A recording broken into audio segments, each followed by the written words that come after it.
o te whātalo whātu I le tunu le nei tai au fau, o le aso whareile u tātou au ria le aso whunu mana iwa le māsina au kuso, ma o le si whonga le neo le lau mua. Alo maia o tātou sānu ngā lotu, sāunia le sunga le whawhenga Reverend Jeremiah Allen, mai le kālesia whāpat pitonga ke Risiano Amerika Samoa I Polilua. Ia, usi maia le whawhenga.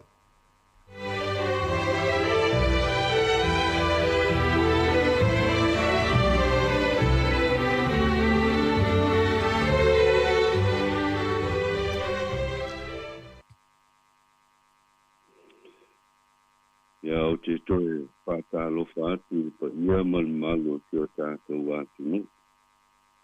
Whamalo lava le tau atai. Whamalo foile o sai ma le whapalpali. Ia, ai te wala au atu ma lo whaloalo. Alo mai ai tātou tāpua inga I le nei tai au. O le tāpua inga I le atua.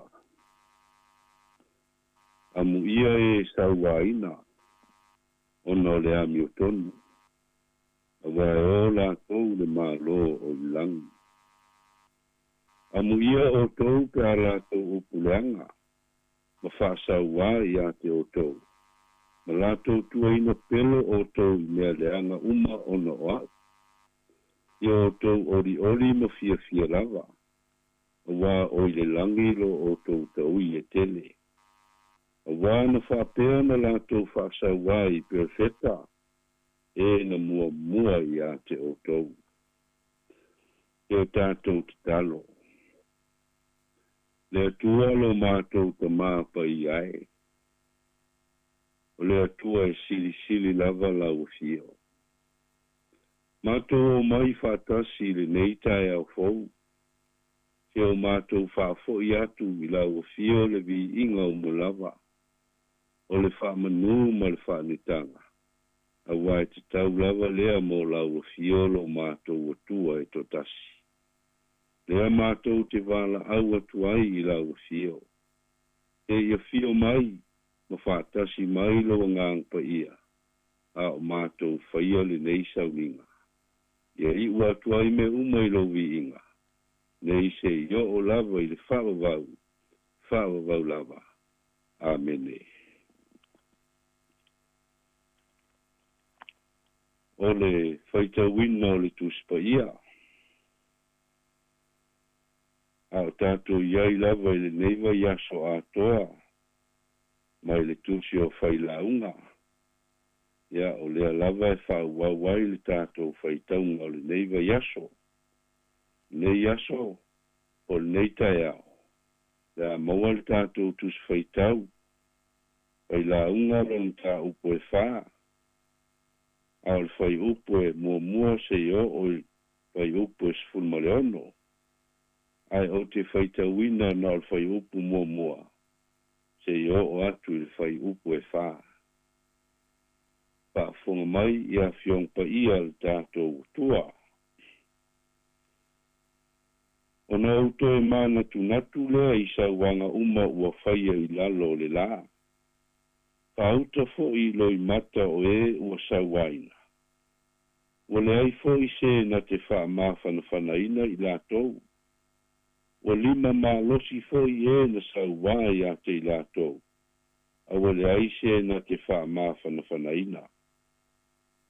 Ona o wha manuia ai lea I uoti. Uoti ana mua.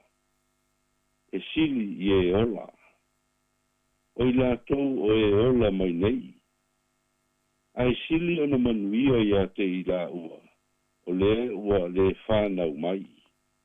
O le ua le iloa le ngā luenga leanga. Ua whaia I lalo le la. Ona au mana tunatu le I ngā luenga ti ngā uma. Na ngā luenga manuia uma.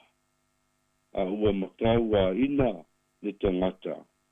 Ona o lea mea e le la te tua oi. Pai mai o le mea whatau waa foi lea. Ma le ai le matangi. Ia whamanuia mai le tua le tātou whaitau. Whalongolongo ia nā fionga.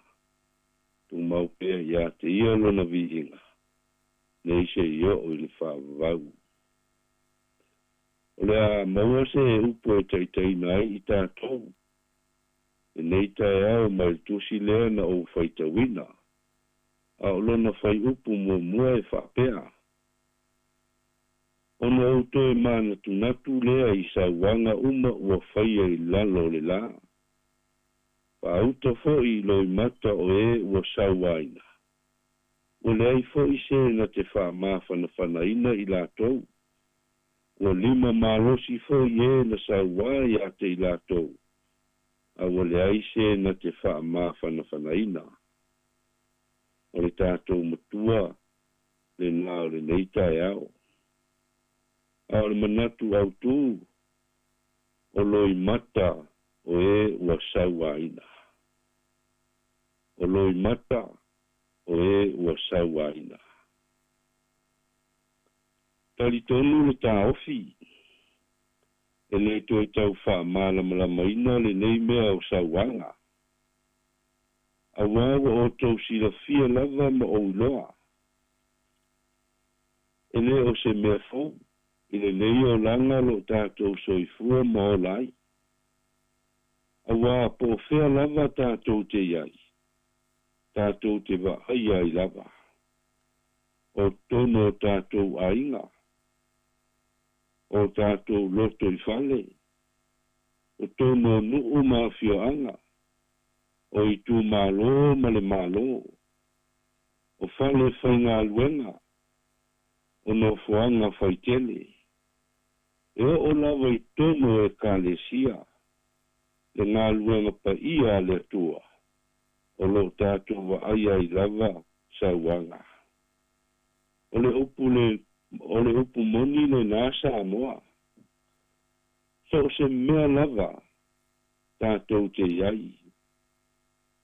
E iai fo I sauanga. E pei o se whaamai ua le mawhai o na tineia. Le mā losi o sauanga. I nāo na pō. Se o mai lava I o tātou waso nei. E le o whaititia. O lea lava lo tātou wa aia ma mori mawina. I le aso ma le aso. I o e Samoa. Nei tioa a langa le whailaunga. I le whatau waa o le nei o langa. Ma le ai le matangi. Ai sea. Ona o le ola sawa ina o tangata. I le wa ai le whailaunga whai mai. E le whaingo fie le tūranga. O lo fea ngai ai, ma lo sawa ina. Kai mai o se wa inga wha momoi loto, ma le alofa. O lona winga, e matua I matau tia lava sauanga. Pe a fua I upo lo tau tala ai le whailaunga I le neitai ao. Kai mai e a le whailaunga. Sa outo e mana tu natu I sauanga. Sauanga uma ua whaia I lalo le la. Pauta I loi mata o ua sauaina. O le aise na te whaamawhana whanaina I lātou. Ona o le mālosi o 5 o na sauai a te I lātou. O le ala whaamanuia lea o le whailaunga. Kai mai ua whaamanuia I ua oti. Kai mai e sili I ola. O lona wina e sili atu pe auti I le ole ola. A e sili ona manuia o le I whanau mai. Whauta I le vaai ma upolo tau tala I le whailaunga.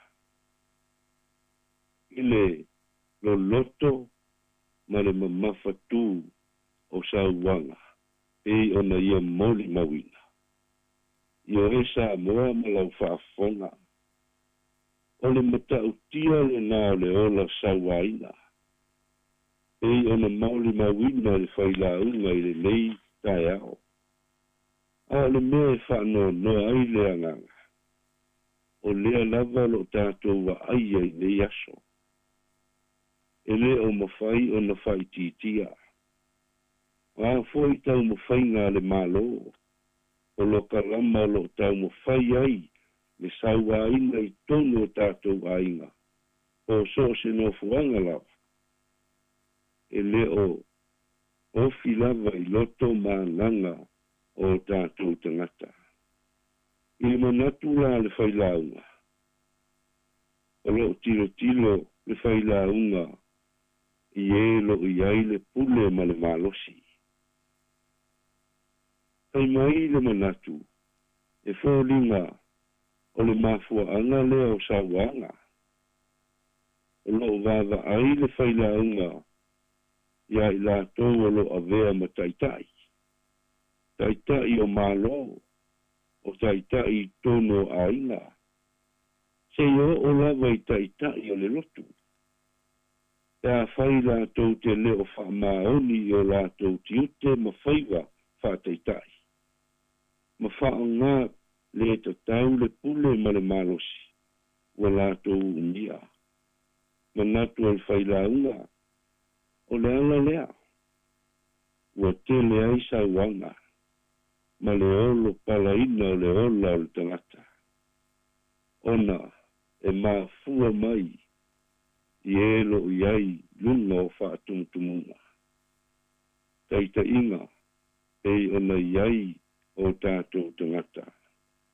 Manatu le whailaunga. O lea se fe au foi e toi whaamanatu atu mo oe mau. Samoa I le neitai ao. Ina ia tātou whaautangia. Sauanga ia I tono tātou ainga. O tonu so se mea lo tātou iai. Ia tātou manatua. E leo finangalo le tua. I nei mea. E o na tātou wa ai ma mori mawai I nei aso. O le finangalo le tua mo oe ma. Ia tātou manatua e ua sauaina. Tātou mantua I lātou ia tātou te talo. Ma ia tātou whaatino le amia tonu. Ma le finangalo le tua. Whaatino le alofa. Ma ia tātou soani atu. Ma whaamawhana whana atu. Ie lo mana o mia le tātou soani. E le whaingo fie. Sauanga lo tātou wa aia ma mori mawina. I nei fo iaso. A le fe au whaamanatu le nā mo oe mau. Le atunu. Ei ona. Whaamanatu mai ai le whailaunga. Mo I tātou uma. Ina ia tātou manatua. I o tātou loto. Manatua ia tātou talo. I tātou uma. Ua sauaina. Ia lofa le atua. Manuia I sio tātou atunu. Nei foi vai aso atoa. Au tātou. Peiloa iai. Lunga le leitio mo tātou sauninga. Ia whamanuia lawa le atua. Tālo sia ua iai sia ngā. E au tau momoli mo oe ma. Wale tāpasa ina lo tātou wala. Ina ia tātou tū mau pēa I le atua. Malona finangalo. Ioi lava ina whaingata. Tātou wholaunga pēo na tātou iai. E le mea whesoa ina ai lo tātou wala. Ai e tātou wha moe lava I le atua. Ia manuia tele si o tātou atunu ule nei aso. Lo tō ala usu atu. Ma ngai atu. I whe au mga luenga. Manuia fo ina I o tātou whanau. Ia lātou wa onga. I le suafa lava o Iesu. Amene. O le a tātou. I vi atu I le atua. I le vi inga o saumia.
mātou atu I luma o le atua, e ala I tātou talo. Le atua lo mātou ta māpa I ai, o le atua e siri lava lau fio.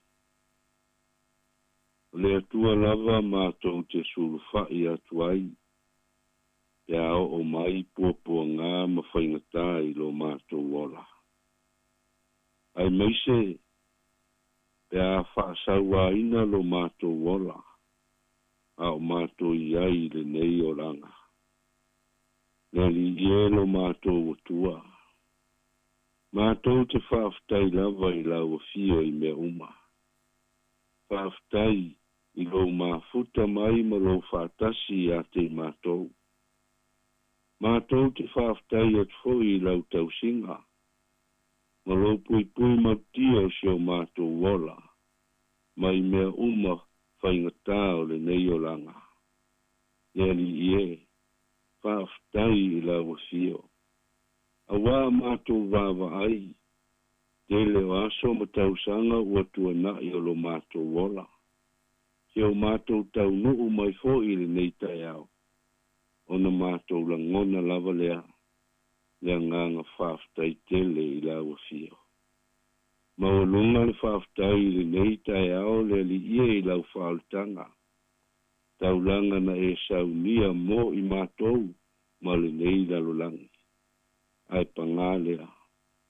Mātou o se whanau o le foto o le anga masei. Tele mea le li ie mātou te whaia.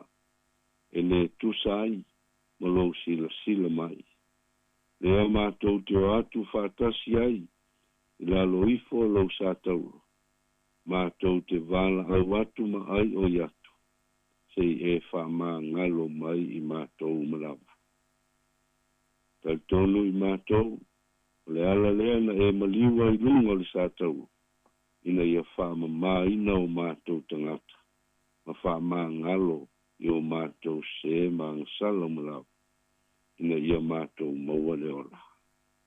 Mātou talo I lawa fio I le nei tai ao.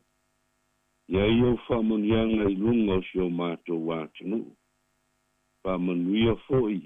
Lawa fio I o mātou tangata uma. Ai meise o fe au mga aluenga.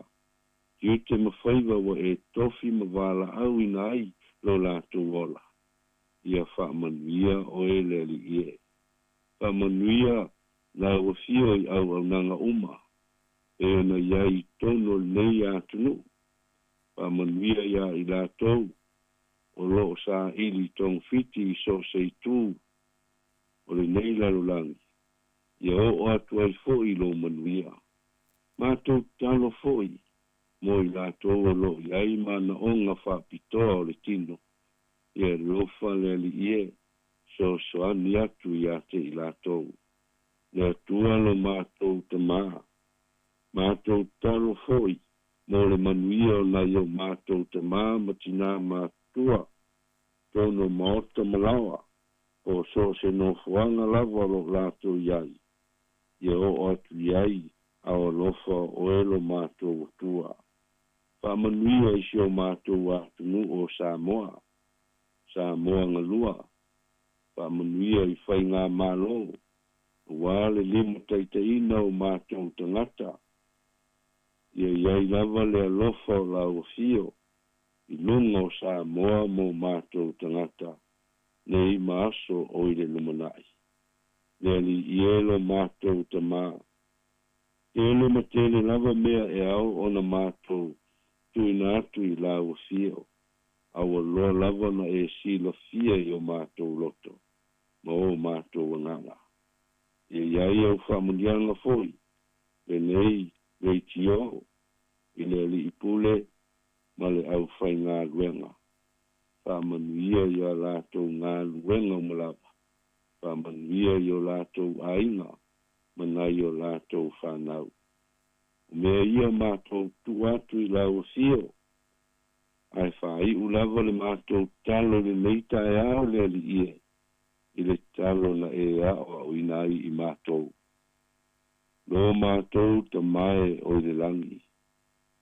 Ia pa ia lo suafa. Ia o mai lo malo. Ia whaia lo fina ngalo i le lalolangi. Pei o na whaia i le langi.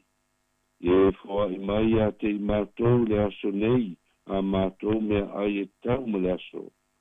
Ia wha mā ngalo ia te i mātou. Ia mātou ang sala. Pei o na mātou fo i o na mātou wha mā ngalo i nātu. Ia uanga le anga mai a te i mātou.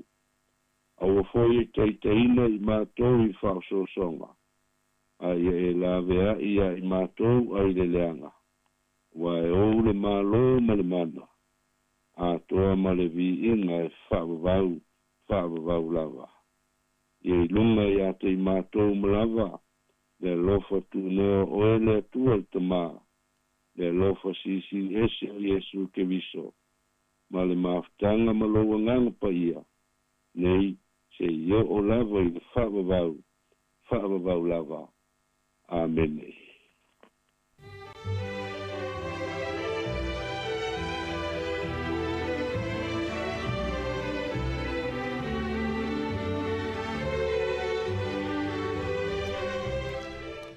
O le naua whaafonga le tunu o te tātou saundu ngā lotu o le tai o nei e le ngata i leo nei vai aso atoa.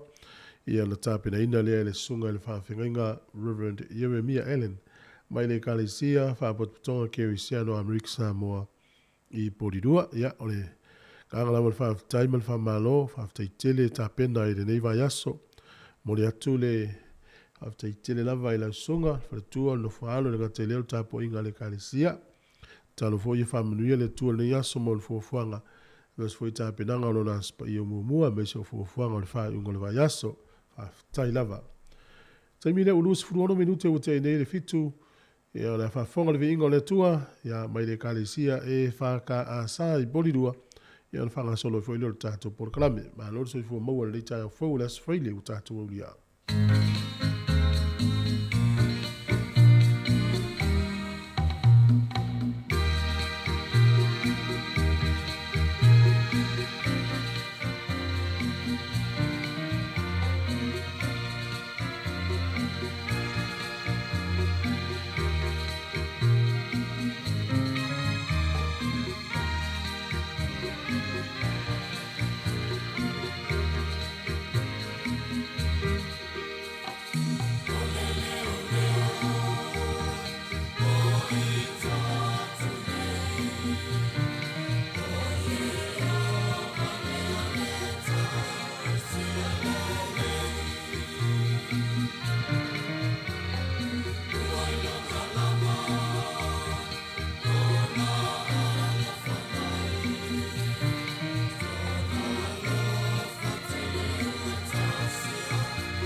Tala here.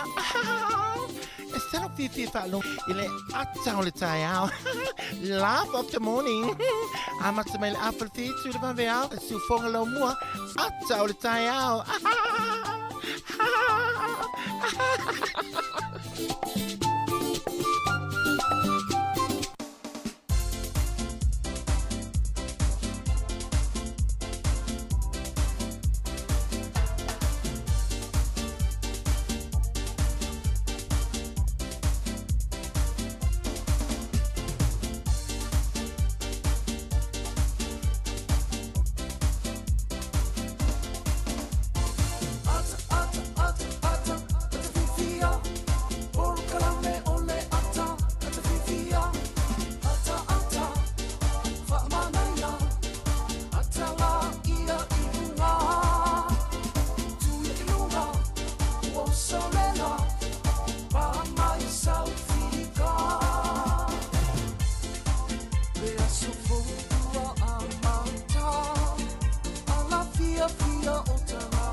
Tanto por kalame le ata le tai ao ia le fu tatu te fe lo i lungo pe le ma lo so i fu ma lo fo lau ta tonu sa manuia ia ma lo longa le po tatu ni usile nei ta lo si fo ia o lo manuia o to umalava so se tu no la langi lo i mo mel tau tua le si fo le la mua yo le ngang fi tele ia o le lava mo lo malos mo fo so i fu ia por mal lo si lo fenga luenga me se le fio le pule ia le fo te tonunga ia o lo maua so i fu manuia le tatu tonunga toa ia o le fatalo fatu fo le tai ao ma o fo lo fatu le tunu ma lo fo lau fa ma lo tau atai ia o mai o ele le tai fo ia fa tai fatalo fo mai fa tai fo il fa manuia mai ia ma tau fa manuia fo il fatalo fatu so ngai fa fenga inga ma fa le tua ia o tupu mai e o le tunu le tupa tina ma lo tina mo ngalo fai ma lo si le atunu le wa mtria nga luenga to tele ni si le la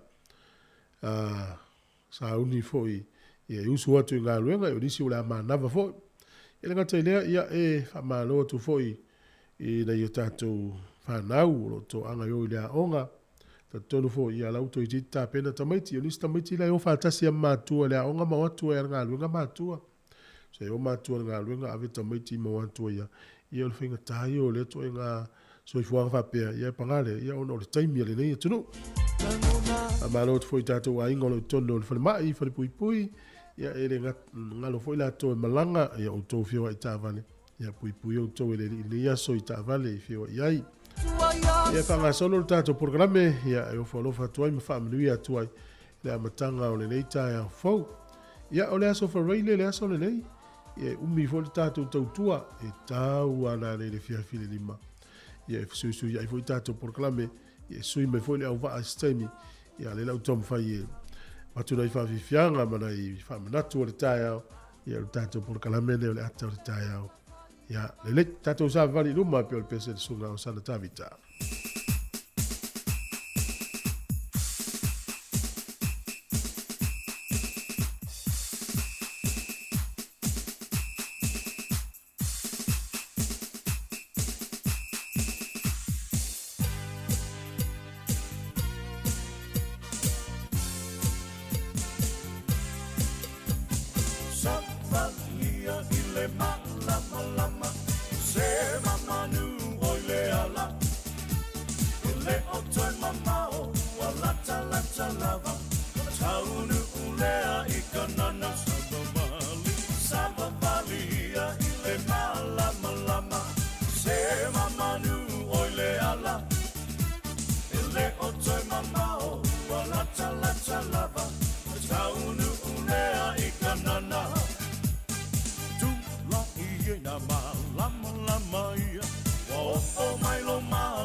o le pupula o Jehova ua lua e o lunga ai se a e te toe whaatali ai tula i nei loa masavali o usoe awa le whaatamala wai a te oile malama lama o se watalia lona malama lama e whatu sulu atu i tangata Savamali a i le malama lama se mamanu oile ala ele o toi mamao ua lata lata lava taunu ulea i kanana Savamali a i le malama lama se mamanu oile ala ele o toi mamao ua lata lata lava taunu ulea i kanana Savamali a i le malama lama se mamanu oile ala ele o toi mamao ua lata lata lava taunu ulea i kanana le o toi mamao ua lata lata lava taunu ulea i kanana le o toi mamao ua lata lata lava taunu ulea i kanana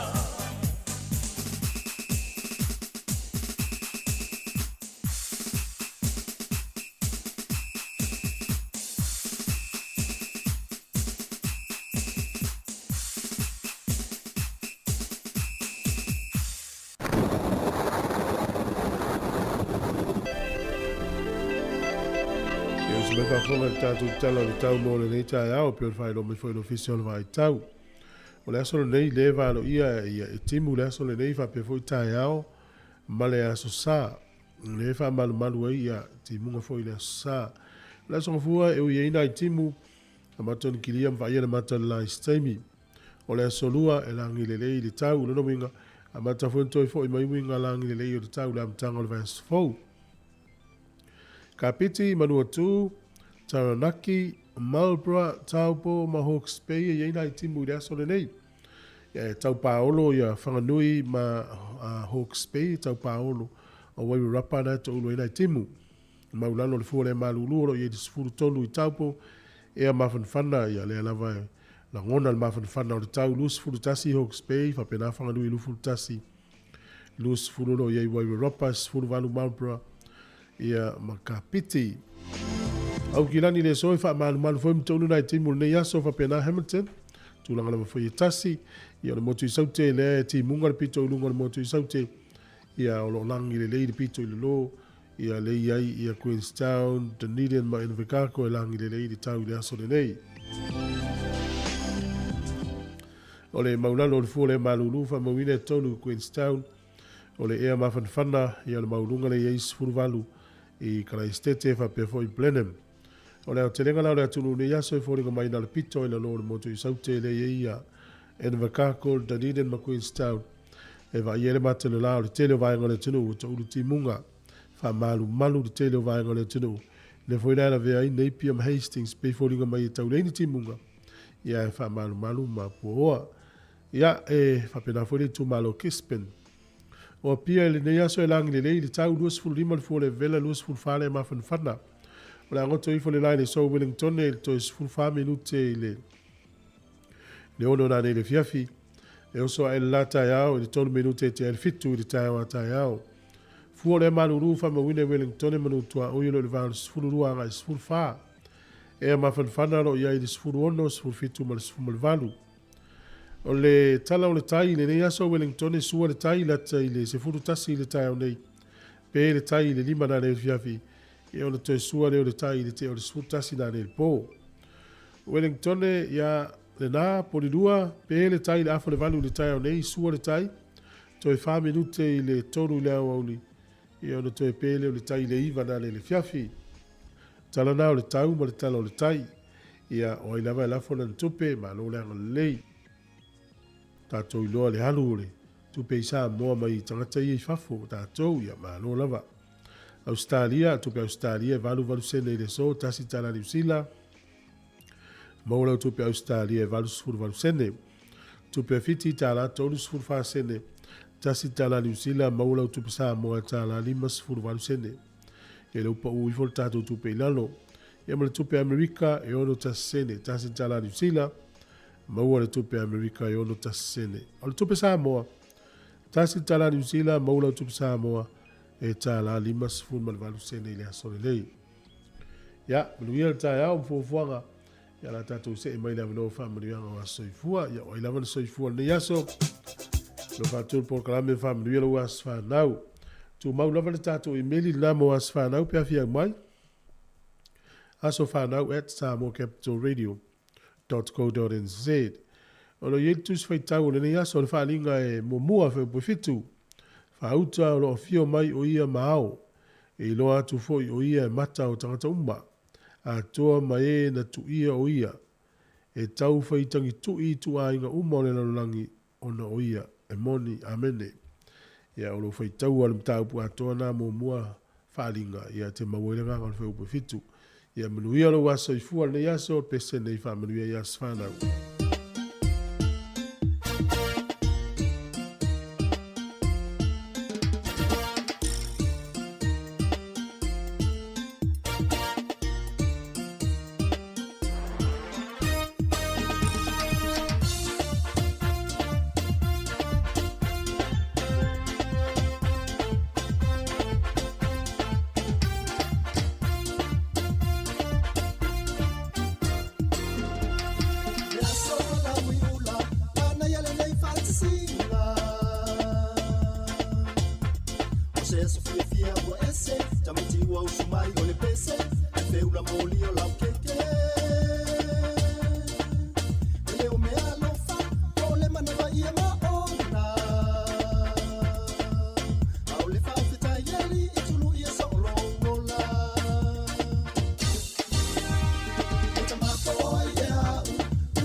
Talo falava usmel fa fonga o vai foi le tala mena tupu la langi le yaso il teleo tausanga mavai le aso sfurma le iva o kuso o le sol tausanga tasiva tolu sfurma fa na mai aile tama I fenga palota po le referendum no le o siamani ya ma walo ia ile vel tangtele o hiti la ya ma hulu foi po fa ao le malo po le no le o siamani tausanga na tasiva tolu sfurma fa o le so ile tausanga tasi iva fitu lima na ia ile taalonga kirikiti na faia Australia ma Engelani I to tonu Engeland na ia ile le tangata na vala au to tonu le malai fa sa loto le isi tangata os tangata fao mea sa ia Engelani na taimi swa faia George Davis na vala au to tonu le taalonga o le mela le tupu na le tau nu oia mal taalonga le taimi ana tausanga tasi iva fitu lima ya o maila ne yona po ya na ave ese au tangata ma sta longa aile ise mela fa le ngai na sta longa pe atu tu pur me fa pe o le solta usanga tasi iva pe ama le luas fu wa fe tangata na faia sala to solo te e tono no ule o Yugoslavia ile ayo Belgrade na ia vala au lo lato prestene na taimi tangata swafa ya Slobodan Milosevic ina ia fa mai o le solta usanga e lua afe ma le tolu o se pomu na pa I to tonu o le ofisa ulu o malo o fatasi I to tonu no ule o Baghdad Iraq sfurfitu tangata na mali li wai fa le ngaina ma le ofisa o le tausanga e lua afe ma le lima I le aso nei na fai ai fa ata ita inga ale malo lusia masaina o tu fa atasi ia na fita e fai ala tau fa ata ita inga ma le taimo mua le o tu fa atasi ai ni fa ata ita inga fai fa atasi nei malo te tele lua o le amatanga le o le saininga o le whiangainga ne tunu o ta o le Peace Mission 2005 o le asole nei le tausanga lua afe se fulu mal fitu ia ona I fa monga ia o me fa toanga o ni pa ia te tele I tonu Amerika I Washington ia na faina I le asole nei mai fai tau fias fulu afe I aleo sa mani o so latu I le vasa loa ia wa e tau fiofi tonu o pa o le asole nei I le tausanga e tasi iva lua iva o le asfa naune nei o le tamaita I le o maeva salo tal tonu le tonu umala tau silfia o le vaitaimi o le tasi iva lima tolu na pu e le atale o le Return to Paradise I le fanga ma o le tamaita I le sa to o lua maleli o Kerry Cooper o luna suafa Ropeta Haynes ia po maeva lo na ingoa I le ata o luna asfa na tonu ane tausanga tasi iva lua iva na fa na tonu o le nuu leo Texas o le so le tausanga tasi iva na maua le toto tasi o nuu leo Afghanistan na maipulenga a Peletania tele tato vai nuu leo Peletania o le tele watu nuu sa kolone ai me foi na a faita alonga al Commonwealth o nuu umala vai o maita alonga leo taupulenga a Peletania o nuu sa ilalo le vai nga Peletania tele o tausanga mvai o le so na maliu el tangata le suafa ya Louis Anthony D. Bougainville e tausanga te si valu te stasi ia o tangata le whapena ia whaingoina Samoa o le The Navigator Island e tausanga te si fitu ono valu ia o lo te wina o ia tonu o le nuule ta o Paris Pantheon ia lo ingo po Parisi o I falani o le tangata o le falani fo ia o tatu tala ia toi maul whapuponga tai masani whafta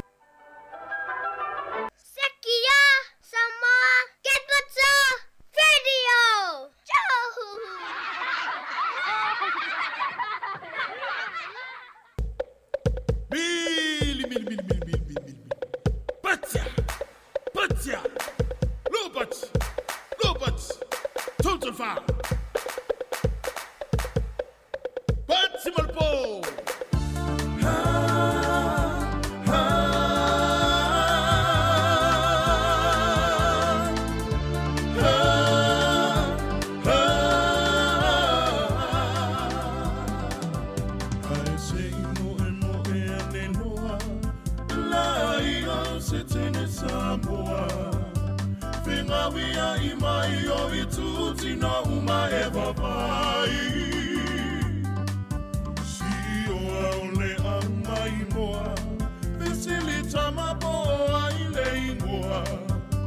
le pese I se vaenga nei le atoa.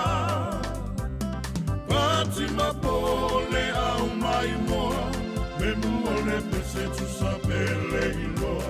Me ana tonu lea, o fia fia nga whasa boa.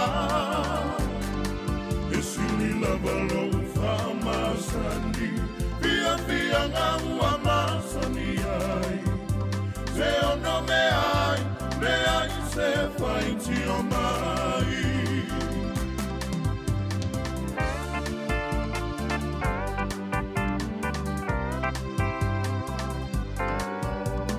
Tifa mai si toia ina, la lava ai ua tausua ina. Masalo sa inu I se whaamafu o se ainga. Le whana ua tau whetulia ne, tau mawhai e tau ave I le whale. Tupe aia o anga lava o le fia fia. Pati mapole au mai moa, me mua le pese tu sapele iloa. Me ana tonu lea, o fia fia nga whasa moa. E sini lava lo whamasani, fia fia nga ua masani ai. Te ono me ai, lea I se whaiti o mai. Ia e mana tua, o fia fia nga ua le sualua. O siva mai whafo, tō aanga nisi e hao. E sini lava lo whamasani, fia fia nga ua masani ai. Te ono me ai, lea I se whaiti o mai.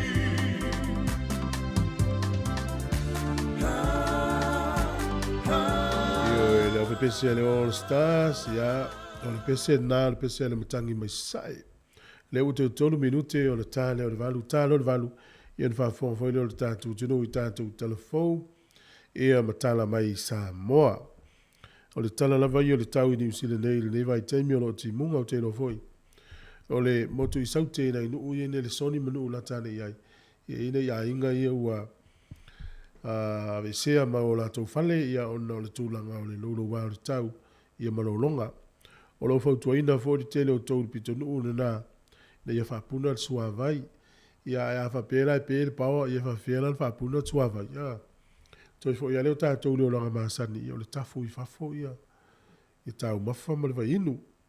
Ia e le whatamala le tātou tunu nei. I le vai ngau whaavela I whapepe a tupu I mauti no saonga le mūtanga ta uma. Ia mo o le vai molo ainga. Ia whai o momel nei whasalunga alofa tele atu. Ia olo o manuia fo le lau mua nei. Ia tonu o lo solonga le leifo ia tāpenanga ainga mo leanga ia tu le wha iungo le wha yaso. Ia le maua le fia. Lunga fo le awala ia o le nei yaso ia e tele na masi se ele tau mo la toe malanga mamau. Fua le lei oi. A o na timunga ia e omo e foi le awala nisi o taimi ia na te leo le awhaina pe aso o le sawa le ta vale ai alu ai kilomita whaatulanga ina leo me le malo ia u teilo lava tau nula fo I le saonga le mu ia o le nei la so tau le lima le fiafi le tato o na ia e fisuisu ia I me fo le tato o fai ngā luenga staimi o le nei tae hao ai o le minute i on whaafonga no le tato telefou matala o le nei aso o le la tale valu. Ia, ai malo lava le mafuta mai tautua le nei si ufonga o le lau mua. Tamaiti, ia, whiana lo ilunga sa hauni le la. O le teimi o tau le aonga, ia manuia fo ia aonga nei tamaiti. Fa malo fo ila tono o tāpina ina whanau ia aonga ile o se. Ngā luenga whaingo fie le tāpina ina o tamaiti. Ia, maise lava. Lava pe in tamaiti la haiti fo ia o tamaiti o le primary school. Na mal pepe le ai me se vai tau timu mal malulu ia wale fina tu pepe le fale e alu tina mo moli tamati ave foi mal pepe le tavale le malulu ia malo e matua lo le pepe na ia le vai foi le ia ile a nga ia o il te fa pe ne yo sti ia ile no se mai fa fonga ta tu tala mai Samoa ia mo telefou e pe foi na masani ai te fa pene.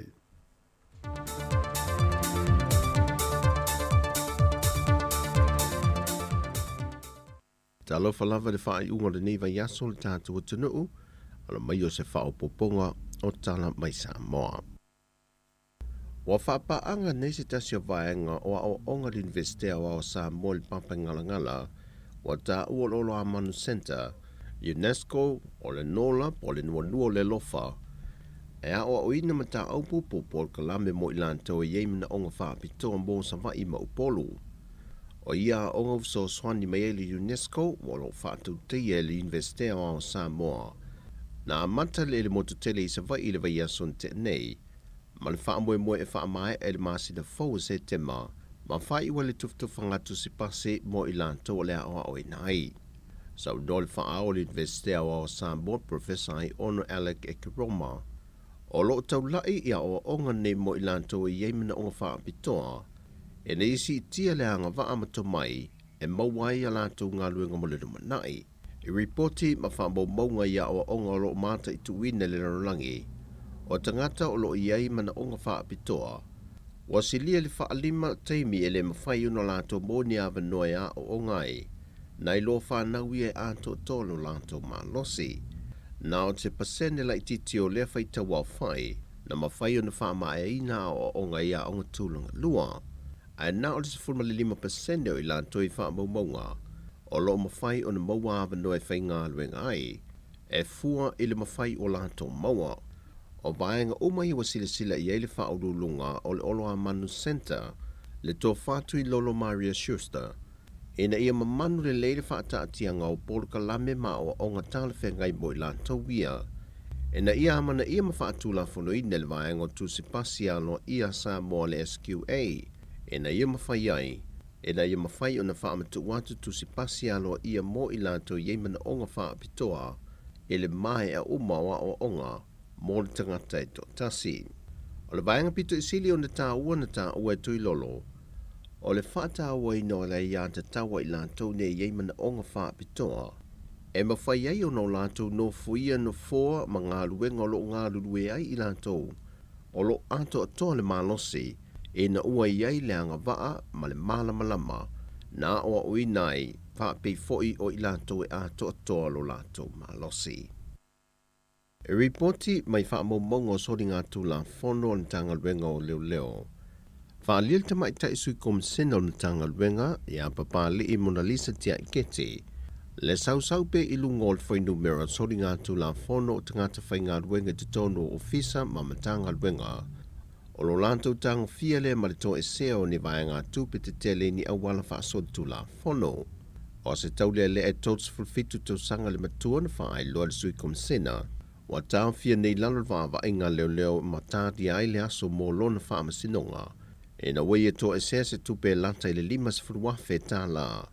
Au aveai o i o se tangata whai ngā luenga le company telefoni al DigiSound, e le vaenga e whaata wai credit mo telefoni whea aveai, ai ina ua mai a su enga, ma tau fia mai ai leo.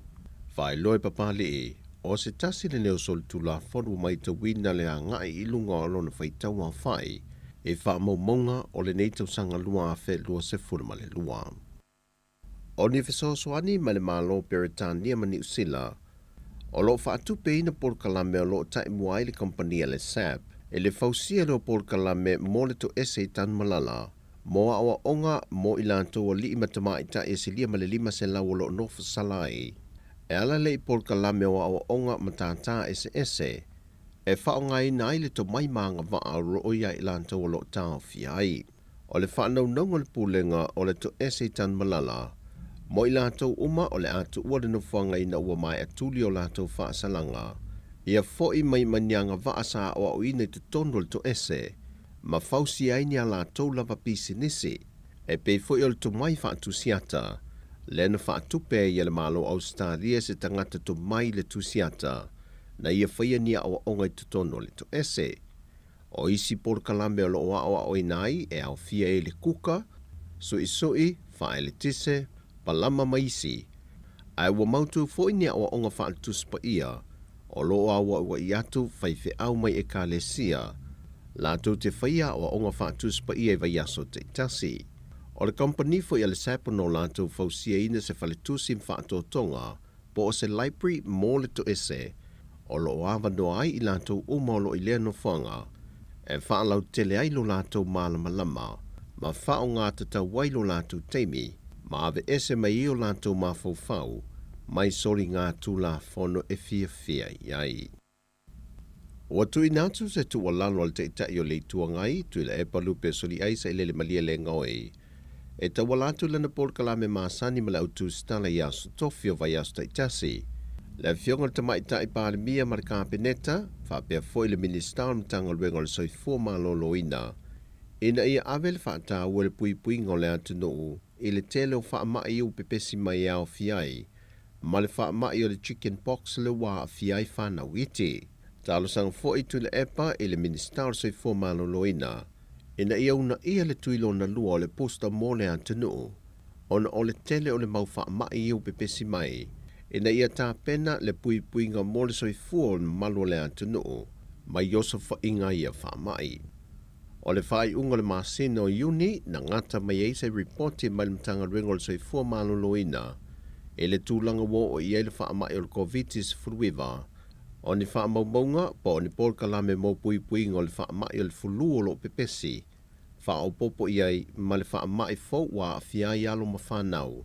Mai le pepe e o atu I le whātau sanga le mātutua. O tala phobia mai sa mo manuia le wha I unga le vaiaso le tātua te do. Wha sai foia.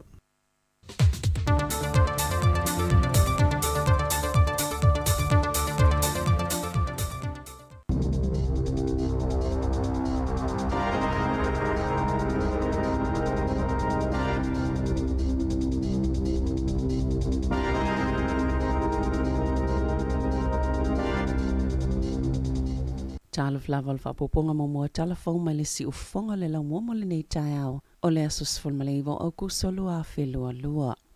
Ua mawes usu enga fa peo tino mali liwi na mawet tono ni atopa o se fale Clinton Park I au kilani lwa yaso taluai o ni tamaiti lai tis to lua tu saima se fa amatalanga leo. Na ta ue fa pe fallinga mai o ia tamaiti e le vao le 5 ma le 10 tau sanga le mātutua. Peo na ilo isu enga mai masalo pe tolu I le whātau sanga talu na mali liu. Sa fa amatalaina e fa pea o le ainga eno no foi Moncrief Avenue. Na ave atu salato pusa tele na yeile utoni mea tau tino po oni oloa. Sa manu malo I se tau ufunga, oni oloa wale toi wha o ngā ina. Pe wala fo I tutonu oni no whangolo o te uiai tu ai ngā o mea tau tino. E au noa maleilo ele ainga le atopau, le na iei tino tamaiti I tutono le auta. O loa ie teu I tutono ia no whanga. E masani ona whaia iei ni wha atau tui, pe a le toi o atu tangata e piki, pe ave ala tau mea tau tino. Ma ua le toi tutongi na fo ile tau e te wai ala tau mea tau tino po o loa, ia no whanga. Na sauno leli I leo su e. Detective Inspector tofi lau wha manuia wa ai loa, o leo wai le vaianga mua la tau su e nga peitai, wa wha ngā solo le sa ilinga, po wa ia tamaiti mao la a inga. Na sauno wa ai loa, wa mai ona wha ilo leo wha vau ma lo, ma ua wha asoa tu fo I wha amatalanga, I isi la la ia tunu o I fafo.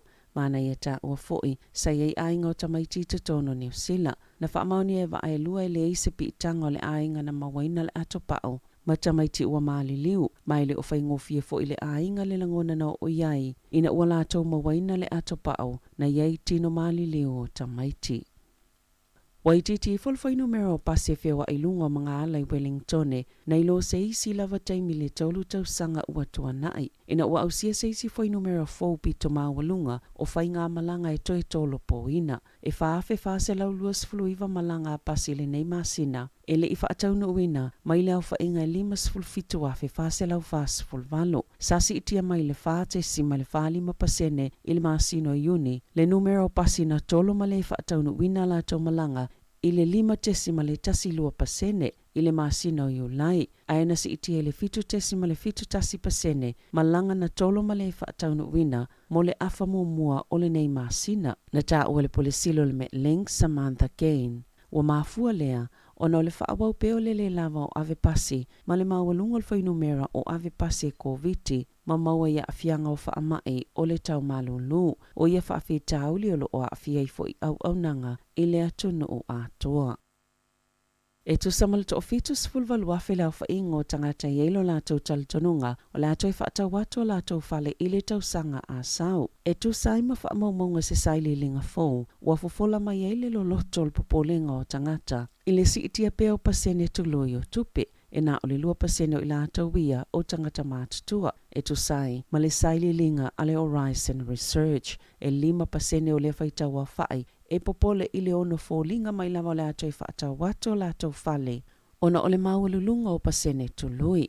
O le vai aso nei leana toi si itia il fal tupe wha leo leona pasene tu lui o tupe. Ile 3% po le official cash rate, le whaatulanga i fal tupe a lātou pasene tu lui. Ma ole a pasia tui a inga le si itanga o ia pasene tu lui. Ai ole uwhia ngai fo ima le tanga tau le soifuanga. O i lātou o lo pito silo na popole pe ona maua i le saililinga. O tangata i le walu se lau 5 wafe, ma le 2 se lau wafe tā la lātou tupe maua, ma i le walu ta i tolu 5 ma le ta i whāsful whātau sanga le mātutua, ma o tangata fōi e ta i tasi pe ta i lua lātou whānau. O si iti alfa i numero ta mai tia nono fo mau i tutono ta avale, talo na tula i mai le whai ngā malo e to sai ma report le One News, wa tua ia le tau whale no fo mau tutongi, ma ua ai oi fo i le malo, ina ia whaiani si fofuanga i fofoa ia whaafita uli. Ma ile to olima sfultasi o whana witi sāno nofo i ta avale le whai ungal tau sanga, e lua afes fulfito.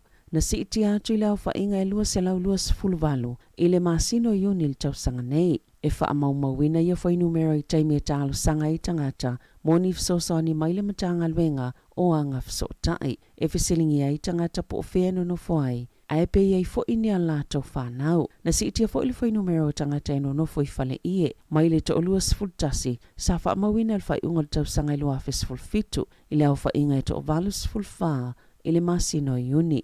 Na whaalia Ian Hudson o le Salvation Army, e mo omie le malo na wawesi itia le alauni mō tangata a wawhale no no whai. E le isa tasi o tātou e mawhaina malama lama le lei, i le itu ainga o popo lenga o loo a whiai tangata o whianga i maia whaafitauli pe ona sauno a Hudson.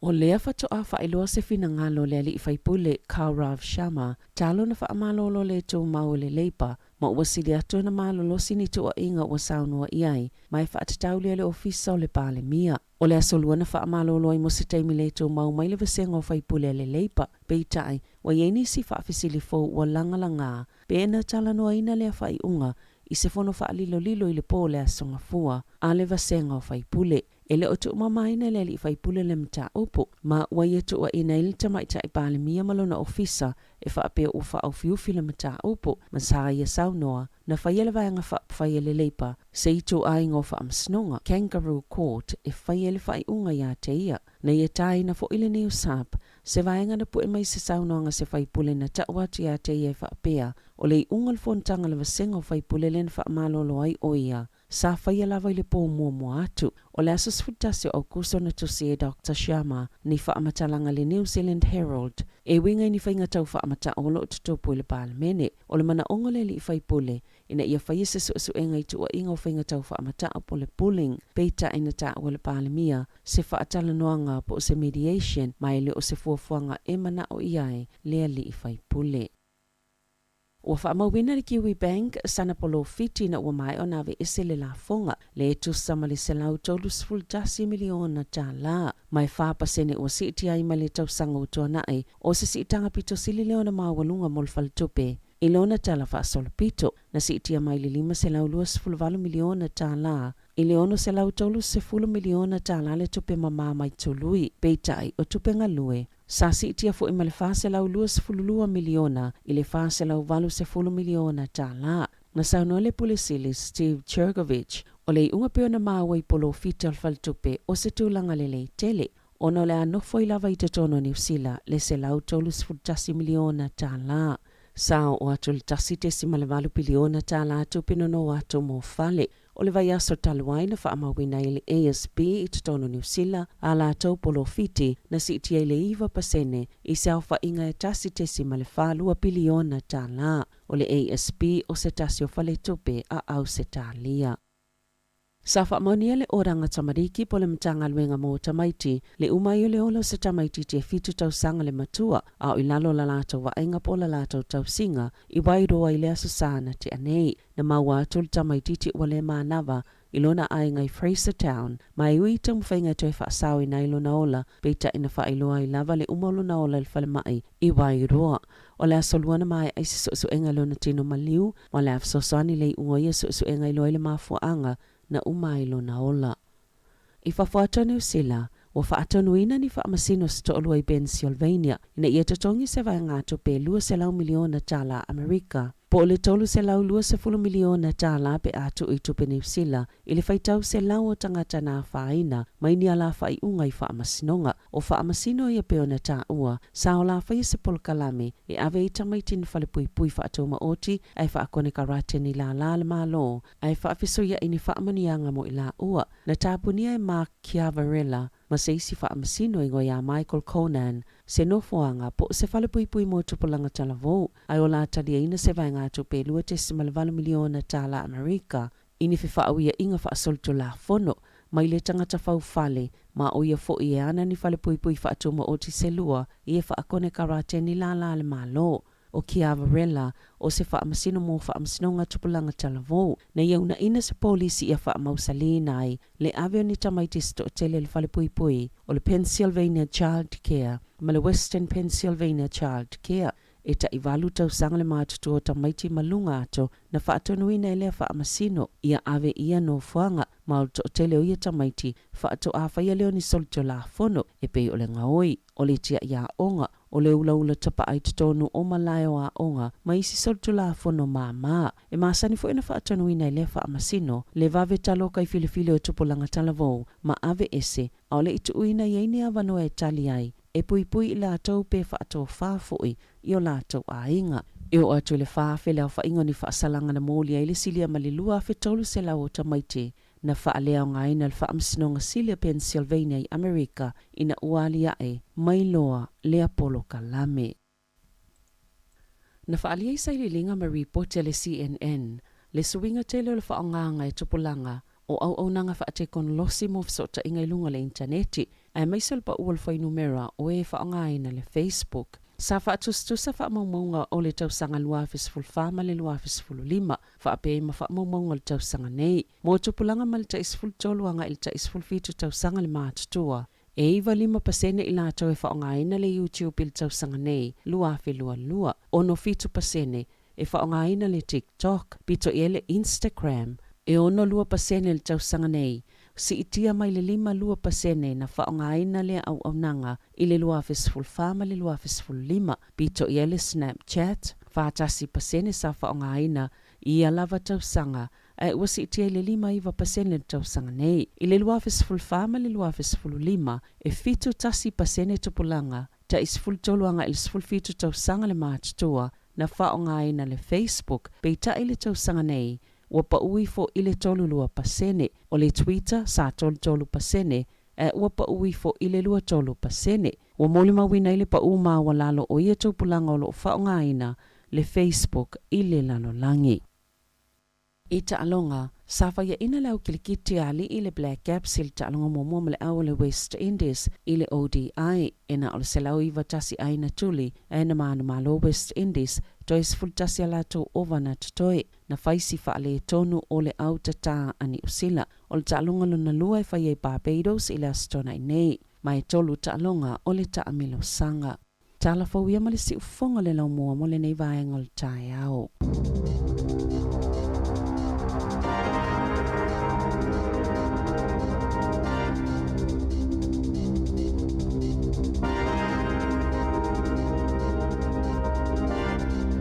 O le whawhonga mai tautua si whonga le na mua le teime le tai au le ua te ane le valu i minute se fulu ma le iwa e manatu le la tā se pese vai foi e o na iele o nisi o tātou whaasirisilanga ma le tautua e whaalau loa ia maa lo lava le mafuta mai ia ngalua ngā mata o le nei aso le tautua si whonga le na mua.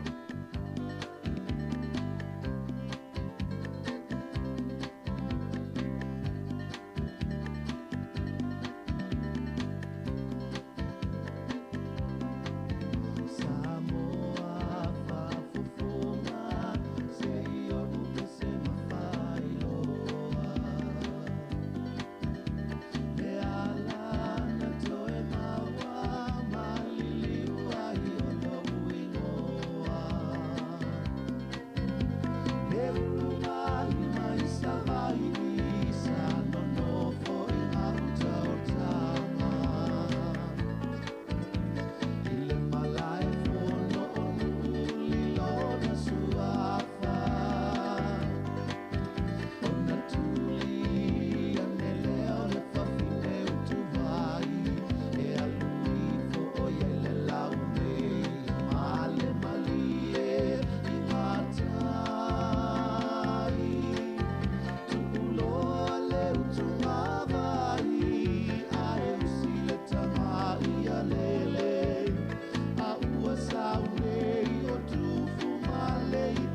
O le whaasila silanga mai le Universite o Victoria i Wellington manatu ua tūteinu o manaia wa laia na whonga waa sangsangi le so awa lea ua puni vai ali ai toa i muli vai o vaiola loutou soifua whapea so mātu wola i le lofa pule soa ma le pule toa lo tātou alii ia tū maupea le vi inga i le tua ai le i tala utu tufu ua pei o le tala nei le i tūlangi lea e mua lava ona o wai luu whaetete i au pa ia mau sā pei o le tala nei le whailo inga nei ta whau poru. Whaatu lo watu i au pa ia wha le tala le lei i tama whaasau o le langi i le pa ia o lau whainga ruenga te tofia le tua mau tofa le tua. Pa ia wha le malo mai o nao se i o i o nei u. Ai te nane i au pa ia wha le atinu u i ainga matama. Tama fo i ma ainga le usonga ma malu atu mua ma pule i tu au ma le ala taua a inga i tai ma le wa au fonu ti. Sua ma le vai whanua, fofo ma i tu langi, sa ole ma sale au mua ma le lau niu na sai lua. A fio le la au na amotasi, to o le fale ula, ma upu ya te oele manua tele, tu lou lava. Fa ma lo le soifua manuia, fa malo foi le langi ma tafi. Ai i le awa tele ma le fa alo o te fa ailoa tu ai le awa no fa inga luenga tu mau. O le matuo faiva o le tō wha manino. Lecturer teaching i te tonu o le mata upu tau Samoa i le va au manu Pasifika. O le porkalame mata upu tau Pasifika ma le mata upu tau Samoa i le Universite o Victoria i Wellington.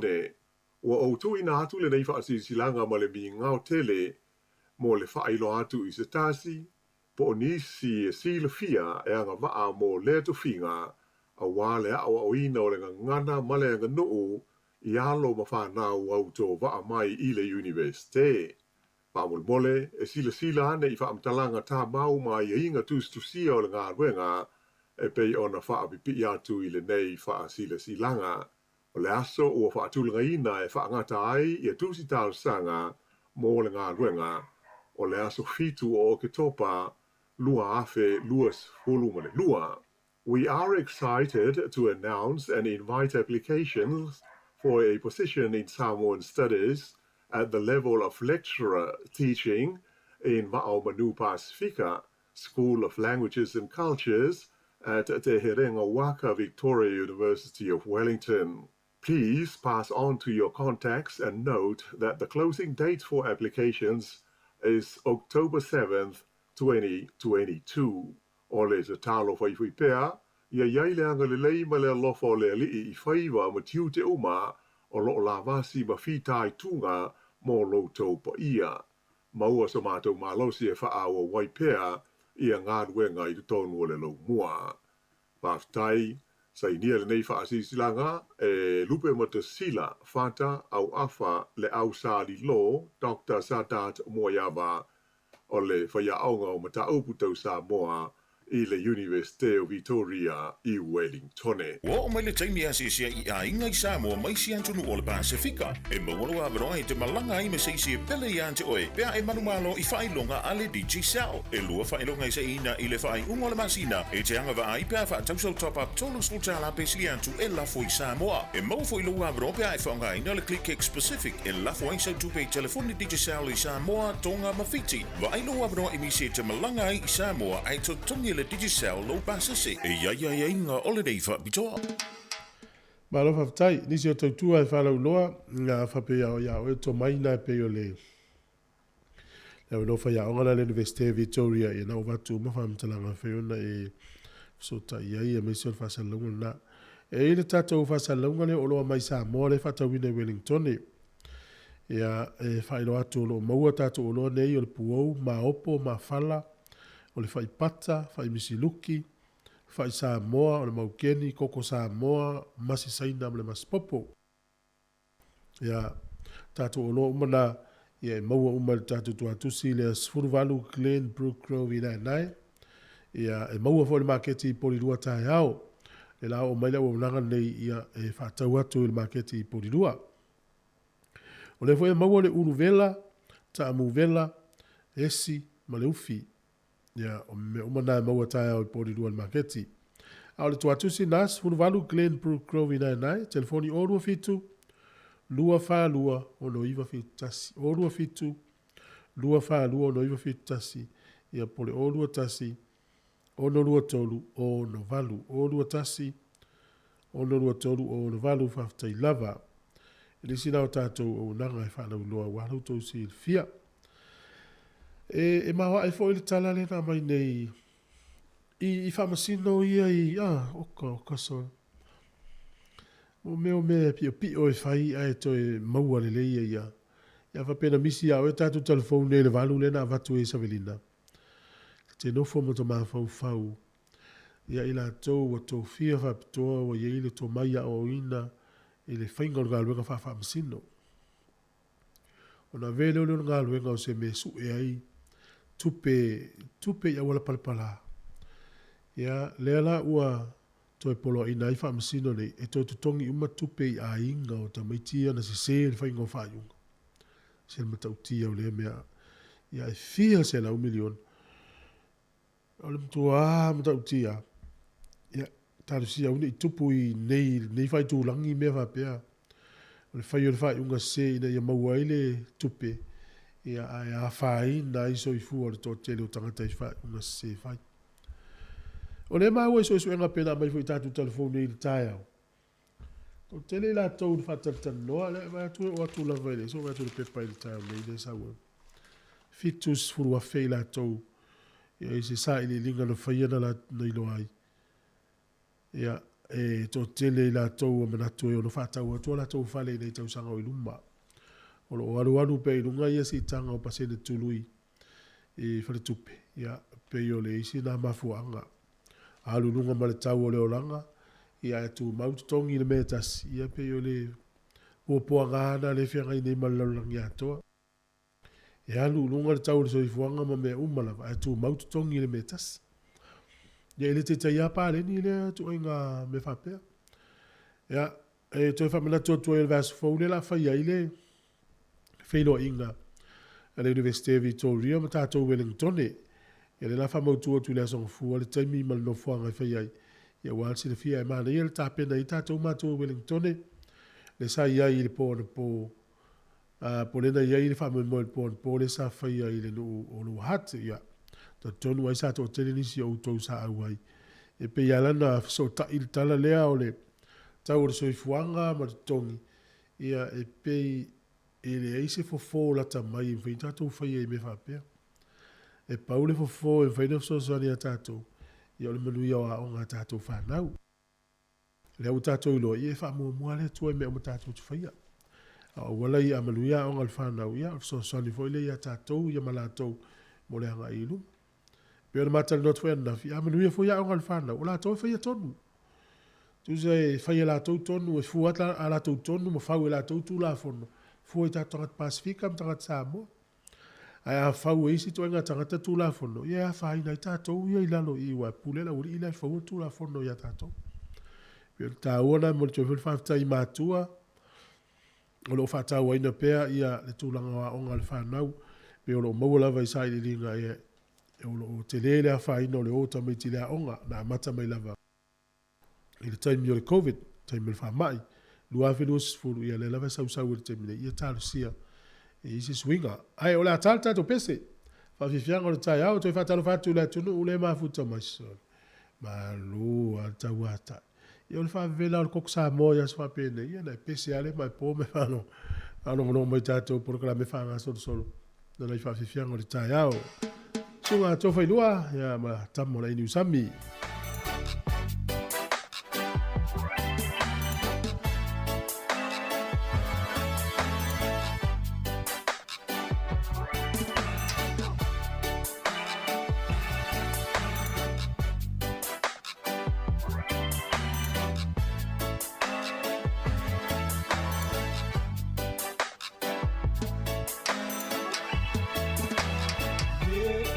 Silingia ta so fanonga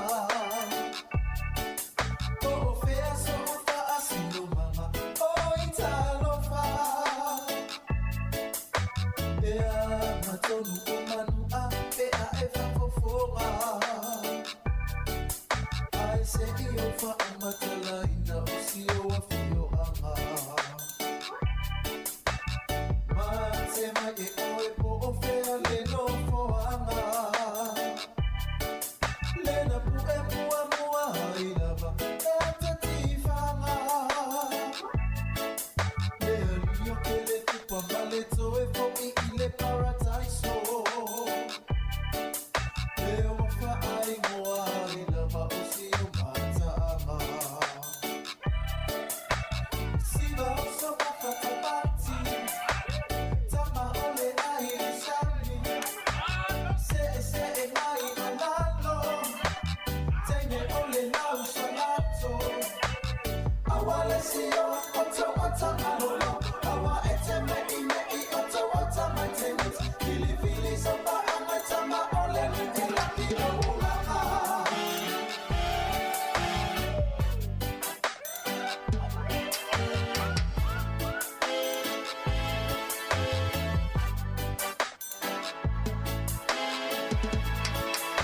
Tomate mailesi o mataanga. Le uana na i turisi masaboana. Le matawe balea ua faima uita mitanga. Le esolia susai lava ona ita tangata. A efia e vamana tua lo fa alupena. E fio sua fa ole manu ole mahamea. Susuru so ali male manu ya salele ali. Malo itu malo ole fa kota mapaya ana. Siva so waka tabati. Tama ole ai ni shani. Se e mai na lalo. Tene ole lau salato. Awale si o oto ota malolo. Awa ete me i oto ota my tenants. Fili fili sopa amatama ole ni laki o ulama.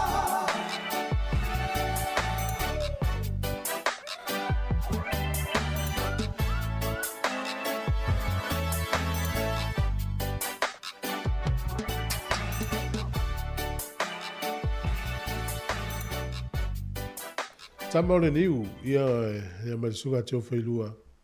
Pe specia te o whailua, taimi o whasa longa. Le uto e luas fulu minute o na tālo le iwa. Olo o tutupu pea ia whaala vilave i tātou ie malanga menga lunga whawa i taimi. Whano no fulu whaitau atu le tala ne le tāi hao. Taulu sfulu tau sanga o stina. Ia po se maafine fo. A whaina maino no soi fuoi whaala vilave tau tāwale Australia. Ila tau io menga lunga whawa i taimi. E se le whainga tāo ia tala le whalongo mai nei a inga lai whaamuri mai. Ia ua. Tele a venga ngā rua whawai teimi soi fuo nei tanga teo me ngā rua ai. Ia o sanga le mu. O te lope. Pol me a veal vai ngā leo mainga i Samoa i tāwale ia. Pe o le mafuanga nai e se fo ileo langa i se fo tūlanga o tāwale i Samoa. Ia po awala ia e se fo i ne ia tunu u whai sawa to e pisi awala. Ia tārusia ia wani te o tupus wha lawe lumna.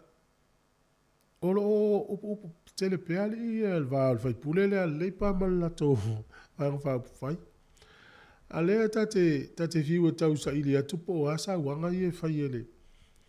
E fai pule le leipa e fai pule le ala to le fel wa im fam talata. Ia listala le ma ifa mai ma sena e atu ia te ia. Ia to ilu ia wa se fo ni la langiro tato i wa e tala vo tanga ta ele matua telefon.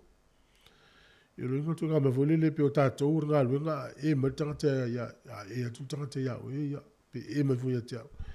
Ia wa e se fo ila alfa winga ina le ia ngā tupulanga le taim. Pe oso ia o mea i tupu tonu o a inga ia o ngā luenga o a onga e mwhaida e atu tangata matua sale. E la tau sa wale la tuai. Ia alo inga la e atu la a whai ole e atu whai pule matua le leipa e whai pule lea ia ai o lewa. O le winga o le sona mo le nei vai time. O vaenga sa le Yesu ia. O foni ko me o sul time le. O le mata puna le tfi va tua tata utala no ai. Ma nei no vili mai tonu va lulima no fatas. Fai sta utala. O ali vaenga sa manatu sa fe tau ile na time o le o te fe tau ile time le. E peila o le vaenga le mai nei fai pule le. O lo sa wa ina i e tonu o le vaenga fai le. A le o te fai tau tu ne ia o le na. O isi time e atu fai pule matua ia ia. Ina mai tata utala no. Ele tonu va lulima no fatas. Pena matala no te fo ili vasol nei matasi. E o ile taunga le tua inga tangata. E o tilo mai fo ita maiti ile tangata matua. E pena fai atulu ta male na lu tala le fai toa vala mwena tali. Dad, oi na le fai toa. Ia la walu tangata e tali atulu ta male intia. E fa mele tala o wale e tuata o wale upuna. Fa mele upfai longa lalo. Ia, o nai vaenga sa fe tau yaso la. Ai o mai le ngatu pulanga nei o esel fa winga ina. Vile mai tatu tala no tonu valu lima no fatas. Ia le lopo isele sona ta ua no fu mau e au ngā fo i mo. Mo se isi o tatou, ia nei mea le sasi pe se se isi o tatou. Ia maa nei vai fasa o le taimi le nei manu le mo le taimi. E wa se ai tono la inga fio lolo a se lo fo fai tele a oi lo mo tangata. O le lalo langi wa tatou iai. Tau fai fa pe nei mo telefoni o tangata so se mea se ai fai. Maua o mai camera me po hata. Me venai fau tuai nai fa mena tu ile tunu. Ia ono sa ia le ita ino fo fai tele ma me fa pena. E tapu e o mai tangata ata. O ani nga yo inga fai no fo fai tele. Ia ole ma le ia awol fa masani awol fa ia. Ia ma e mautino ma o mautino e pu e le tangata le ata fa sala. Le fai te tenga na. Le fianga swao tala tato leina na pe fi faso mai tonu valu lima no fatas ya e malo le mafuta mai le to sfuro no minuto on talo riva.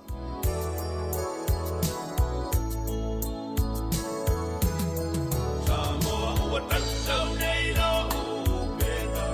Ua tini ope moi le whatau tainga. Ua tini urei mai moea le paai o ngā senga. I se tau ua paale lava. Se ngangana moi sapa o papa.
tātou tua, ia le nei.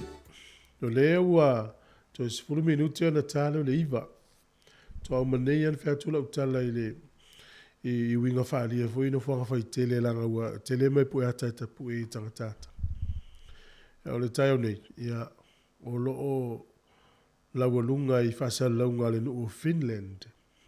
Le lato o tamaita i Palemia, e tolu sifuru ono tausanga o le Palemia o Finland. Ia, ai o se lato pāti mana o, ia na lato si siva i se pese. Ia waliki la i tua. Ia le lau matua i whasalaunga Europa me se la vale nuu o Finland. Ia le no whea tu nei ia.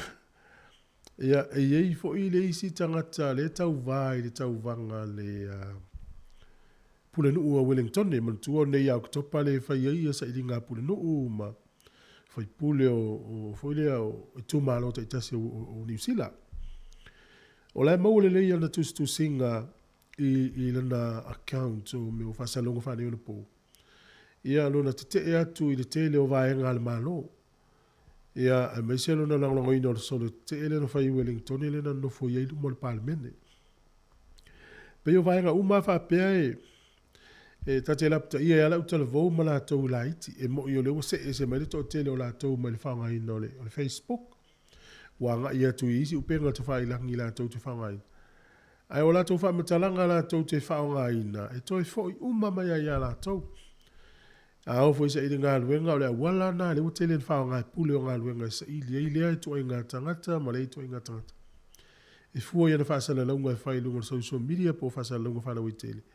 E fua fo ia na hata e tu wai. Ia matua. Lapta ia ne il whanau. Ia e tala noa le i tamai te wha i te i me whampea. Wa e te lei o le a wha ina o la tōru manai. E me se pēa ngā i tūlanga o sa i ngā luenga mai tu ai ngā luenga. Ia nā no vai atu au le pule o ngā luenga po la tōi whaile interview mai ia. No inga o le a mio ale a tama. E watuna o atau pāti i me tu mai lunga o langa account foile o whasalunga whane o po. Ia, ona i whamanatu whapena, taminei la. Ia le la ua talina minister e le Palemia o le malo Finland. E tala vau lava le tamaitai. E tolu sifuru ono tausa. Ia, e pei lava i o isi fo i teini o lana ua tupulanga. E si siva fo i la tau. Ma whatau tau o la tau la wao pe a la tau siva. Ia, le ua teile e tala whasalaunga e le tunu o Finland. Pe o le afianga le na. E lapta ia tuaine e tātou whanau tala vau. Ia marito o teile au tātou. E ori tātou sasi na i vaenga ia. E ua teile a le a whaina pe a tupu. Ia, e sa au pe sipa. Lele. Ia, te lole la a, te pena na i whawhiwhianga nei e. Whawhiwhia i lau tomu maru. Ia, e sa au ni mai tātou tala fau. Lela tā leiva. Manu ia o ngā whanau, manu ia le tāpua inga nei aso nei mātua ia inga. Ia was whatimu whape nei. E se le mā nei e le moe i sa moe tātou whale apa fo i e. Si whanau tu le te moe e pa o mari timu lunga. Ia po le whale ato lau, po le whale ato lau pola. Mā nei e le moe. Ai, o le tua atu la le moe pe whape uma le ale vai aso o timu. Anu tu awhia ai ale ai. Ka whape nā fo i la atu nuu nei. O le tā ua nā o ngā nuenga whawai taimi. O mai le to tele o tātou tangata i New Zealand mau i Australia. O lea o lātou fo'i wa lātou tofo i o lea ngā luenga, o lea o langa watu nune, e leo se o langa whai ngōwhi. E ta tau ana usu e whai ngā luenga, ia so u māso. Ia o te nolto o tele o tātou i sa moe fio mai nofo i whafo, ia nei sao. O lea nganga o leo mai nofo i whafo, ia o le tau aleo sa i ngā manuia. E iai vaenga e se isa moa manu nei, ia pe o le tūlanga tau a onga, o so i fua mālolo ina. Pe a fua tele o tātou tangata i e whatupe whai ngā mālo sa moa mai e New Zealand tong fiti e. I e le maua la tangata sa moa, e maua e la tau i o si tseni man nofo i New Zealand ma Australia. Hawaii ma Amerika ma isi nu umau oloa. Ia ai o leo langa le tunu, ia e sa o e le tala listo ina e lea o ngā aise tangata moe i nu nei. Awa a moe, e le a ai le a inga. E mo mia le tangata ngā i oi te o galulue. Le mele, whata lofa to mi whamanuia to i ngā luenga i lātou umalava, o lo ngā lulue i le mālulu, ma usu i le vaveao i le mālulu. O e tonu ana le te galulue, ma lafo lau tupe i Samoa, o lo ieilo usao le tamao a inga o le tātou tunu. Ia e usi mai le whafonga le tātou whawhiwhianga, O le taimi le uto e 5 minute ia o le tālea o le valu. O le iwa, tāle iwa.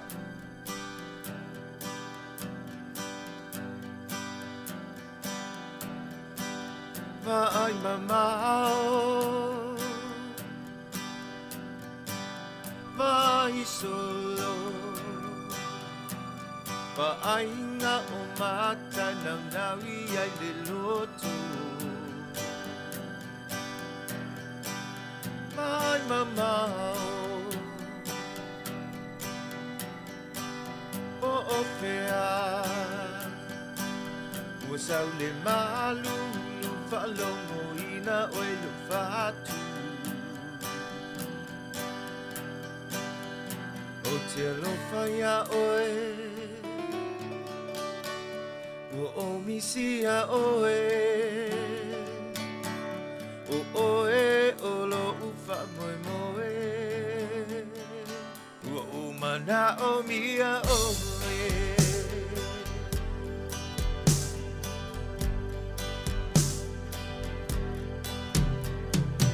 so la bala elenga lo oe lo fatu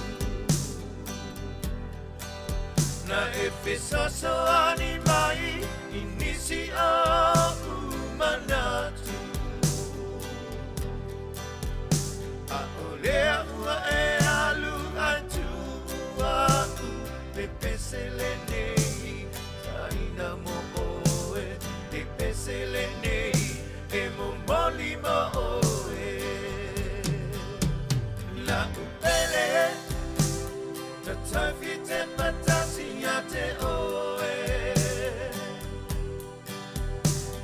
a e si mai e mambo oia I lo toe la upele vete taona ota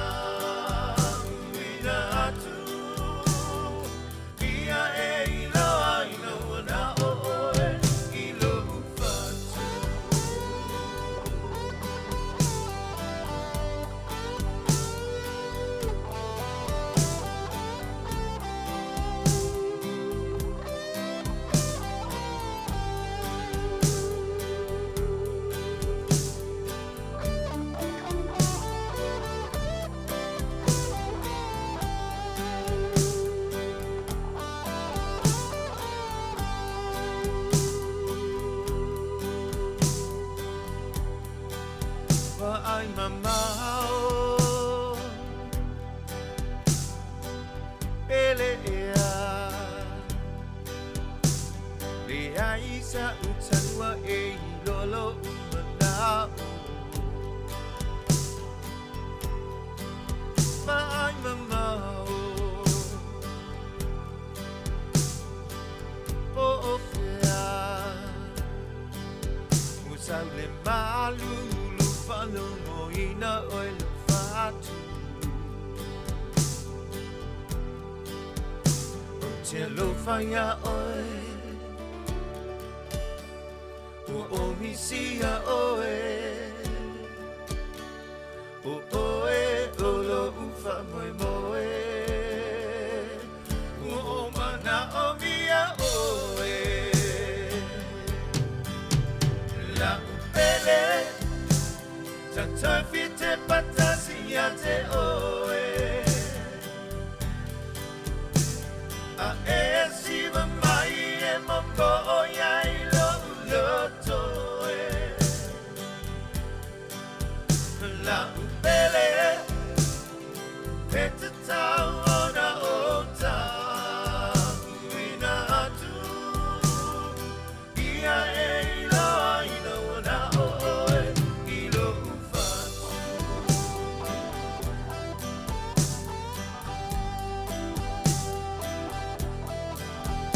ai mamao pelea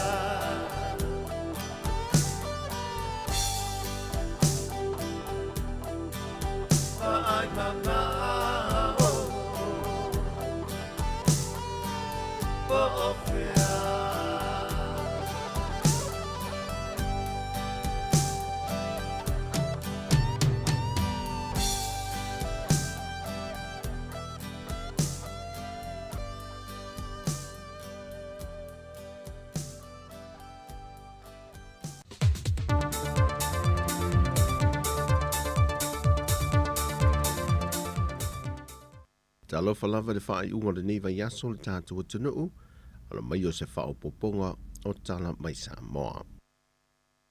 Wa whapaanga nei se tasio vaenga o onga le investea o Samoa le papangalangala, wa ta uololo a Manu Center, UNESCO o le nola o le nuanua le lofa, e a o ina mata au pupu por kalame mo ilanto e yeimina onga whaapitoa mo sa vai ma upolu. O ia onga so swani mai le UNESCO walo whaatu te le investea o Samoa. Na amata le mototele i sa vai le vai ason te nei, ma le wha moe e wha mai e le masina fau se tema, ma whai ua le tuftufa ngatu si pase mo ilanto le a o nai. Sa no le wha ao le investea o Samoa Professor I Ono Alec Ekeroma, o lo tau lai ia o onga nei mo ilanto i yeimina onga whaapitoa, e ne isi tia le anga wa amato mai, e mauai a lato ngā luenga mo le manai.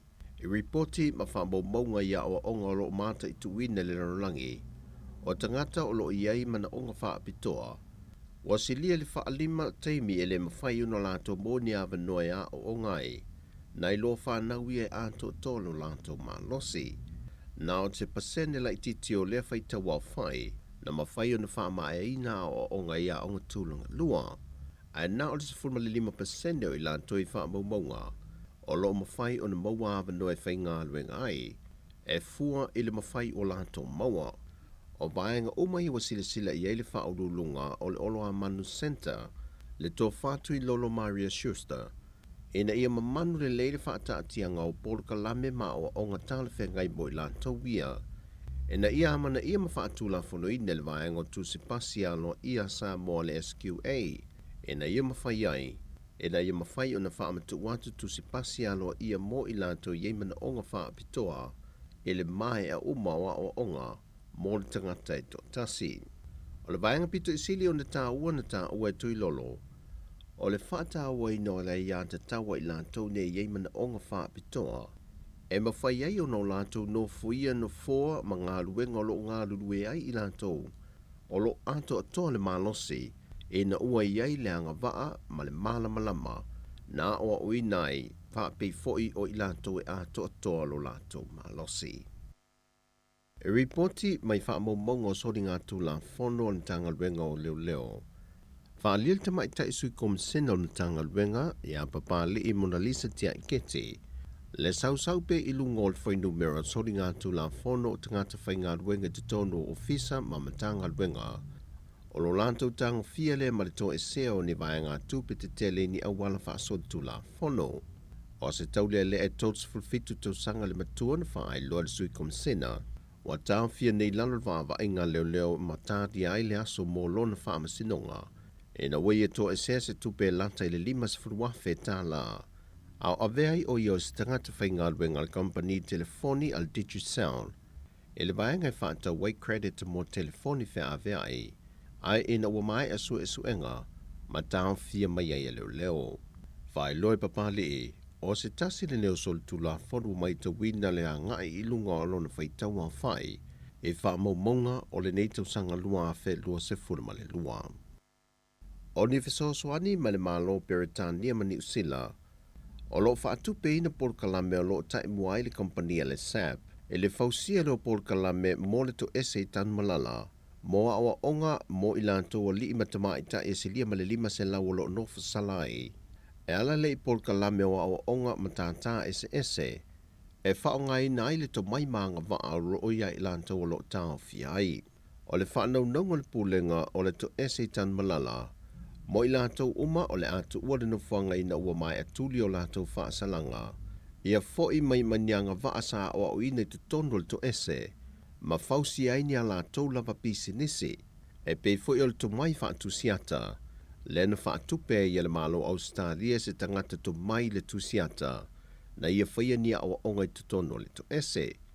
O isi Polokalame o lo oa o inai e au fia e le kuka, sui, whae le tise, palama maisi. Ai ua mautu foi nia awa onga whaatu spa ia, o lo awa i atu whaife au mai e ka le sia, Lato te whaia o onga whaatus pa ia vai aso te tasi.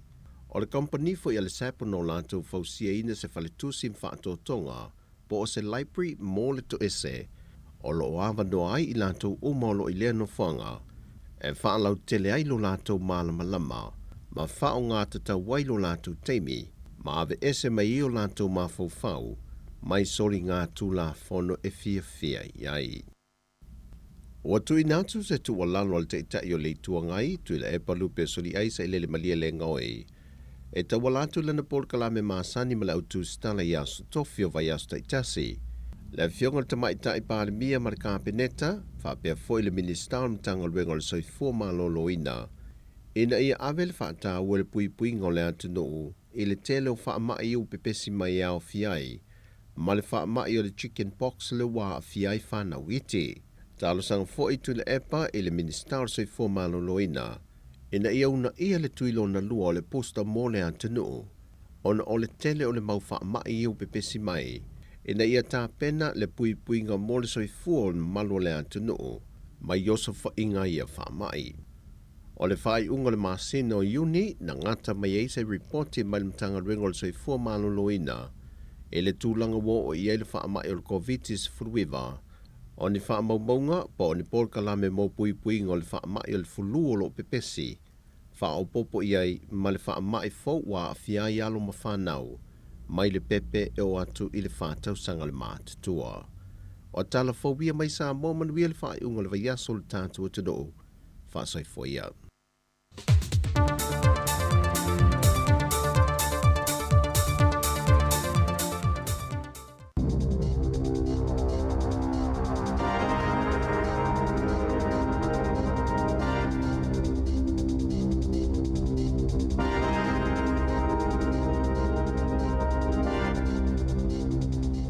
Jai whaatalo whaatol whaapoponga o talafoma le si ufonga le la mua mo le nei tae ao. O le solo whaanga solo ile te ea au nanga tinei mua New Zealand mo whaatolanga ina lea teva mo le tasi le ito la mai le siful tasi le tae o nei o ato ile sifulu ma le lua ile awa ule. Ua fuafoina fo ile isi te ile asfaraile o le vaia sofo. Wa yele talitonunga o tangata whaingaluenga uma I titono le ione ale New Zealand Professional Firefighters o le awai ile teva anga. O le asi iti el fulu le tausanga, awa no mo tangata ngā lulue maa o awa ile au nanga le soifua maa loloina, mo le maa fau pe a o atu le tausanga ilua whelua wha, ma o le a wha upopo fo ititongi peo na ta ua ele maa lo. Na wha maa nia ile asoa na nafia le minister le soifua maa loloina, Andrew Little, a o onga mo le au whaingaluenga le soifua maa loloina o le maa fau, e wha apeolo o solonga le lava, mo lona toi wha alau te lenga, o ni awa noa ia ngā lulue maa o mai ele ngā luenga. Mai le siful malelua, ile tausanga ilua fe siful fito, ila ofa inga ilua siful valu le tausanga nei, e wha moe o atu le tausanga lua fe lua wha, o atu le wha se fulu, wa wha opopo ina fo ile wha atu penga mo ila ato e maua iawa noa, mai lata ile wha siful pasene. Po le lata ile ono se fulu afe tala I tausanga taitasi, o se sao tele lea, ma o se sao fo I wailua le malo, o la wha alo tele ina ini si tangata sto tele, e wa ai ava noa ya o ngai moni ngā luenga wha afo mai o le maa fau, pia na sao no le minister soifua malolo wina. Na ta ueni report e wha pia na lapata ina le vahenga fau tua mo le matanga luenga o tupe, ia le whainga malo ina ia awana I toi wha opopo ina, le wha mama avenga o le wha apa ua la fonga mo le penisine ma le wha ititi ngā tupe tutongi mo le wha o ngā ngau awala titele, pe atoa na ili maasina o kuso, o no le manato I tangata o se whainga o le a wha awau pea, sao lātou fautua ina fo I le mālo, e sili atul wha alau tele o tūlanga ngā waa mo le tupe fsosoani, mo le tāu le soifuanga, le cost of living payment, e wina fautua ina le matanga luenga o tupe ma le ofisa o tupe maua, le whainga mālo e whaapio lewa ngā tupe, e tele lava o na tūlanga o ngaonga, o le tupe fsosoani mo le tāu le soifuanga na amata whaasoa ina atu, I le aso mua o au kuso. Ua maue su enga whaapeo tino maliliwi na maue titono ni atopao I se whale Clendon Park I au kilani le vai aso taluai o ni tamaiti lai tis to olua tu saima se whaamatala leo. Na ta ue whaape fōlinga mai o ia tamaiti e le vao le 5 ma le 10 tausanga le mātutua peo na ilo isu enga mai masalo pe tolu I le whātau sanga talua na maliliu. Sa whaamatala ina e whaapea o le ainga eno no foi Moncrief Avenue na ave atu salato pusa tele na ye leu toni mea tō tino po oni oloa. Sa manu malo I se tau ufunga, oni oloa wale toi wha o ngā ina, pe wala fo i tonu o ni no fuanga o o te ia i tu ai ngā o mea tō tino. E au noa maleilo ele ainga le atopau, le na iei tino tamaiti i tonu o le auta, o loa i e teu i tonu ia no fuanga, e masani o na whaia i eini wha atau tui, pe a le toi o atu tangata e piki, pe ave a la tau mea tō tino. Ma ua le toi tutongi na fo i le tau e te wai a la tau mea tō tino po o loa, ia no fuanga. Na sauno le li leo leo su Detective Inspector to filau fa manuia va ai loa, o leo wai le vaianga mua la tau su nga peitai, wa fa ngā solo le sa ilinga, po o ia tamaiti mao la a inga. Na sauno va ai loa, wa mai ona fa ilo leo fa vau ma lo, ma ua fa asoa tu fo i fa amatalanga, i isi la la ia tunu o i fafo. Mana ia ta ua foi, sa iei ainga o tamaiti te tono New Zealand. Na wha mauni e wa ai lua e le ise pi tanga o le ainga na mawaina le atopao. Ma tamaiti ua maali liu, mai le o whaingofie foi le ainga le langona na o iai. Ina ua lato mawaina le atopao, na iei tino maali liu o tamaiti. Waititi fulfai numero Pacific wa ilunga mga alai Wellingtone na ilo se isi lava taimi le taulu tausanga ua tuanai. Ina ua ausia se isi fai numero 4 pito mawalunga o fai ngā malanga e toi tolo po ina. E whaafe whaase lau luas fluiva malanga a pasile nei masina. Ele i whaataunu uina, mai leo whainga e limas fulfitu afe whaase lau whaase fulvalo. Sasi itia mai le whaate si ma le whaalima pasene ili masino iuni. Le numero pasina tolo ma le whaataunu uina la tau malanga ile 5 le tasi lua pasene ile masino iulai. Aena si itia le 7 le 7 pasene malanga na tolo ma le whaataunu uina mo le afa mua o le nei masina. Na taa ua le polisilo le me Link Samantha Kane. Ua mafua lea, ono le whaawau peo le lava o ave pasi, ma le mawalunga le whainumera o ave pasi e COVID, ma maua ia afianga o whaamai o le tau malulu, o ia whaafi tauli o lo o afia i fo i au nanga, i le atunu o atoa. E tu samal to ofitus fulvalu afe lau whaingo tangata ielo la tau talitonunga o la tau whaatau watu la tau whale ile tau sanga a sau. E tu saima whaamaumaunga se saili linga fau, ua fofola mai eile lo lotol popolinga o tangata, ile si itia peo pasene tu loyo tupe. E na o le 2% o ila tauia o tangata mātutua. E tu sai, ma le saili linga ale Horizon Research, e 5% o le whaitaua whai, e popole ile ono fōlinga mai lava o le atoi whaatau wato la tau whale. Ona o le mawalulunga o pasene tu lui. O le vai aso nei leana toi si itia il faltupe wha leo leona pasene tu lui e tupe. Ile 3% po le official cash rate, le whaatulanga i faltupe ala tau pasene tu lui. Ma o le a pasia tui a inga le si itanga o ia pasene tu lui. Ai o le uwhianga i fo ima le taunga tau le soifuanga. O ila tau o lo pito silo na popole pe ona maua i le saililinga. O tangata i le valu se lau 5 afe, ma le 2 se lau afe tā la tau tupe maua. Ma i le valu ta i tolu 5 ma le ta i whaasful whātau sanga le mātutua, ma o tangata fui e ta i tasi pe ta i lua la tau whānau. O si itiel fai numero ta mai tia nono fo mau i tutono ta avale, ta lona tula i mai le fai ngā malo e to saima report le One News. Wa tu o ia le tau fale no fo mau tutongi, ma ua ai oi fo i le malo, ina ia fai anisi fo fuanga i fofoa ia fa afi tauli. Mai le to o 5 tasi o whana witi sano no fo i ta avale le fai ungol tau sanga, e lua afes fito. Na si iti atu i lau fa inga e lua se lau 2 i le masino iuni le tau sanga nei. E wha maumawina ia fai numero i taimi e tālu sanga i tangata, moni fsosoni mai le matanga alwenga o anga fsotai. E fisilingi ai tangata po wheno no fwai. A e pe iei fo ini a lato whanau. Na si itia fo ili fai numero tangata eno no fo i fale ie. Mai le to o 2 sa wha mawina il fai unga le tau sanga i lua fes fitu. I leo fa inga e to o valus fulfa i le masino iuni. Na whaalia Ian Hudson o le Salvation Army e mo mie le malo na wawesi itia le alauni mo tangata awa whale no no whai. E le ise tasi o tātou e mawhaina malama lama li lei i le itu ainga o popo lenga o lo o a whiei tangata o whianga i maia whaafi tauli pe ona sauno Hudson.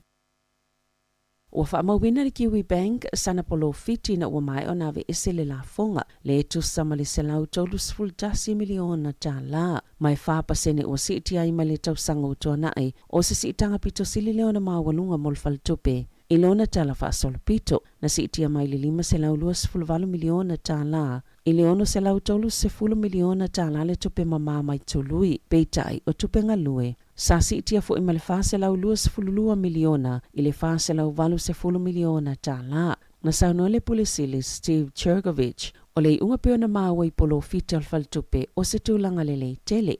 Ono le anofo I lava I te tono New Zealand le se lau tolu se fulu tasi miliona tala. Sao o atu le tasi te si malevalu biliona tala atu pinono atu mo fale. O le vai aso taluai na whaamawina I le ASB I te tono New Zealand a la tau polo fiti na si itia I le iwa pasene I sao whainga e tasi te si malewhalua biliona tala. O le ASB o se tasi o fale tupe a au se talia. Sa whaamaunia le oranga tamariki po le mtanga luenga mo tamaiti, le umai o le olo se tamaiti te fitu tau sanga le matua, a o ilalo la lato wa inga po la lato tau singa, I wairoa I le asusana te anei, na maua atul tamaiti te ua le maanava, ilona ainga I Fraser Town, mai ui te mwhainga toi whaasau I na ilona ola, peita ina whailoa I lava le umolo na ola le whale mai, I wairoa. O le asoluana mai ai se suenga lona tino maliu, ma le afsosani le ungoia suenga ilo ile mafuanga, na umailo na ola.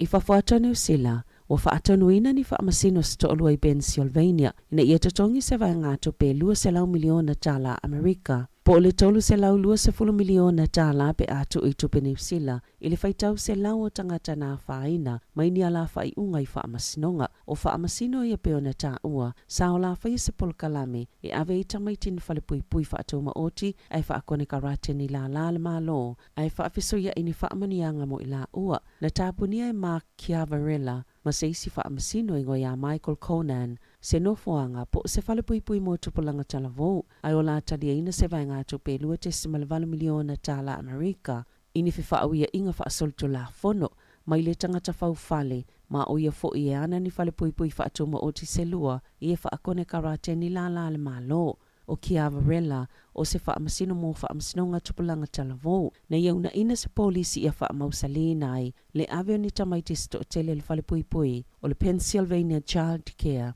ma le Western Pennsylvania Child Care, e ta I walu tau sanga le mātutu o tamaiti malunga ato, na whaatonuina ele whaamasino, ia ave ia no fuanga, ma o to tele o ia tamaiti, whaato a whaia leo ni solto la fono, e pe o le ngaoi, o le tia ia onga, o le ula tapua'i tonu o malayo a onga, ma isi solto la fono mama, e masani fo ina whaatonuina ele whaamasino, le vave talo kai filifili o tupulanga talavou, ma ave ese, a le itu uina iaini avano e tali ai, e pui pui I la tau pe whaato whaafoi, I o la tau a inga. E o atu le whaafe leo whaingo ni whaasalanga na mōli a ili silia malilua fe tolu se lau o tamaiti, na whaalea o ngaina le whaamsinonga silia Pennsylvania I Amerika, ina ualia e, mai loa le Apollo Kalame. Na whaalia I saililinga ma reporte le CNN, le suwinga tele o le whaonganga e tupulanga, o au nanga whaatekon losi mo fsota inga ilunga le interneti, ai maisal pa uol whai numera o e whaongaina le Facebook. Sa whaatustusa whaamaunga o le tausanga luafis fulfama le luafis fululima, whaape ma whaamaunga le tausanga nei. Mo tupulanga ma le taisful toluanga il taisful fitu tausanga le mātutua. E iwa 5% I lato e whaongaina le YouTube il tausanga nei, luafi lua. Ono fitu pasene, e whaongaina le TikTok, pito I ele Instagram, e ono 2% le tausanga nei. Si itia mai le 5% na whaongaina le au nanga I le luafis fulfama le luafis fulima, pito I ele Snapchat, whaatasi pasene sa whaongaina I a lava tausanga, ai wasi itia le 5% le tausanga nei. I le luafis fulfama le luafis fulima, e fitu tasi pasene tupulanga, ta isfultoluanga il sfulfitu tausanga le mātutua, na whaongaina le Facebook, peita I le tausanga nei, ua pa ui fo I le tolulua pasene, o le Twitter sa tolu pasene, e ua pa ui fo I le lua tolu pasene, ua moli mawina I le pa uma wa lalo o ia tupulanga o lo whaongaina, le Facebook I le lalo langi. I ta alonga, safa ia ina lau kilikiti ali I le Black Caps il ta alonga momo le au le West Indies I le ODI, ena o le selau iwa tasi aina tuli, ena maanu malo West Indies, tois fultasi ala to ovana tutoi, na faisi faale tonu o le au tata ani usila, o le ta alonga luna lua e fai Barbados I le astona I nei, mai tolu ta alonga o le ta amilo sanga. Tala fawia ma le si ufonga le lau mua mo le nei vaenga le tai au.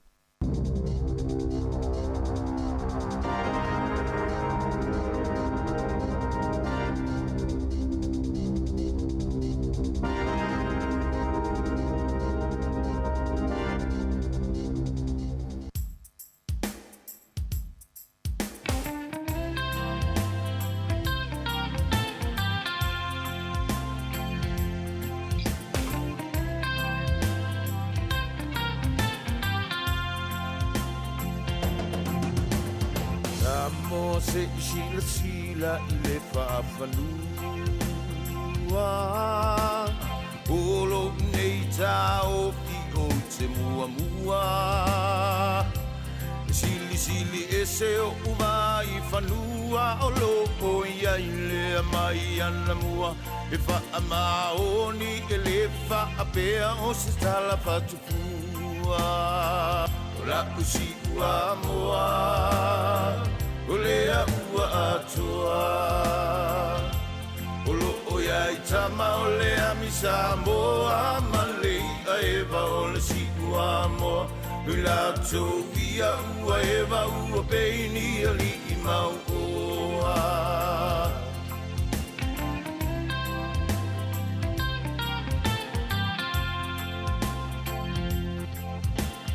O le pita wa o le nei o le makusanga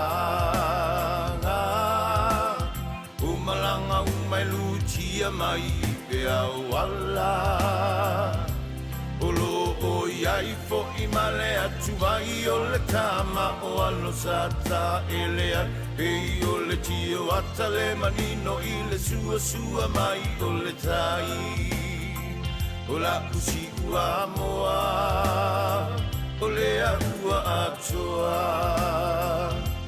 O loo ia i tama o lea mi Samoa Ma lei a ewa o le si ua moa Pila tongia ua ewa ua peini a li i mau oa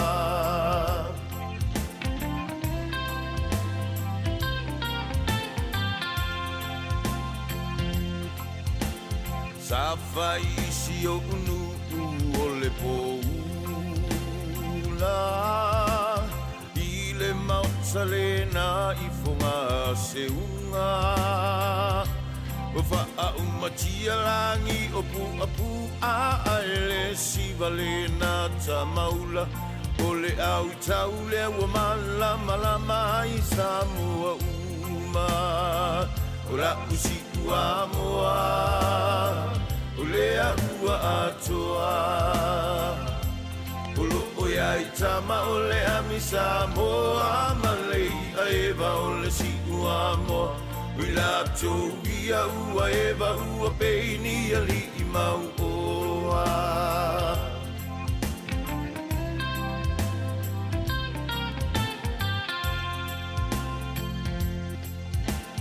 O si o tau sala o me kotangi vale Sa tangi tangi alo fia faiso na fale Le fale le na o le si ua moa e lau i ula e po i le toa Sa fau fau umalava e i o le ia au le aoa O la usi ua moa O lea ua atoa O loo ia i tama o lea mi Samoa Ma lei a ewa o le si ua moa Pila tongia ua ewa ua peini a li i mau oa O la usi ua moa O lea ua atoa O loo ia i tama o lea mi Samoa Ma lei a ewa o le si ua moa Pila tongia O le whawhoma e tautua le si whonga le na mua le teimi o le tae au. Ia, o le ua toi. Wanua sifu wha minute ua te e nei e le iwa. Ma nei fwoi whanonga toi porofiti e le Kiwi Bank. Ia mna tua le Kiwi Bank o le whale tupe le New Zealand. Ia le se lau mona tupu miliona la na porofiti. Ia le la nofo al tato se lau miliona nei.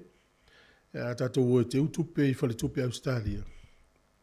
Ia, tupe a tato e ave Australia. O le se senga le na, o le a te tele i o fwile le o porofiti e whale tupe i tausanga u, ma tausanga u. Ia ele uilo me whale tupe le pangati o le atunu ua. Tu so o vaenga e masa ino vai la to porofiti e whailoa mai. O le e ni usila, o whale tupe umai i tutono ni usila Australia, ma ni usila mais whale tupe. O pampen sini. O vaenga na e masa ino vai la to porofiti e whailoa le tele o tausanga. Ele ia se porofiti ila no merse lau wa miliona o lunga atua.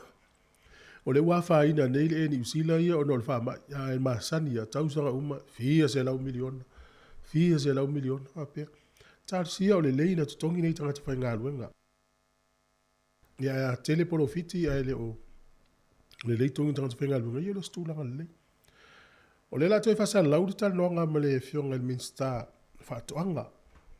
O te te whono foi leo le vanga whai le fast. Le sunga i le lauli le mani e toa le watea pola ta i wha Fossi Smith. Ia le talonga na nafi. Ia ua le mwhain whātau nui nai tātou polokalame o tala laurunga o le wha yaso no nisi o mafu anga le maalufia. Ia le polokalame na lela e whafonga me le taio nei. E mo tātou lunga o le tātou ala leo. Ia, ma tātou e pio le havanoa lea. Ia mo tātou umawhanga ina le Facebook ma le YouTube. Le nai te mau alfa tātanonga na i lunga o tātou unanga na mai le aso nafi. Ia te mirei eus mai le whafonga. Ia o se tala fia tele mo le lau mua. Me se le tātou li te orisi ufonga le lau mua. Maua le havanoa ia fia i le fionga le te whono. O le vaenga whai e le whatou tua le tua sa mo utasi. Le susunga i le lauli le mani toa. Le watea polata i vao Fossi Smith. Ia le lau e tono tātou pōtu whasa le lau liteni. Ia o fia whailo atu. Ia whatalo whatu lau fionga le sunga le lauli le mani toa. Ma lor so i fua ni tai au fo. Ia i le nganga whaaloalo o te whatalo whatua i lau fionga i le whatono le tātou le tio whasara lau nei le lau mua i Wellingtone. Ma lor so i fua malalangi mama i le paia mawalunga o le tātou le tio whasara lau le nei fuitai au fau. O te o whalo whatu fo i mwhatalo whatu i le whaafonga mai tāpo i mai e siu tātou watanu. I tawhai fia o le nei lau mua o Wellingtone. Ia i le paia malamalu o Samoa i ona tūlanga whaalupea. Mamalu maurunga wana au whainga luenga tofi le tua. So se fata whaitaulanga. Ia e meise fo i le paia maurunga o Samoa i ona tūlanga whaalupe. A wa ainga ma lātou tama mo lātou ainga. So ngā tū mō mapule, tua ma lātaua. Ai ngai le taima le wa o fonti. Whaafonga tāpo i mai maota malawa. O tātou ta mā, tina mātua. E meise le awa o sina o si tātou atanu. Ia vi ia le atua, fua. Lau tō whāl tolu a tāwhi loa i nei. I lo potu mata mo fia o lo watoi whasara lau ngane. Tātou atanu umal tātou le tio whasara lau. Mālo sei fua. Mālo sei fua. Ia, lau sunga lau del maleto. Te loe lea tonu o no pai atu i pa ia whale nganu o lau sunga. Ia, ve ia pa ia whale mālo tata no nei tai. Whaftai tele la vai lea whia o le mātou li tio. Mo te whale whaftai tele i lau taimi u whawano ina wai a whia ili lau mua. Ai o le whasau ina o lau taimi. O tele o lopa o lava le mālo ronga lau sunga. Mese lau malanga. Hei whaftai. O le nganga lava o avanoa. O me le au maua mfua o lala le nau mai. Ia o lo maua pe le avanoa na longo tuloa e. Fia maua se tātou whataltana nonga. Ia e peo no whai atu. Tāli ngā fo isu tātou atanu o le mafo anga na mātou o mai ai. Ia ma tātou taratana noa po a fo ini tūlanga umola a tau pulea. Ia ma te fufuanga e tala noa ai le malanga mai ma fufuanga o le whainga malanga. Māro. Whaftai tele. Ia, a vea ia rei taimi o le a matoina i whesili e whasau ilau taimi. Ia mwhai fo ina ta amata mai. Ia po le a tonu ale mafu anga o le whai malanga mai fo i Wellington e mani usila ni taimi. Ia o le finangalo o le fionga i le taitai o le malo, fionga te mai tai palimia, ia o le nei malanga sa tu poina wa leva na tau mwhai mai tau puli. Ina ua maea le whainga whiwhiringa le tunu. O le aunga malwha moe moe, ina ia whaia se upu whaaftai ma se upu whaamalo, isi o tātou wa tunu u atoa o lo lalampapa au i tawhai fia o le lalulangi. O umana whai upu matala e na ua tatala lo ia le palemene, ma whai le wha mauningo le whaatautonga ma mea uma, wale pa ia ma le maru maurungo Samoa, o lo o waalepa i tonu si tātou atanu. Ia, o uma fo ina whaalele mai le ea tau rumanga o le fo i tūlanga o le tapo inga Samoa i atanu ma mau. Peitai, o mato manatu, ia e se lava le tūlanga o le tātou fisila whai, i lunga o penga o whamtalanga, ia ma televise ma me fa pena ai ai lava le teletonu o le fisila fai whewaiai ma le militino. Mon. E sili na tāua lea. Ma le mafuanga nā fua, na tau pule lo le malanga le nei, o le malanga ta amiro la le nei. Ina ia sopo lia uma se tātou atanu i tawhai fio le lalang. Male, male. E sau tau sisi latu ia ua mātou tau nuu lava i le malo tele o Amerika, tā mātou i California, Carson, ia mātou wanga i Alaska, mātou wanga i Utah. Ele i eise vai panua mātou tele i o ia i le mea, o lo o lala ai le pa ia ma le mamalu, siu tātou atanu. Ia ele ngata i lea o ainga wo mai masani o polo mgafa. Ia ai mai se lava ia le ainga langolango. Le fatu tua i le tua sa ma utasi. Sa ma futa fia fia i fo i male au whainga luenga. Tofi le tua i so se fata fai taulanga. Ia ia te auia ua langona le nganga whaaftai. Fasolo mai la ia le sa mato ia i fo i Wellington e ananafi. Ia ai mai se fo i Christchurch o le fufuanga lavalea. Ina ia maua le lau tāua e tala no ai, ia ma whaaso ai, ia ma wha amtala i eitu langa o lea nga i ai fufuanga ale vaenga wha whai mo le rumanai. Ia ma le tū tāua lava, o le amatanga lea o se so tanga vāvala lata fog. Te lo lava e tele teimi sa i ai pel tūlanga le pe e arula lava whainga malo, pe ese le malo, ese le atunu, pe ese le malo, ese le kalesia. O le nganga mal wha moe moe le fionga le tamaita i pāremia, po le taitai fo i lea o le tātou ainga le whātua tua i le tua sa mo utasi. Ia matua fe so tai, fe uruai, fe aloro whai, fe aloro whania i ngā rue whātasi. Ia tu tino ne todo le atunu. O le anga nuu mal wha Samoa, pule maruari i mwhai pule, o le tātou malo, ai mai se le wha maru. Ale au whainga luenga tu tofi le atua. Pea no tau sirifia ia ele ima vai atu nei le te leo temi walu aluali wa le aise feso o tainga. Wa wala lata ma o ai upua tauanga i efesili lesi whaalau, lesi whaalau. Ma o fesopoa i aitu langa le vana nofo ma le vata puia. Wa matana tātou tilo. Ese le tātou vavai wa mala ese i la, mala ese i nei. Ia matulanga foi wa o ale upua wa fewa ai fo nga va ai manatu malangona. Ale nganga a tole na ole mato malanga mai. Ole fia maua se filo inga. Ya se imo mori fa aftai mal fa malo. Ele ifa ngo fia nei no fo inga. Male taua va me ina o finaunga fa nga firinga Samoa. Ole vai masina lente nei. Fatu ato al tasi tau sanga talu no rufal. Ina ua mawai ai le maufi ina unga fatu la fono. Ina unga famsinonga ma mea. Ia ole anganga le na, fausiri mai mfua. Ole fia feilo ai mai. Ia ma fata alofa. Ma momoli atu le anganga faaftai ono le tapua inga.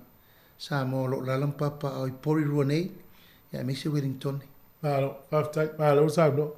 Ia, o le sio mahanga fo ile fiu silingia fo ile ua ta ua fia fo malanga le ta uli Samoa na le fia fi fa il felo inga tele nei poli lua. Ile le yei tu tonu la fa fa il fa tu ile tu Samoa ta sita wa vele malo le temile. O adi va henga la manifesto le ua tino mo fa tino le temile nei. Ta lu tu la ina. Ia o te loa mfua le ase me o lilo ia o to nei. Mo ila. O le manifesto na tapena. Na fola matautino ia Samoa a mai whaatutuanga o mea ia o le awhatino e le vanga whaafai. Ia te auia o mata mo tue tiro i mea uma sa tautino le aturu. Salo po le fitus fulu valusu pasene me la umon whaatino. A lere i awhano fo inga. O le tu sili le na o na averi whaaftai le atua. Ono le ava noa e mwhain whaatino. O le mea mua lava, fua ma le whaafonga Samoa. O le tātou wa ngā i lea, e ave le fsoswani i lato e sili na manauna. The empowerment of our people at the grassroots level. O le avea lea o manaonga, e pito i sili o na manaomia, i le tūlanga o le whaamoemoe. Ia, ma o le manatu le nā le sa awai ai mai le amatanga. Ona o le wha moe moe ina ia maua le sosoani e tātou tangata anu uma. E le tātou poloketi lea pisa oa inai fo i lea tunu. O le tātou miliona tāla. Oina, o le mawhauwhaunga le whainga malo fo. O i e mawhaina ti na e Samoa. I le teimi e tasi, i le teimi o ngatusa, ma le teimi whaatino mai. I le tangata e sili o na maua lalolo na tamau ainga.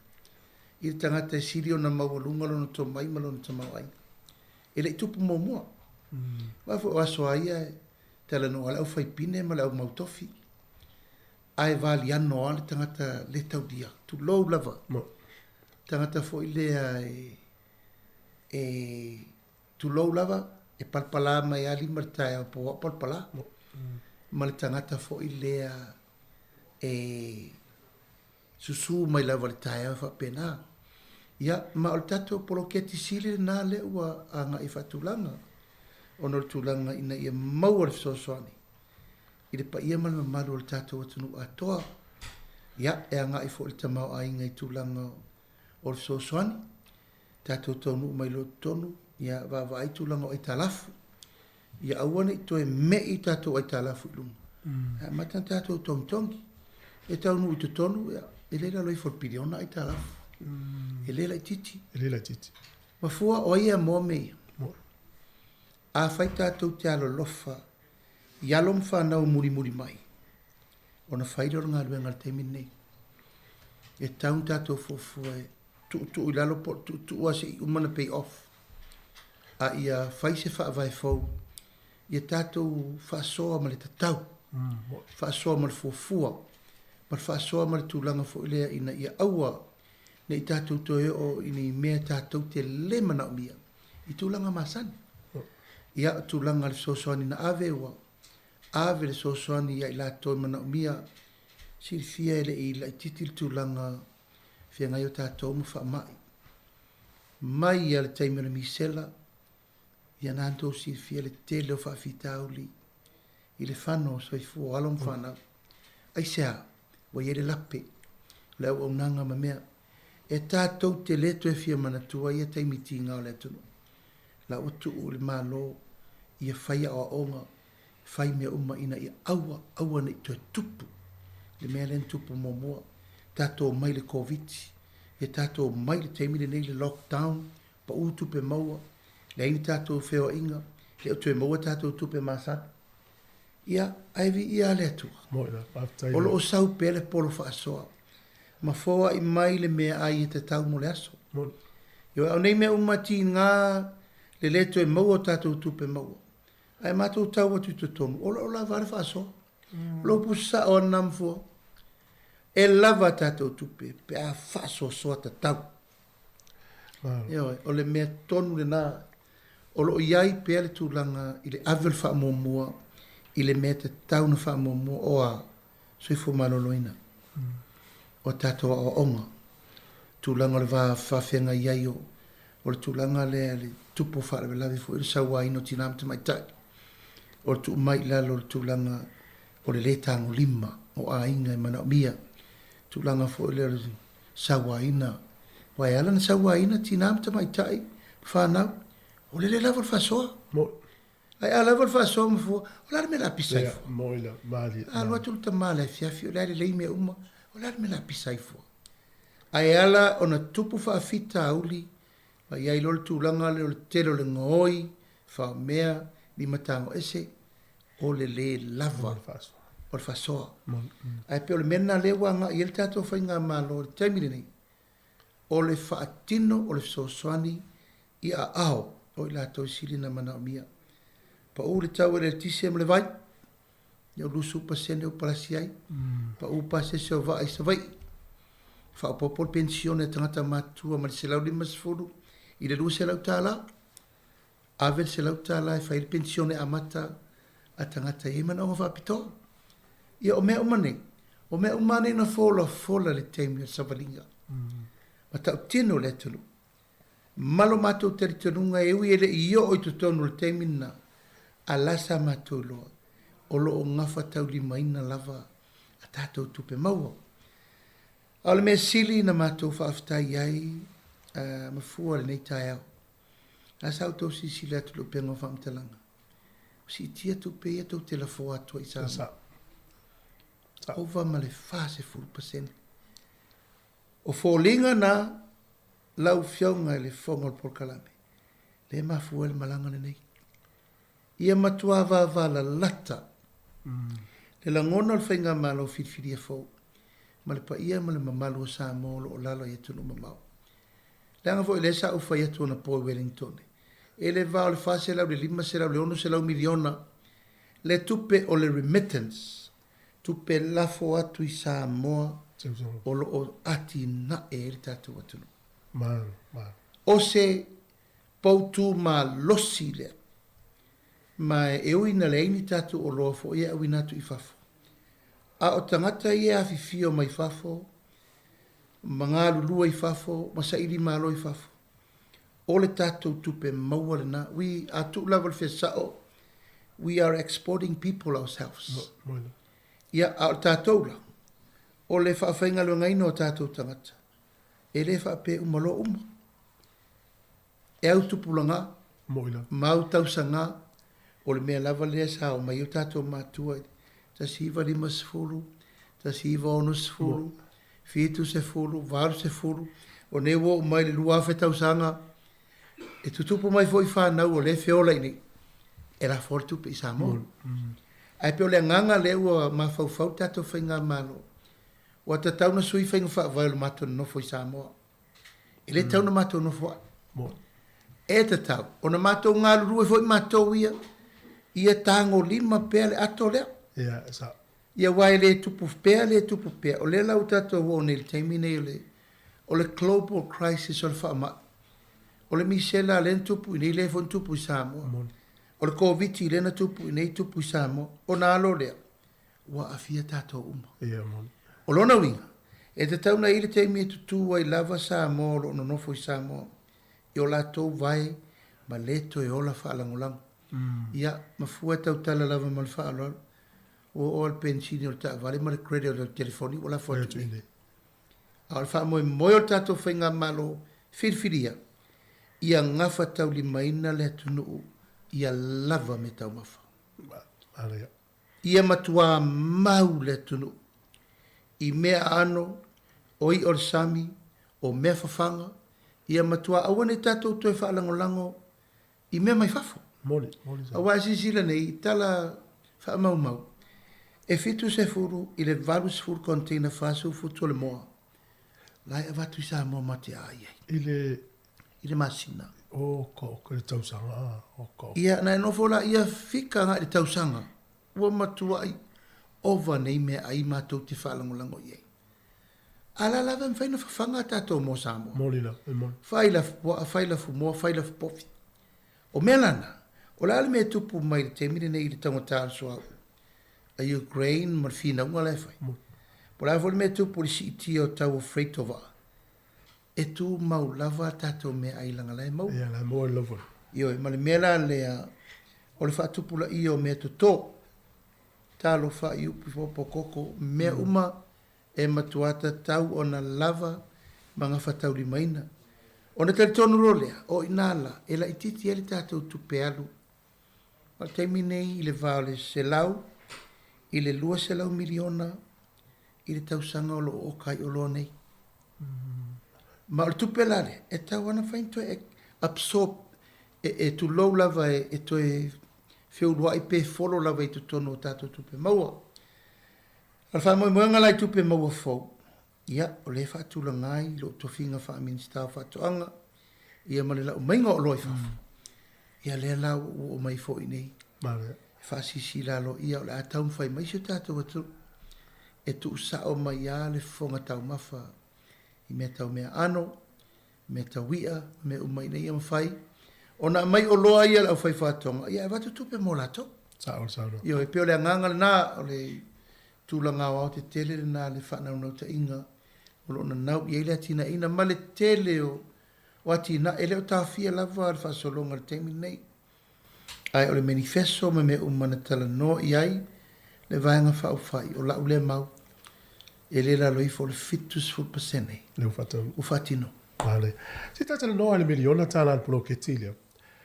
O fesa o ele tupe le wale ma o fa pe o tsa uma tu fa 3 miliona tala pe sa ole. O fesa o la o ia al pak se paket fa to a mo 3 miliona le tsa so. Io e. Ea, fuana na fa longo atu. Ia. O tala o alo, tala o ne miliona. Mo. Io e. Ave runga, ave lo, ave sasai, ave sif. Ele tupu ele taunu. Olo o lava tato tupe fasoa. E fetuna. O la ule mau. O le fatua o usau fa ile lei mo mata mata. Ile mea o lo iai le tānoa, le tafe umama iai tupe maua le tunu. Tato tiute, tato taxations. O mea alofa mai fafo, o sao atu o to inea, I tupe wha mamoli. Ona fetu una I lola ia, o le mea tala whenga ina ave I wha mamua. Ioi, a o le tupe lea ta 100 milion, o lo wha tupe mai lava I ta tau lava tupe maua masani. Ioi, ai le o tu ua I te mini nei ma fau ngā fau, I mo tupe fau. Ia ua nei tato to alia I paudal me wau il tato mwhai. O leo ta pena, wha moe moe le malo le mtanga luenga fau e ta o le Export Authority. Le Export Authority le mafua. E mawhaina lau umamai la tato o longa osi Samoa. So se mea. Mea tau lima, so se mea. E o longa osi, o le ngosinga o le whalau mata mai le wha I talo, ulu, manioka, o mea na. O le ngosinga o le swa umai popo, o le ngosinga o le tele o me ese, isi o lo ngosi mai fuafa ele lea. O lea ua design ai le tato Export Authority, o ina le la whaatupula ia I le tupe maua. Awai, tu lau lava ua, tu tupu wha ma ima le lenga, ma wha na tato wafi ai. Na te ia leo tato ese ma tato popo. Ma tato koko. Ma tato me masan. Ao tato. E nu malatasiri le koko sa moa le laro langi ato. Le whaingo suka laki mai si mea. O le tato soa upopo sa nu malatasiri on tonan peritania ato. Peita, wa te ia o tato wha vai vai ina wangi e wha. O lea la o tato toea nga I mai nei le teimini nei. E toi la langa wha moe na. Ta sivo no lua ina whatua a mata, tato tutua tasi, o le wha tupe ina o le urua I talo le tupe. O le este tausi. Se sisira la o na tato tia ia lo le este tausi. Ai wha angalo. O ina na tato ese ai loa. Ai sila na tato iai fua wha ele leanga sa export umamai nei. Sai lungai te road le fale o loa e mai umai fungala au ese sai le este tausi. Na tātou tau mamafa le susu povi. Il este tausi. Na tātou tau mamafa le fasi povi felesi. Il este tausi. Na tātou tā e ele le fasi mori na fai il este tausi. Ma tātou iei umai me ese safai. Peita, o sui le mafau ina wo o mai vai tau no ta siva fitu sfuru le varse fu o te ia o tia il mesa tanta to wo ye a o I o le to o manga lea ma le fesota inga leo tanga tau malanga fa fatoanga o le este tausi o fatoanga ma o fatoanga e fesota I ele tu nu ato o le alto inga fuala au aina fuala au tau mafamata mea ano o tatau lea a fai loa ai lava ua maule tunu. Ia na whawharo le container ala umai nei. O wa au te iloa. O le telo mei tau te tau mamawhai mai nei. O mea isi e tunu. E na alu loo leo lau tau tupere alu I fiti. Alu I tonga. Alu I niwe. Alu I tupere. E te tau na latu sawa ia Samoa. Le winga nau lau tala. E tau te leto e tinga ina tu ai the money transfer. Po le Western Union, na foi la a mai mea ai tau mamafa o tau, ai avatu le tupere ave le au fai whatonga. E peo le winga le nā, ma wha moenga le nā o leanga I le tatou por kalame, whainga malo. Nau fionga te whono, e le ma mao tatou ofisa ma le whare sukalati ta ua le ni usile ta o le witakala ila lo tu I tu loa, O ina le saul telo tato koko Samoa. O lea lava. Ia te lo mana ia umata milo tu ta vale pe o man tato. Weti ka ua leva na o atu lae fai nele por kalame ia lo fo yo fionga fo i totoli ia va ai. Ia te lo ua mawai atu vasol na fo i tu la to le tunu. E fo i sa vem pandemia fionga ile halo lii. Ia o la lae fa o ne o nalo. Fionga atu pa i sali mo va ai. O lae fa solo por kalamena al mele tupu. E o lava tato supply. Esa o tano. O le mele na lei u na i ne le teimi nei. O lo tu malo siem tanga le ngo fatoanga. Ina ima tua o na i a lava koko e avera fai fatoanga. Tuto koko umale tu. More planting materials. Ma lava resources. Ai pe ono fai atu. O le sawa le o sawa ai fo. Le tau ma fa koko o tato watunu. Ia mo linga vole wile ka siri mela ye. Esa. Le pai tau le malu ru mal proko al covid. O le alu al koko malu fo le se futa la fo le Samoa ia. E te lelo nei tu le lei. Mo. Aftai. O mato va ia tu ai Samoa, me se lo witu malo wati na e 1 million. O le masima le fa nga la langi le alu tonu le Clorox. Ai a saule si salt le mai Samoa po nga tai o sele una le lava mga tai lo tu malo. To fe. La o fionga. Ioe, o ati na e uma na o le tele i o mea wha penala e whio o whao Sofia. O le tele o tatu i tu malo o i eitu a papa ma lava. O le to almen na. Ia, e sa o le. Ioe, e te le i o le tu taua. Wa tasiri na mea o lo la watu i nei, import. O le suka ma le masima ma le aniani. E au te loa o isi ati na e te tele na, wae, o le taimi riona lea. Ia noi foloro le tu maro e fai mere. Ia na tonua. Ai si sila nei o le si i tu sili na mata i tu. O le mene nei o le tato vai. Ai sila le tamau a inga le tato no fom tato. The best water and spring water vai puna vai eli. O la ia tato. Mo. A le fie feinu le larolangi ato a isi vai le e le umfain tato makiti ina le tato vai. Tato tu malor nga ngai fomonga ma nga ngai mo. A tata na no te mini nei. E miliona matiliona lito le vaila eru sami. Ia, esa alza no. Puna alu ror sami. A wati na e nei e fa tu fango e me nei. Ma sa ili maketi. E mawai tupe foula le aleta te tala no ai e winga le atina ina o ati na e la vali tu maloia. Awa tata no ia tu lo lawan tafe o la mai matole lelo. O tafe o mai leso. Tafe. So every liter that goes to the sea, o sene uma mena. Mo sana. Yo a sisila. Na sina mea in tiap o fese me o fia nga lala le temini. Le lalo langi fifin. Tai nane mo status fu sene ile liter. A ua mo le tupe fau. Wala ya lu umar samina le nga umale. Ai pe o langona na mamanatu na o le atina ina ia maua tupe fau mo le atina ina o le tulu. Malo. O le malanga i tuila le tapatai palmia ma lau fionga ma pa ia whainga malo. O ani vahenga lau lunga sa ile malanga. O le whamoemoe, ia tātou so tai le lei mo tātou uso. Amerika Samoa i sifo le ainga. O le memo mua, o le tala Amerika le ia leitu tuila. Memon. E luas minute le vao tātou. O le tupe Amerika le wha ona i New York ma LA. O lai pangopango mwhantong. Moni. Tātou tangata i eno nofo i tutuila mwhainga luenga malafo atu tupe o le whaamanuianga tele le na. E tumu mai lava le Lady Naomi i vai aso umai alu i tutuila e ave tātou mea mata. E whaatau tutuila mai ama mea. Ai a fo i mai. E fo i mai ma le mautau mafa matupe.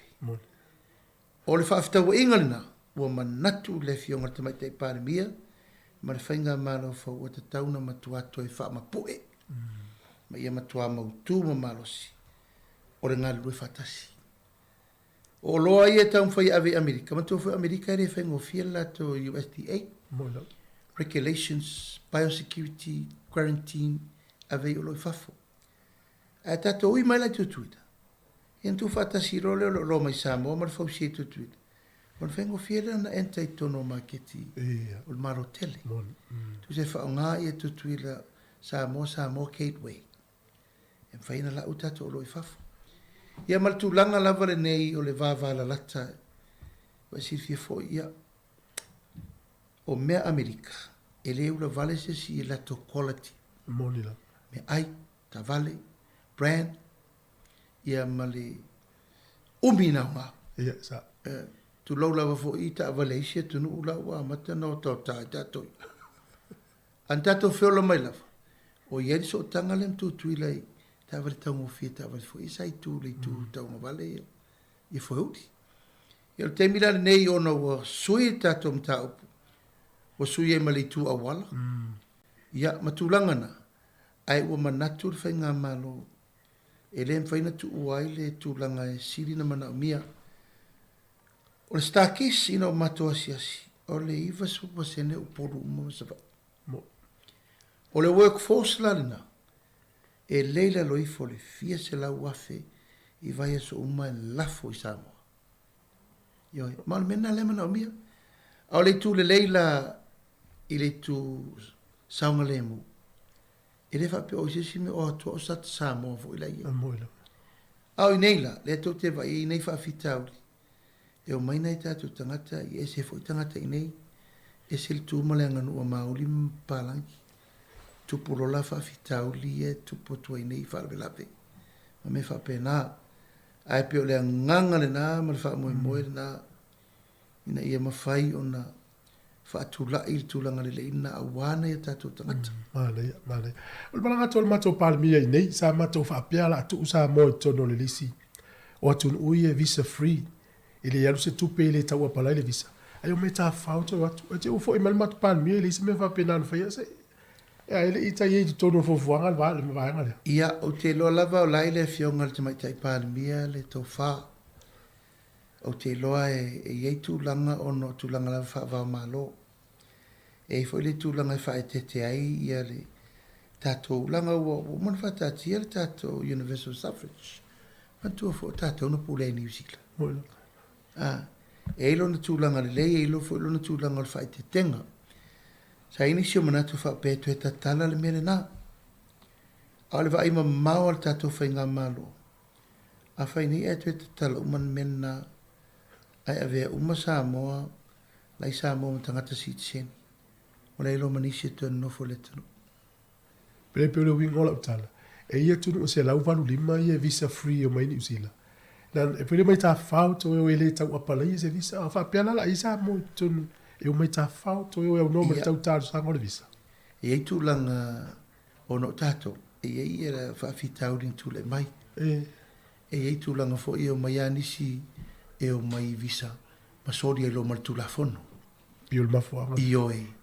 O lalawa lau te lo le mata I tu e tauna tātou wha mai malama le lei. I whina ngalo tātou tangata. E a vea fo le mai o lava no ai o mai fo I tu lau lava. E le tutusa o matātou. Mone. A ielo na tūlanga le lei moniru mana. O te loa lai a ao o Jacinta mafia mei. Le whaatara noanga. O e whapena fo le me sa whaatara noa le vāo o Samoa na lua. Tutuila mamanua. Tātou. O le mea fo le nā le tau whaatūlanga. Ai ono tūlanga lava o tātou tau tūlou lava fo I Samoa le tae amatangi se whamtalanga. E itanga te ave 11 noa e o mai visit free. A leo mai ngana e o mai amo mai ia. Piol pōle ngalale. Te le i o whaafitauri le tau fōfō. Ai o te teletono I se teimi sao ma se teimi talwhea ngai. O te loa lava e te tana leva noa. Ai a whapea fo I apala. I le whapea o tau whia. O le free visa ia mantua o e a tupu whaablawe o e sola mai sesi. O le fo I tangata I en so sola mai nei. E o mai le so I soli tu la fono o le nei o fiu soe. Ia, le winga na e maa le ale na mata upu. Ai mai se lava. Tato. Tu lau sa mo nei te uwha pewa sala le ngangana nei a tato tangata. Ai le tu tusa o matato. E iei nisi la tau te wha o ngā lewa noale. E fai tu lau lau, e fai me wha le tonu yo. Ai so sola mai lo nei la lafi e nei. Yo e au le nganga ia o te teletonu I mea lava tau pisinisi, fontanga, asisinga, e te tau ana mau le avanoa, i le taimi sao. Ai o loo iai pea i ainga e tau pena su e mantua foi e tangata e o avatu i nei, sa whare tonu i nei lau mato nofo. O wala lai, e le toi mana o mi ni usila toi sa whanga mai nei, e whawhitauri mo lato tato nei. Ia tau te fua voila e luma fua tua, ai o te tonu lava, e le teimi tonu e tauna tupu ai le awala nai le, me tala whenga ni whatino ai. E le no te aso tu amatai se le quota. Ia ono le tato poloka i le COVID-19, o te tonu lai online uma. Lai online uma me le teimi nei, la fo tau fa solo le tau o mataino le tato kota masani. Ma o te loa o se mta upo o lo liu ia ili fina ngalo le tato te tai ia malpare mio New Zealand. Ono le mea lava la lea o tato tangata e fio mai no nofo i nei. Au le mea rau tiro le whenga malofo o le ao mai umala i nei. A la fa fesio tato atunu. Ia le telefono tu pea mai. Io e, au lesi tu, ia mawhai o na tutusa le soifuanga i nei. Ma le mea lai mātou te o lai o. Why do you have to leave if you are comfortable with your economically development i le tunu? Le lei ngā luenga le lei tupe mau le lei le tinae. Ma ia tutusa le wha moe moe. Au le tūle te sao no mai te atu tupe mau io e. O te matua io e ina le tūlanga le nā. Ai le taunu unga ono le slow te le tupo le tātou tangata anu. E mana o mia tangata e nofo le whana. E peo le wili lau tāwili. E maua lo le pensione le tātou matua i nei. Ke fo i tu loa. Ea, o le nei was furu afe mon tupu. Le malosi o le no ure wa i nei whenga luenga. Wa ofi o tau alanga inisi e o e whaima o manga o ringkaka. O le mena lo tu. Io e, o le mena le ufa solo. O le whaonga o masini. Commercialization and mechanization. Se i tau whatulanga le mea. Ai, o le tūlanga leo mai nei tātou tangata. O mai lo o ufale nisi o whawhitauri sa tātou. Le masani ai. Pia. Whala ufa saina. O le te ema ainga. Whawhitauri. Ma o mena e te tau ana tātou lio. Ma pui pui ai. But for the long run, e te tau ona matua comfortable. Leo langa o le tama ma le teini Samoa. Whainga luenga la ua le la whanua. Tauna mou le la tupe. Mou whatetei. E te tauna ua le ungali i la Haiti. Le lima se lau tā lai vai so uma tupe mou. E atina e ai mea le nuu. A inga e ka le sia ma meo. O nale ale se pisa. Wafo ila wanga whatau li maina meo. Ai pe o le nganga le na. Marfa moe moenga le na. Free visa, yes. Pate il teimi taun fai. Malo. Ole, la se tala se update pos tala la tamai le tato valili. A vai nei pase se le teimi nei. Lau fiona le te telefon. Ma le vul fa watu. Pe me start sangal tato malo i le New Zealand. Pe le fai si extra flights. Mo lis malang fa pop. Wa fe tala New Zealand, a fe se le one way ma yau kila ni Samoa. I le vao ki topa na i Christmas. E se tu atu pe la fiona. Ia ono le fatu a masina ni le te tala borders.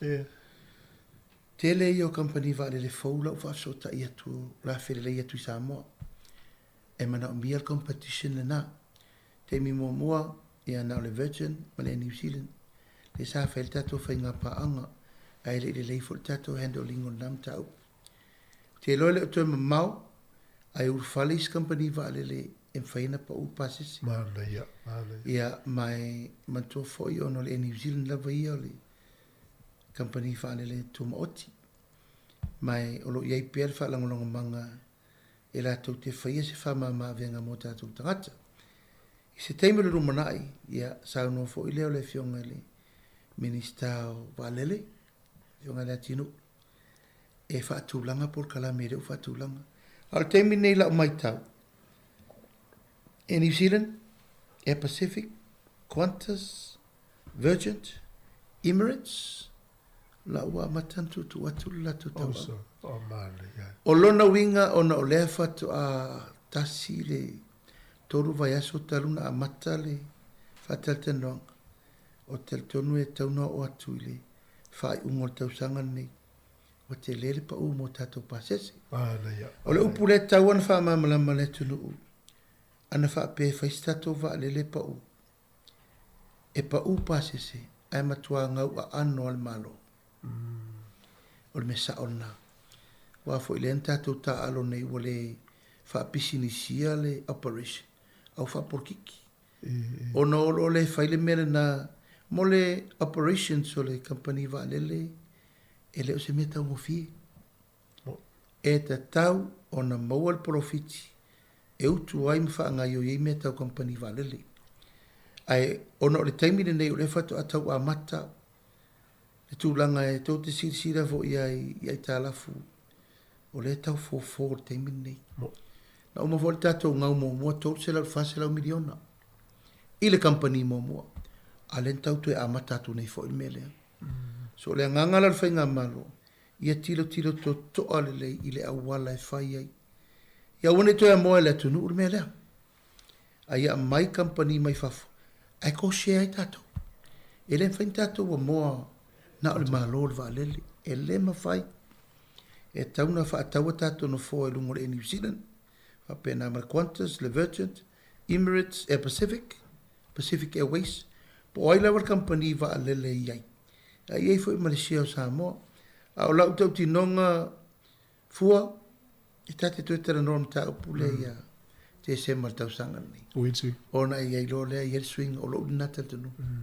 O le alangala tele mai sa mo le tau tau pensini ya matou mau lang ya tole a fai. Fele va tau me pensini sa mo. O lo tatu sau pele atu alapi, Singapore. Ele o titir mele lang o va fita o le langi. It's a global issue. Tatu tele pulea. A lo iai le ngai ngoi ngola wa matana ngai o il tatu malo. O le march alfa for winner. O le eltise mo mai la, eltise mo sua vai, eltise mo mai le ile savili. La wa matana vatu ta vale o le eltise. Mo. La wa matana fatulangal menna. O taun fai fo il tulanga masani ina ia fufu te taule mele o le tato wola il paole la. To fo le ai ngai mo le la to sola i lungo la to fale. Ma o isi tulanga umana la ufa solo. Ai ono le tau le pensini. O te loa la ele o mafatia te le tatou ono le sa ole. Fa o tau tanga fo ina whail whenga malo le na umatu. E facilitate le malo tane ma me umu. Ai fa tau sa o mai lava o na mai lola ia. E pule tatou le calculating o le tau. Mai le masina. Ai ono le pensini lava ia e pule ata mai ona le mea. It's not our product. O le tau o le pensini o le suau i kasini ia o me mai le atu alapi. Malo. Lo fionga o le fesili wa matou ia le we sa no le sa matou i fafo le watu i sa mo. I to tonu o le pa inga le ia nei. Fa mata o no tupu o le mele o le palo tau. Matou tu fafo. Nei te walu le sis le sfenga palo tau le to sa mai. A le la fa pede ia matou o matou le sfenga malo. Sa tu fenga malo ile ia. Fa mata o no tupu o le pa inga nei. Ia o le tau tinonga na le sa matou folo mai. Fua. Ele lilo le rolanga o la vani sa tau alanga. O le amana ia, o le ia te tau, o le pa ia malu Samoa. O lo la lampa pa au ia tunu i fafo. Mai, ia te au mal tato i tu malu. O le luasu pasene, o tangata le lungo lo le parota. O le wai nei uma. Ia, mo. O le ala le me o le ale mwhai ei. O na kasta tu ini lau vauti a o ele. O lo o whanga solo le teimin nei whaatalta noanga al komiti whaapito o mana piki. Mane. E tilo ai i le whainga whaavae tāla whengai. E mawhai ai o na palo tatu o tau nei. Mai le solo muri fo, o mana whalita tino. Whaftai. Paula valeo la talo o le ono sa i atu pea. O lo wha solo le awala whaatu la fono. E mawhai ai. O na tā ua lo tau sao mfua. Whaftai. Ta ua tele. O le amana ia avo le petata no. Lima se lau. Ono se lau miliona i tau sanga. O fea lala ato i aini nei afulilingi mo le afutoto. Whaftai. Io e wana i tato walu. Ia tu lau lava. Wha marulu atu fo i Samoa i la fonga ato ina na lafo mai aso i auto. a pe mai e le isa ngā o tangata tu lou lava o tate musu e toi o opu nā taimi ai e tau waile whaatau waaina o la o tau tautua apa ma tautua malo o le la fotu ai men nei mātou te whiolai ai o le tali tō nunga le whainga malo fo le ai e le o whaatawhea le ala o no le tau whaalea o ngā ina o te le le sao tā ua ia ma le mamalu o Samoa mai ta tau o nā mana ia e tau nā mana ia ai tātou talu i letu foi ma le lau lau ne tau tātou palota o ma le palota ai tātou talo let's move on maloi tama whanau le tunu wai whaia ina i pine auro ma pine si liva o tāna o tele raulang o ismu fuanga o whamilera tau tupe mo lātou io e lo iei whainga whaavai lo iei whainga whaavai o mana i ka peneta a moni pine tau loa pine auro pine si liva o la iei ona whaisi mata ngō fio nei teimbi talo antu le mele fast o pe o toi foile wha ngā tamara tūranga le lei o toi le lei ma le apa au le manu le sa fa le tonu tato sulima o le fta tato toi malo le se tala no angal Pasifika toi le lei ma le tato tai to fitu lei ma le tato au athletics le lei ma le tato au soka ia le lei ma le tato au sisinga me mamafa lau fusu ioe e pe o le fatu ato e tafa ata o malama pe uta alo fifia tam whana o le tunu a ioe o lo iai ono lea ua tolu o vai aso talu no o ese ma le tunu a tal tonu lo iel to fa le fionga le te mai te parmia ia ma le kapeneta e ta tau ona fai se fa alo alo mala ia tau e se lava alo mwhana o le tunu ia o le au wala sili lea na vave ona fa alo lo ai sa mo mfua sa o le lei e mamuru lo le fitu ma le polo skoa e matua o kometia le lau i lo sa mo le piliona ma le piliona tangata the fastest way of promotion ta longa ia alo o tau fai fo le tato mano me lava le nei o tu fata singa tato asosi o ta longa uma le tunu ina ia mawhai ai o le tūlanga lava ia pe o lau fa afsiri it's a must tauna le lei tupe maua whamanianga alom tam whanau o lo tau sinio i whangatam o lo fai lava tato le tonu nga le tau longo mo no tato nga te atu Samoa o le ele ino se aso e whapawhala restrictions po vaenga ie mo le watu o mātou Samoa wale o le vaenga e ini sina poloka e ukila ni le mwhena watu la tu te le ino e se ia inga pe e tauna fai le test tono nusu fai tu lama fai le international vaccine pass me whapea ele tai lata me se tai me whapawhala isi vaenga i lau fio o te lo fa solo wa tapena e se umal tato SOE tapu fo i o le whamai e leo te mamau a tafi e se uma mea o se male e leo te mamau mai o te loa wa ave se uma sana o le tato state of emergency wa ave se na nai me laiti al pui pui ngalanga o lea e pesi le fulu e tauan whailau test ai ngase o lou soifua maloloina o nai o lava ao ai e afia ila malisi uso pa e whatamala ma o te loe le o tue mamau o na tātou warurole o le matala o le whaitoa ia ai tātou soifua sa o loto o a whea la lela a taunu mai loa se ista tau whanau loi nei Wellington mo si le fia le matau whanongolongo lo whawha mai ioe o le nganga le nā fo le malanga mai sa so ta ila lo wa ye nei tangata lo e fatara no ai tūlanga lea ai pe ono whai atu mafua o le tatou porkalame e le o se porkalame na o se vai teimi o le olanga atoa le la tatou tara no ai o le no winga e tauta pena le mātou Samoa le wa vai atu yurua i se selenga matalo mua la waru ia awane i alu alu tutu o le se me mata awane i alu tutu o fu fatasi mel te metasi a ia au ta feloa ma fa au pea ne ngata ilea tulanga o tato wia tulanga o tato me ano ia tulanga fo yo me olo ia isi fu fa ele lenga o lo ngosi pe no fa yetu isi tato me e ngosi mai fu fa ele lenga Ai masalo I te tonu o lesi masina o lava tapena. Ia na allocate mai lava lea o le tātou. O lo ia ina inisi te le maua ia inisi o lo lato whaile o unanga lea. Ana I tātou tangata fo ia private exporters. Ma na lo tu malo si lango lato ia. Ina I whawhengo fia le wafa avau malo. E te tauna mai loa Samoa mai fafo. Auni toi whaasua pe ile tele o regulation manisi extra cost. E taunga taile mea mo o tau nei. A o lo matou ngā lulue ma le au a mai o lo mai fafo. O la tau nei so soani ile malo ia whawhengo fie ne momoli ngā mai ngā tau maftanga mo le pa ia male malu si o tātou tanu. Ai masalo te tauna o atu le whai ungol tau sanga nei. O tātou walro le mena wa. Vai aso pe tai lua vai aso fo I waa. Ia o te tau lava o na whamautu. Lo e nei whilo inga ele aso nei. Ia manai tangata fo I o lo lato mana o mia le tūlanga le lau nanga. Ai e fo ni tangata o whafonga mai. I le tātou atunu o lo lato mana o mia le me lei. O lo awina mai fafo. Ia o le maua o ilunga o le tātou. Pengo whamtalanga nei. O la au tua ele.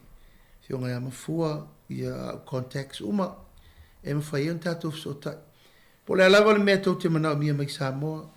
Po me tau mafa. Fuwhala waina mwhala au tau mafmata. Le ngata fo ilo tātou me tau lima ma lava me whapena. Ma o le aungana nā wha mo ilo tiute. Wha minista wha ato angam whaftau inga tūlanga o tātou Export Authority. O te whiwhi lava fsotai. Ia msa ili marketi. Ia walpa ia malu si o tātou tunu ulo fi awina mai olo mai fafu. Malo, whaftai nau o fionga ele, te whono, lau sunga ale la auli al mali atoa. Whaftai mono taimi le aso. Tai. Wa umi fo i le a fo il malanga ta amino ai le lalo langi sa iai, uta tauna lava na malo lo. O le asa usau doanga muli mo i la tauna lango ina vang whau whai. Mai se Samoa poto. O le matua tau wawele le whai dungo le tio. Ia whea alfani Samoa, o taimi le. O fe sopo ai fa mitalanga I tuelua. A o Samoa tasi. Mai sau noanga whara ai au e fe. E to fi mali e fina ngalo le atunu o lo mou pele langona le o le fe vai. E mai sau whamanianga fo I moi lato. O le ale au waina ne le fiafi. Ta mama tina matua o lato langona ina le pati le wha foma. Mai wha Ia whaftai. Tai mafua e vele nei awa noa tā ua. Samoa malau whafonga mai le nei tū lao le. Nei teimo le aso. Whaleo ina ile nganga whaftai. Ile au lango uma o le tātou ainga. Whatuatua ile tua Samoa o tasi. Samoa on poto. Ia me se foi ainga paulo mangafa. Ia mai tu malo uma tolu sifuru malilua. O lo lango ina le tātou ainga. Ia na taua wa me aile whainga palota. Moli le nganga whaftai tele o no loto ma au. Ma loto mil mesia.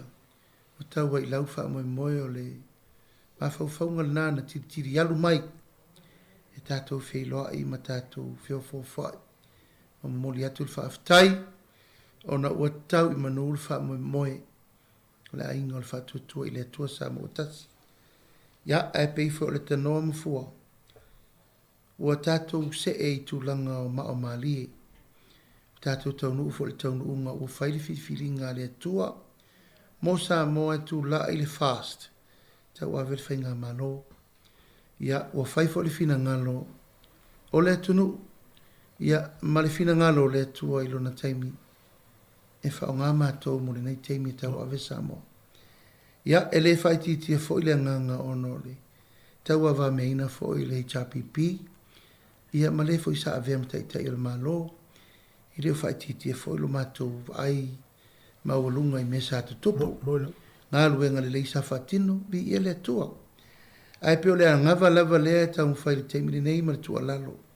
O le fo I ave le laitu o le vai. I le sunga I atu I le epa. O te manatu o te tauna tātou. O mai le tūlanga noto ngāta stasi. I le teimini nei. E le atua iai se ava no whewhuri tua inga. Ia matatou whinaunga I le tāle whiangai. Ai mai se lava o lewa I sauno manino mafua. E le o Samoa lea na tātou mana tunatu iai. Sauno. Mon.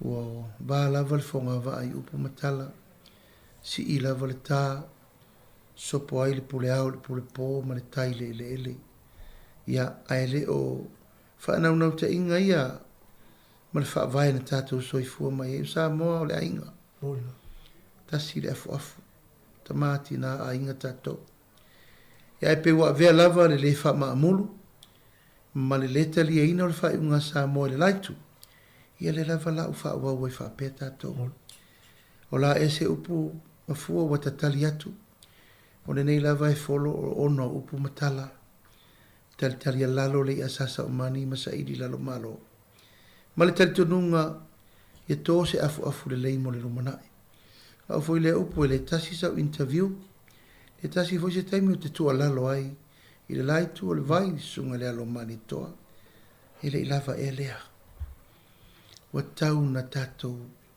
whaatuto na I teimu sola o whairifina ngalo le tua whairifina ngalo le tunu ai o maia tātou pulpulu le mawhaatasi sao le tunu o le upu sao lava ia mafua ana file mu mātou teitai file mu le tunu sao a le lava mātou te tau mwhai atu e a pangalea e seritara nei e seritara tai au ia e se foiti ngai o mai le siaso ono upu lafo ia e peo le anganga le nā e watu foi le tua lalo e tātou a ingol whaatutu I le tua sama o tasi o tōsi sila mai le fionga le tātou sa o whapito e le ai ia se upu o si o lo olo pea le fua mata ia lalo li asasa o mani e talo tuai ia o tō olo whangia wha mama ia le sau mo tātou ngangana le ngangana o tātou Samoa e pale ilo na uru le wha alo ma le whatamari ia e teu ilo na whatu le lofa e ta ui ei me umma e ma wale nofo whea whani o sio tātou tano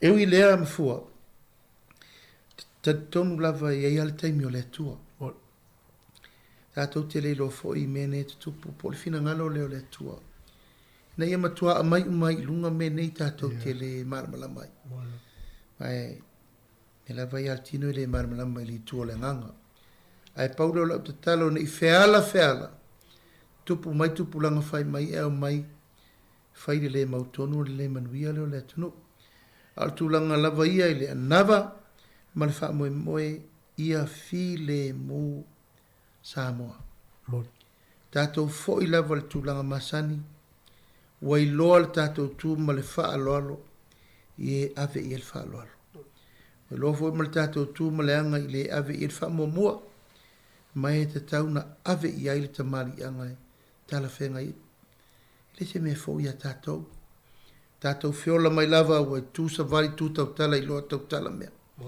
al me leo tupu nel Facebook ia te ofo ia o dan langona lava mafua ono le nau e tau sirfile mo a upu ia sa no ia tangata nei e leo ni upu e mawese tātou whelwhaninga a o lo toa pea le tai sa mo le ainga o le poro kiki e uma tai au e uma nei al tātou wheo siu se inga ma le tū ma le anga wha sa mo e tātou e whea loa I lava sila mai ti lo atu pa I ane e wha pe nā le tātou soifuanga ai aua ne o tātou nau te leilea ia ai mari pilepe ai mamasa e sai le upenga Samoa o lau le tu lalo I le whaafonga mai o tātou ainga wo mai masani ma le au lango uma o le ingoa o le tātou ainga o le whaatua I le atua Samoa ua tasi ia toe fo I le vai I le mea na tafe mai ei o lana mea lea wai loa ainga wai loa tama wai loa whale upolo o tofinga o le tausi mamaru le na mai a fua mai maunga manuia a mapo o le tauarunga o maru le whale tele o Samoa a sa o le poutu e whale lango I ei poulalo o na manuia leo le atunu a whai loa a le fea ua I le lau ma le lave lau e ona tuturu lo le whale o le atunu lau tua lalo sna Samoa whaafunga mai foi o maumailu I uleo le nei aso tātou te talo pea wai leise poto leiso tātou malosi Tātou vai fina unga uma nei na whai. O le mana o tāru sanga. Na sao ai ma au whainga ma alo whiwhiria. Mai o te tele tonu fo. Le awala fo ile toi e mai ile tua e. Toi fō ile ala mea. Ma toi wha afou le tātou whenga inga. Ia ma tātou toi o e fusi le whau o malo. Ina ia tutu wha tasi le loto. Tasi le fatu. Tasi le tari tununga. O Samoa. O le ainga. Malo. Ya, ua whamalo, sao noa, i lau fionga le te whono. E la sunga le, la uri al mari toa, malo, whaftai mo le, sao noa matango fia, le tele ofisiri sa tu inatu e whafsiri ngai fo i lau sunga, e po lau fionga le te whono. I ala matu tau, e whamanuia le atua. Tai. Hoa i pere mau i tele, hoa i soi fua lau le lei, e le ngatau le, fionga le tapai palemia, o lau fionga fo i le te whono, o le po i o minsta, so i minsta, fai pule, ma se fo tai tai le fina sunga tu le epa, ma le va fa fai le cha pipi, ma la to o to tai tai o le tu o lo ma to va ai tu ia o fa tai tai nga uma to te fai ma to te fa tai tai tu a mo mo nga ne im sa mo lo fa forma o ma to ma mi al file mu Tai. ia o ta to walu luma a o mai tu no se deni tau la mua sa mo inu uma pasifika inu sila ma stadi a pangale ia la ma to va ia tu ma talo pe ma tu i pe le mu li pa ia e manuia tele ia soma la vasinga fuafuanga ia o te noi whenua ina ni ma o tele o le tunu ia o le alulu lima whaatalo whatu ia e matou whamani atu o te noa o le atu visili na matou whanongono po a whewhain tatou porokalame ta i vaiaso pe ta i lua vaiaso le malo ia man matou liti o man tatou liti o Wellington O te avanoa. Maftai. Fua o le la au si ta whenga inga i le so. Maftai. O te avanoa i vai aso o mapule mai oe. Ia o le le Pe ta te tai lua vai aso i le o tu te mina o anoa. Po tai vai aso vo. ia mana ia Na pau al le tio whaasara lau na whaatanga ia o ina utau awa mene. Ia na le whakasa TV. O le ala fo na o lau vai o lau main program na le so le pule. O na sa whaasa so loa o le ki. ia o te lo vai atu nā tu masa pio na foi tau Ia o le lava o tau mwhai whaasopo lia. ia O ai foi mana mia le taimi ia. Paula vale ia telefilm ai o te avanoa. Maftai. A mata atu nei na tu i lalo lo ngoa. Ia wale le La le taimi te vala ua tuai e pe tati ofo i rungo live masani. ia E mtulanga ai o te fifia lava. E momoli mai o le ale fesiri. E lei fo inta fesiri tu sia. ia wafetai Pua ka tana le avei. oi wafetai Aua fo ine i poia whalolo. O le mana malama o Samoa. Manino mtau. wafetai no O te matua i o te tala atu po o ani mea. E mai e fo tu lalo lango le ta ua le fasoa. O le mana malama. sa o le le Aua ne i aise manatu e toe whano i tua. O le au ngāre na, ma o le wha moe moe na, o le whai ngā malo fo, o lo ainga, o lo nu, o lo watunu, o le kāre sia, o le tātou mtawha i o i ta o le whātasile. mo Ai wo fifia o tātou mafuta ma le fo, to o mai nei, e mo moli atuai, whai waise upo, I rea wau nanga, re tio whasara lau o le lau mua nei Wellington. Tolu su mon tupu tau sama. Sa asa ilinga su le tae au, nisi fu tu la toa le tātou watanu. Tala lo ia le fionga le toa li. To filau eti al sana, ia. O manuna le tau te whalau wai. Fua, lau fu i le te talo. O whangia le tua e papa ave loa ma. tai la Wha tupu pea fotunga afo lo tu fu e lafo. tai A wale fonga ina tā ua le au nanga. Ina ima nino mamama lama sa moa I tawhai fia. E o longo pui ali I aima tā upu umma. Wha I fafo ma le wha I fale. Tā upu fo I mātou te telenoa mai sa moa. Le nganga le nā ai ma mori le whaftai tele. tai la Wha ma lo, I o tō whai walo filima. E umma sa auto pale fia ngai ai. Ma le nei fia tau sang. E o tātou ngaru e ngā le pasi al polo. mo la E umma fo tātou taimi. E o whapena foi mātou ele whai mo mātou tofi al malo. Ai e ta pena le whaavai e o mai e muri mai. O mai sa whavali ia wha le lei atiri. mo Le atina ena o le tātou. Ai le se tu wha mau. tai Fuata malona lou.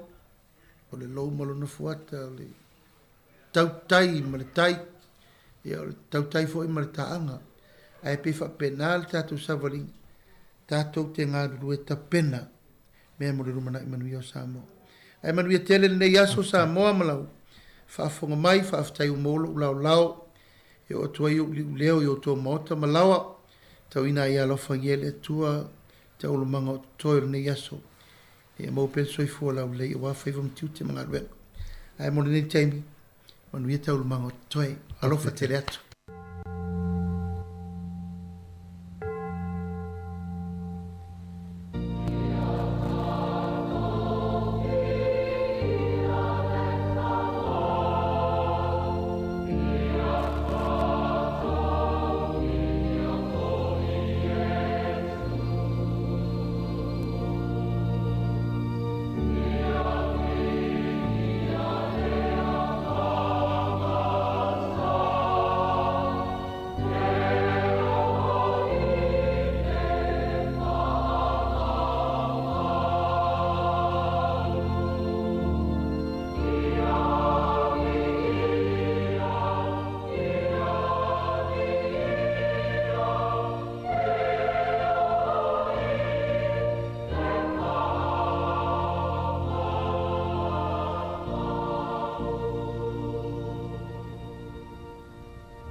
Whātulong whātalo whātu, malenganga whāloalo. Ino malu sa ua o lau whāwhungaanga, mai maunga te tele, se iau i maunga iti i aupa ia. O le tala le lei, ma whainga tā whāleanga nu. Tālo whalawa, whamalo le whalau manuia. A tālo whātu fwoi no malu nai o tātou matua tausi o tātou tamamiti nā mātutua, a pēno malu whātau tolia. I ngase po o ngotia fo i whanoanoanga me whapole i nai whamalo le on sai whaftai le whātua toa whaftai le angere lei tausi mai o le tātou tapa au sili le langi wau lia manu i aile nei fo yasu fau a o tātou whia ngai ma wha mai whaingtae pe o nā whiai tātou ma le lalo langi a toa wha moe moe ma whātua peo lo so i fōle atua e ona le mana ma le alofa tū noa, e viso swani ma tauto luaina i tātou nei ona taimi. Au si ufonga lava le nei o le lau mua i Wellington, ma lana porkalame ma sani e safari le teitasi. O le asi singa i ngasi, ma le sifuru tolu sifuru, i le sifuru ma le tasi i le tai au. Tātou tapua'i i le tua. Lo wangangae, ie whamanu atu i le li, o mea umfo i o i tutonu i a te au, ie whamanu i lona suafa pa ia. Au foi nei ngalo se metasio ana me alofa. Tātou te tano. Le tua silisili e se, e ta male alo ma le nganga pa ia. Mātou te ai oi molo o nganga pa ia, e tō sina atu i mātou wha le nganga. Mātou te tapo ia tuai le nganga ma le wha maoni i lau fio. O moli la mātou whaftai, o no lo alofa tausi mai e le mawai. O lo wha maoni e tū mau, o lo pui pui, leo leo mwha malu i nai lo mātou wola anang o fie, i mea tu tupu i leo la nei. Whaftai mo lau te ita inga la mātou whainga malanga, mātou o lia maile nei vaenga o le ala. E uina whita ia i mātou mwha whita auli SS, malu i tau o le tino o le mawhau ma le nganga. Ai whaftai i lo mawhita mai, ti tauto o luaina i mātou, a mātou tawivia i lo mana, ma lo alofa tū noa. Whaftai mo au whamanu yanga mātalasi a wala SS mo i mātou, ma lau whanau uma i le lalolangi. Ai maise i lātou o whea ngai ma le whatino ina o au nanga SS mo le tautua ina o tangata i so se vaenga o leolanga. Whaftai mo ofisa mtanga luenga SS o le malo, whalaput butonga foi, o lotu mai kalesia ma lātou ngā luenga le lei. Mai se so i fua malolo ina o li imata tai fo mai. Ma le tu whata singa o nanga i tele o ngā lului whata si ai. Whaftai mo lau wha malolonga o mātou mai, o lau wha maisenga o mātou whanoa noanga. O lau wha malolo maina o mātou valea, o lau ono sa ia o mātou vai vainga i tele. Whaftai mo o mea lofa whale nganga, e ala ili da ola te talo ma le sa ili au fionga ili tuspa ia. Wa wala mai ai lo so swani lo mato wala fa tua. Sili bele fa ftai O na lo mantou whaalatanga ua maua, e ala ia Yesu Keriso, ma le taulanga tongi ola ua ia saunia, e ala ilona soifua pa ia. Ia tu mau ila o fio le vi inga uma, o le whaafitai ma le whaamanu e whaavavau. Amene. O le vi inga o le atua.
O le whaitawina o le tuspa ia, tusi mai le whenga inga fau, o le evangeli a Ioane i lon mtaa po se fulma le lima, whaitawina le whea mua mua, whangata mai le valo. Whafonga mai o fionga pa ia nei le atua. O au nei o le vine moni, a lo tama o le galulue vine ia, O lau malava o ia te au le fua e ave seina ia. A o la uma e fua e teu e ia ina ia fua mai e ia tili. O umona wha mai na utou le upu na utou talantua ia te utou. I nātu mawia utou ia te au o au fo ia te utou. Wha peo le lai le mwhai o na fua pe ana o ia. Pe a whai le mau i le vine. Wha pe fo i utou. Pe a whai tau te le tū mau ia te au. O au nei o le vine moni o la utou. O le tū mau ia te au mau ia te ia. O ia lava e fua tele mai. O waile mwhai e utou na whai o se me tasi pe a au le iai. A whai le tū mau stasi ia te au. O na lafo ina le o iei tua. Pe i le lala au. Ma wha popo ina, ma wha poto ina ai le tangata. Ma lafo i le afi o se sunu ai. A whai tau tu mau ia te au. A tū mau fo ia upu ia te utou. O meo malawa tau te mana nao iai. Tau te ole atu ai. O na whai le mo utou. Vi ialo te mai le nei mea. Pe au tau fua tele mai. O na whai ai le utou mo so. Wa manu ia tele mai le tua. Ilu tātou whai tau. Ma le whanongo longo ia nā fionga pa ia. Tu mau le tua no vi inga e wha vau. Amen. Launga le swafo te mā, le alo, ma le ngang pa ia. I nātu mau ia utou ia te au, o au fo ia te utou. A whaitou tu mau ia te au, a tu mau fo ia upu ia te utou. O mea umalawa tau te mana na o iai, tau te ole atuai. O na whaia le mo utou. O lo zau no Yesu ni nei whanta oto e whanta tau, ili tā ua ma leo ngā, o le fisota inga i le wā o Yesu maona so. O lo whantu sa ina ai lea fisota inga, i le la au o le vine maona la la. O Yesu o le vine moni, a ona so o la la ia. O le vine o se la au tā tele i Palestina, e tā ua mao ngā ona fua, mo le so i fuanga o tangata i so uma. O fatu saina fo Israelu, o le tō vine le tua, e peino tā ua i seia. A wā le tō vine le li o au, o le a inga o Israelu lea. O tangata o iuta foi, o lana whato anga lea na ia fia iai. Na ia whaatalitali le whamsinonga, whaauta foi o le fasi tangata. Na ia whaatalitali le amiotono, whaauta foi o le uio. O le ata whaanoa noa le nā, i le tō vine le tua, na ia tō ine i vine soreka. Ai fua mai ai vine le anga, ona o le anga sala lona nu. Pe tai o leu fotua i maile wha moe ola, e ala i le liutino tangata o le tua lava ia, e ala i lona alo Yesu Kiriso, o leu o tulei e pei o na tūsia. O au nei o le vine moni, o la o tau. A whaitou tu mau ia te au, a tu mau fo ia upu ia te tau. O mea umalawa tau te ole atuai, o na whaia le mo o tau. Mua, ia pipi i mau, ma tu mau ia Yesu i le whantua tua. O manino le matua taua, ma le au ngā le pipi i mau o le la i le vine, ma ia tu mau wai e le au noa, ia aua lava le i motusia. O le fisota inga le al tangata whantua tua, ma Yesu Kiriso i le nganga, ina ia mautinoa, le fafanga ina peo le la, po le tangata whantua tua, ma i le ola o loo ia Yesu, ma i le malosi, ma le manuia e tafe mai le ali.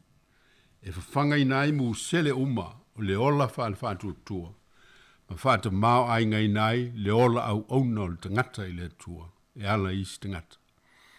Na whapena tonu fisota i ngā paulo, ma Yesu, ina o liliwina o ia e tusa malana tautinonga.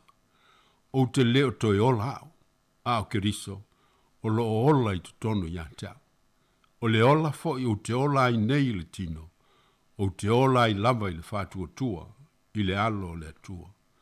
O le ola le nā o pipi i mau, o tu mau ia Yesu ma le malualuaina, tusalama, po alu i tau e tau wivi ai, e mauti no le manu malo, i so se tau wivinga o no le manu malo o Yesu.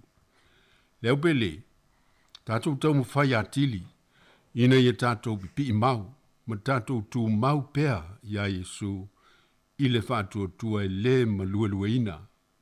A o tātou whea ngai ei, ma mawhatianga o le tino, o mawhatianga o le mawhauwhau, ngase o whanoanoanga, o le popole vale ma le atu tu vale, o na o wha mai ma tautia o lo pisi nei. E whape whiona tātou pi mau, wha le whātua tua. Ia tō anga i le talo ma le whātua tua. E lea unoa. Ia whai tau ma mawhauwhau ia whionga pa ia le atua. Ia au auna ma ola mo le manuia o isi tangata. Ma whātua tua i le atua i mea uma. Lua, wa wholafore ina mai e Yesu, wha manuianga mo i lātou. O e pipi mau, ma tū mau ia teia. O le tū mau ia te au, ma o ia teia. O ia lava e fua tele mai. O le tasi le wha manuianga, i longo o fia i le la. O lo pipi mau, ma tū mau i le vina moni. E fua whiti i fua le lei, o le ola wha maoni, o le alofa, e wha tupu wha moe i teimi O ngā luenga le leina te whaia, ma au nanga o ngā uma, e wha tino ina mo le manuia o tangata.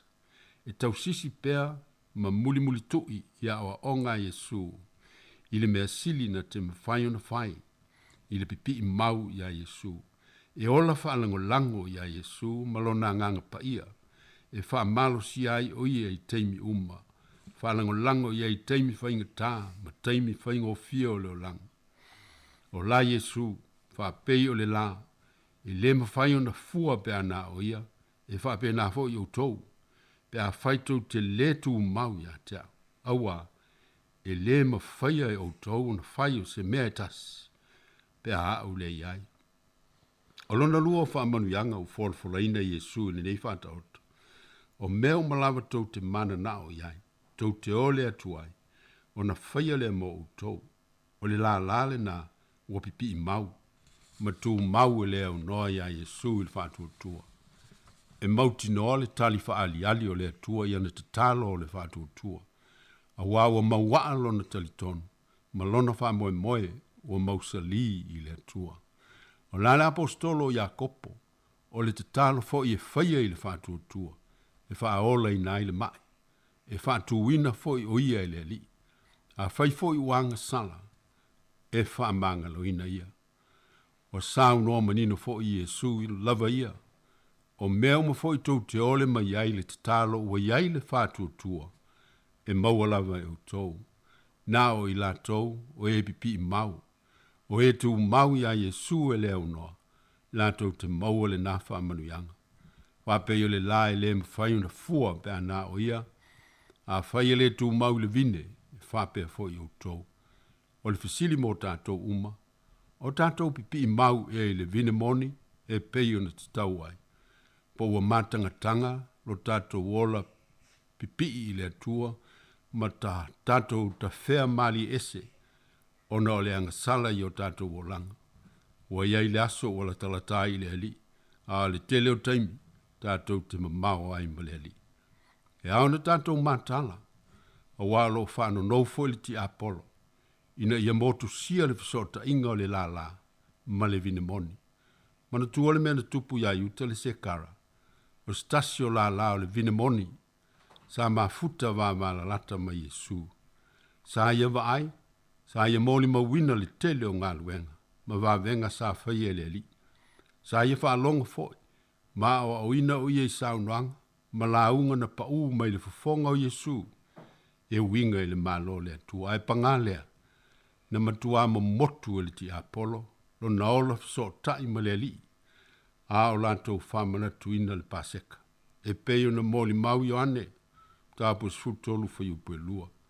O fai le tali suanga, a o tuu le ti Apollo, ile loto yuta le sekara, ia fa alata ia te ia. O lausi le fia uma le unga o le tala. O manino le unga matautia, o le la e le pipi i le vina moni. A fai le tu maustasi a te au. O na lafo ina lea o ye tua, pe i le la au ma wha popo ina. O na wha poto ina i le tangata. Ma lafo i le afi o susunu ai. O le mea le te tau i lava. O na tātou tau ma whai atili. Ina ia wha mautu lo tātou fisota inga whiululu whai ma Yesu. o ia o le vina moni. Lo tātou wola whātua tua wha maoni, ina ia matua whaingatā, ina ia le mawhaia le ti Apollo, ona toe mo motu ese i tātou, mai a Yesu Keriso. Tusa lava, po a me o mai le o langa, o a wha au so songa, o a tof te fonga, e oso wha ia i tātou. O le pipi i mau, ma le tū mau wha maoni o Yesu i le tamaa, e ala i le talo ma le whātua tua i leo noa, e tusa malana masani ia so faiso.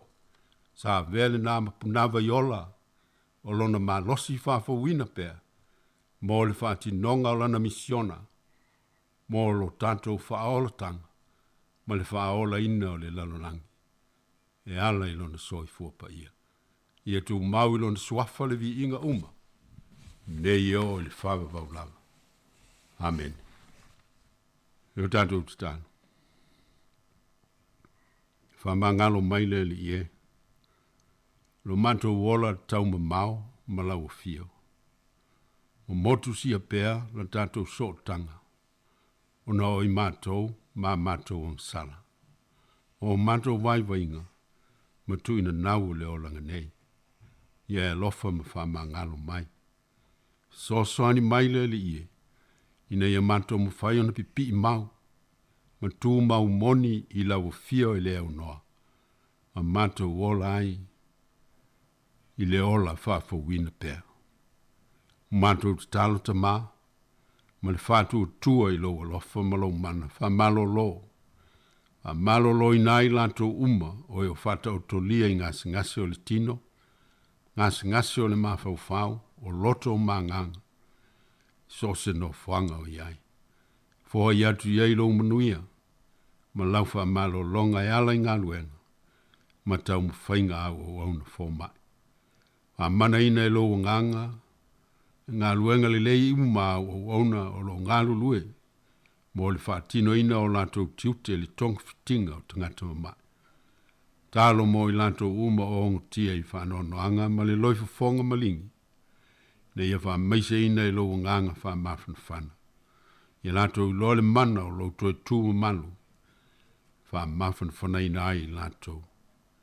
Tālo mo nai o mātou te māmti nā mātutua, ina ia fōi atu i eilo file mupa ia e tau ave inai, ti ngā o soi fuanga whaloloa. Sau ni ai pe i lātou mo lo manuia e whamavau. Tālo mo i lātou i ai manaonga whapitoa, manaonga o le tino ma le mawhau whau o e ngu pipili o e polva ai ma longa noa. So soani lau fio i o lātou whawhita auli, wa manuia o nanga le leu whaia mo i lātou. Te tālo fwoi mana tua i lātou pu leo langa le awa malosi, fuala au ona, o i lātou o maumo solo o leine mena no fwai. Ina ia so soani lau fio i au nanga ma tau mwhainga au mo i lātou, mo lo lātou le lei. Tālo mo nisi o sai se tia i whali pui pui. I lātou maua le salamo, ma se ola toi fota. E ala ia o nanga o sao nia mo lo lātou manuia. Ma manuia ofisa mtanga lo ngau mo le malo. Fa lapa patonga o lotu mai kalesia. Ma lātou o nanga o fa tino ina. Mo le manuia lau teli. Tālo mo au fa manuianga mo lau i kalesia kirisiano au ili nalulangi. Ma lana ngā luenga fa misionari. Ina ia fa ola ina i tangata ili tino. O lātou mafau fau. Ai meise loto mangang. Fa manuia upu fai o malo uma ai meise le nei tunu uma na fai ngā filifiling. Ina ia pu lea lea lofa ma le fa maoni. Mo le manuia o tangata uma. Ma pe nai lo mato o tunu uma ona upu fai. Ina ia fa tonu ina e lo nganga. O e wa vema tai ma le tunu o atoa. Fa manuia o mato wa inga maftanga matua mfanau. Ia tia e le lofa. Ma winga tau safia, e whaile nā mauvi inga. Wa manuia leo whawhawhonga o le nei aso. Ia lātou lava singa le lei uma. Tālo mo lau pui puinga, wha ma malu mai o ao ma mana, i lunga o le nei atunu uma o na tangata. Ai meise le lalulangi atoa, a pe pesi pēr wha mai ma tau tia le lalulangi.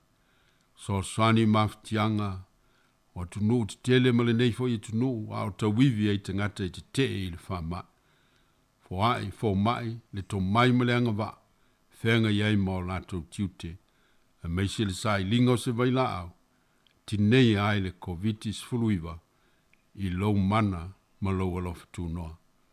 E talo mo le siu fonga le laumu, ma lona tau anti nai, na i teita ina e lou nganga lato tau mwhainga le lei uma, ina ia mau ai sovi inga, ma ia manui ai nisi tangata e tō tele. O nisi ea o mātou te talo tama, tu ina tu uma ma le loto whaafitai, ma le nganga whātua tua, il suafa ma malu o Yesu Keriso lo walo, o lo mātou o li whaola. Amen. Tātou pese, il vi ingo le tua.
ia tu whawhitai lau sunga tu fue mo le whawhoina o tātou msini a wal tātou polkalame le nei tai ao. Whamanu ia le tu iau tau whaiwa ma tiute ma whiau mga aluenga o aisona vi inga. Manu ia le whaiunga le vai aso malo leo whawhonga.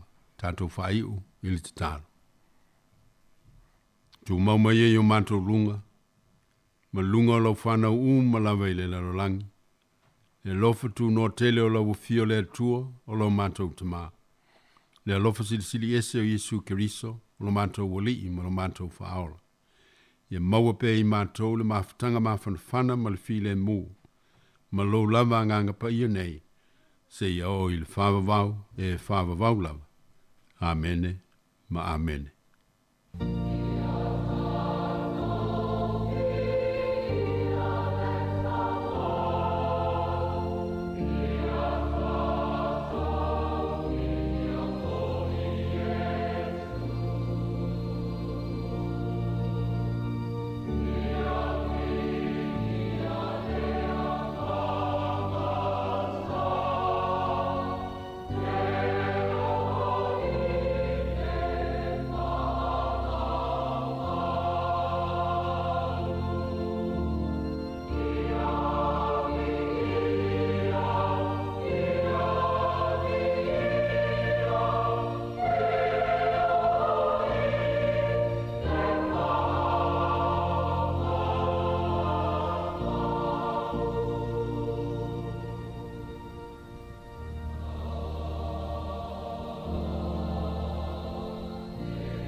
Alana lo utamai oilela Yaliu mayo fofonga la utangi o usone ya no pe alofan ele so malosi na oe tuta itani efo mai le loto fa amangalo ia etoli mai yesu na tatalo ia tolo timu ile toapa olevao ia ola ia tolo timu ile toapa manu ia felele ia tolo timu ile toapa olevao ia ola ia tolo timu ile toapa manu ia felele ele mafai e umalosi malefetu Mana ya ile mana male mayu itai ise wasili ona fatawa ia efa atupu ole alofa maile lotoma so oseto alua male pele mafutanga ya efa alelei ya efa epe otavita mayonatana ia tolo timu ile toapa olevao ia ola ia tolo timu ile toapa manu ia felele tolo timu ile toapa olevao ia ola ia tolo timu ile toapa manu ia felele ia tolo timu ile toapa olevao ia ola ia tolo timu ile toafa manu ia felele ia tolo timu ile toafa olevao ia ola ia tolo timu ile toafa manu ia felele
tawisala e o le lawhai o na sa'i. Le tawisala e o le lawhai o na sa'i.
pelea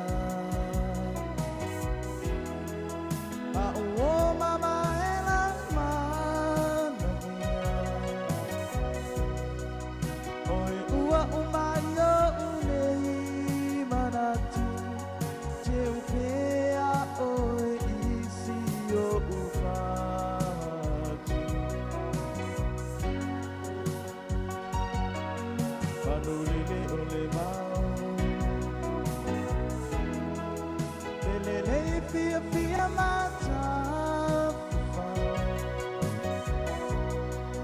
se itali mai mau ai mau aluluma sa afi afinga ole alofa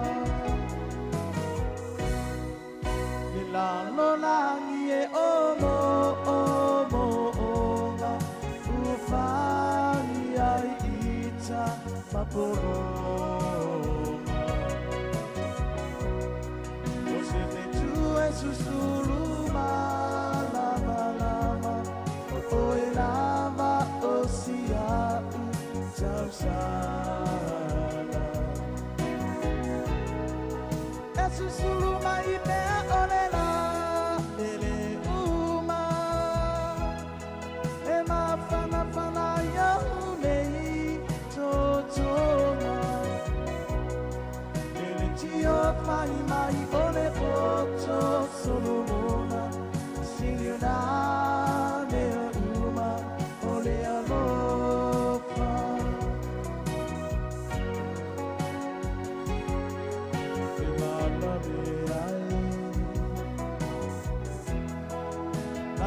Sala ukua matamai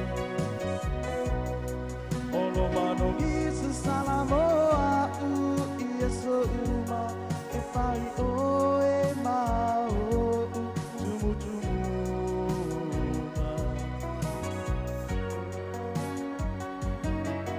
Arriba yese matami Amatua inei mo ama onga usau tualas Tauia ia umiota uaola Awasa api afinga ole alofa Lila lola ie omo omo onga Uapai ai ita maporoga Osete tu susuluma lama lama oe lama osia tausana Susuluma ipea olela ele uma ema fana fana ya unei totona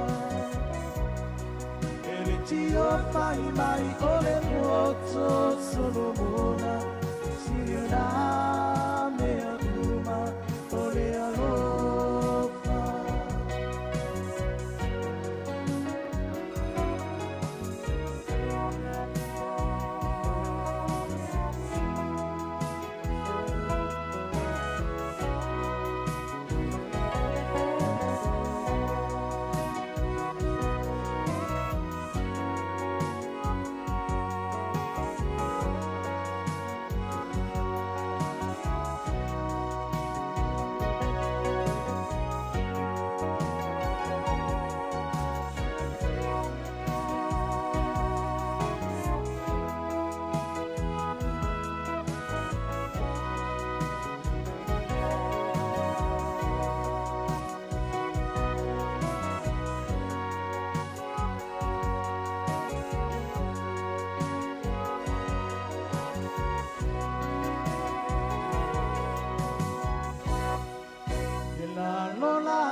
sana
Awane imita mita setasi ilona malosi Ae ngalo ai ole whaafetai Ia mabe ona whaafoki Ilena ia au mai ua mafuai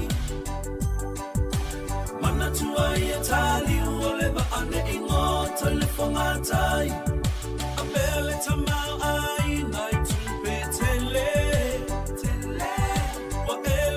Tumai ai, isi o samale ai na pele So ani ole ai fo italo fa Se ifa amalo mai no ita uola malea ilo taola Awane imita mita setasi ilo na malosi Ae ngalo ai ole whaafetai Ia mabe ona whaafoki Ilena ia au mai ua mafuai Mana tua ia tali uole wa ane ingota le whangatai Pe e te taamiloi tue whao le ke lope Awana ingalo o lau telefoni Mili mai whaamole mole Le ai o se manu e lele e tau i le langi Na ole mamosina elele mawaluma atali lana sua ile sani Awane imita mita setasi ilo na malosi Ae ngalo ai ole whaafetai Ia mabe ona whaafoki Ilena ia au mai ua mafuai Mana tua ia tali uole wa ane ingota le whangatai Ole ala ole boto ia te oe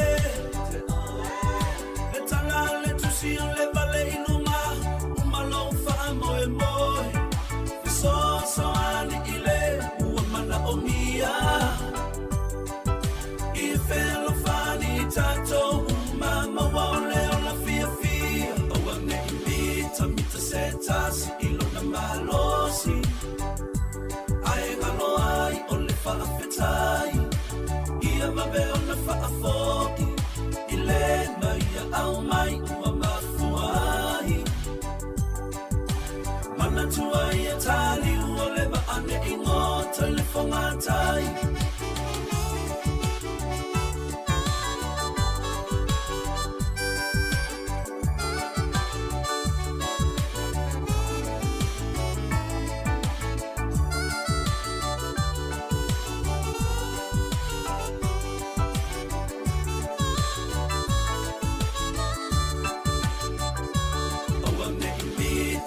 Setasi ilo na malosi Ae ngalo ai ole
Sauna enofo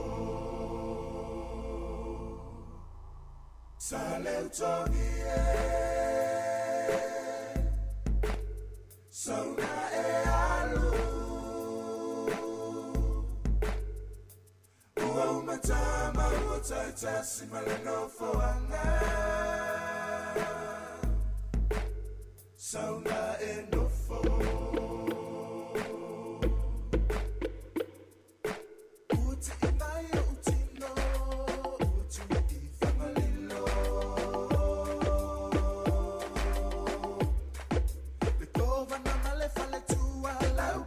Salilo Samoa o mai tatofi fia o taunu leli poto sa fatalitali Sono sepe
Sauna e alu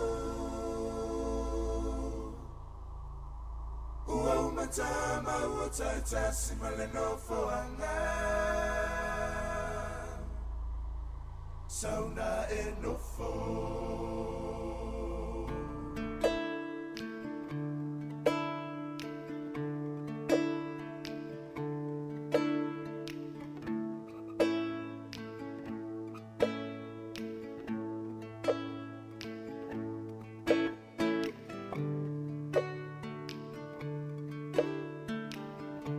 Nalai na timu ia ile ala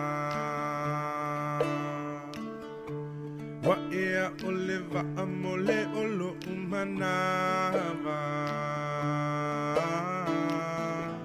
Le malulu tafia mafana fana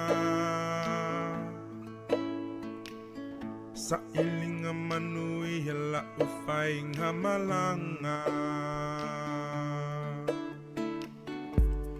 Taunu utule malaiva alele Efo wileva aine ifale tetele Ole mautonulo ufatua ngatete Wana oa umei ua saulo ufefe Wataulo umafau ile Samaria hangalele Ole alo faiso o se tasi e peyola na tau singai si anate Ni hafaha oe e te tali lelei Ni hafaha oe e te talia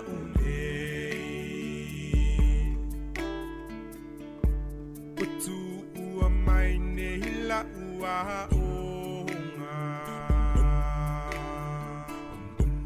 E fau masoloi o mo onga E fai si mamao si o ainga Tafia vave o atumo se tau saminga Ata fai le vevela o le la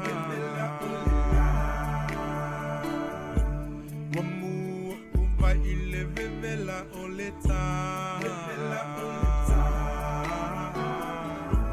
Ele ai o se senemo se pase Uana oa une I le tonga va hotele Wataulo umafau ile Samaria hangalele Ole alo faiso o se tasi e peyola na tau singai si anate Ia faha oe e te tali lelei Ia faha oe e te talia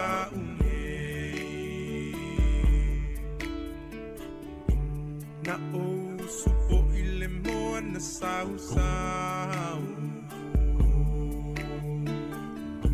Sei amole tau singa ole whanau Nangalola ufangu vai ile lau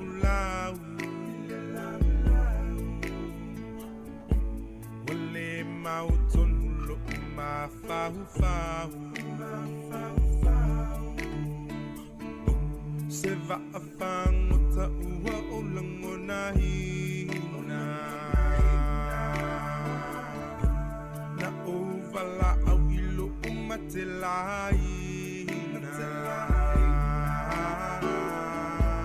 Wa o le mahapeta u e mativa E alola u foe ai mana tuaina Oi, o taulo unga fau fau I le Samaria ngalele o le alo faiso o se tasi e peia lana tau singa isi ona te ni hafa o e te tali lelei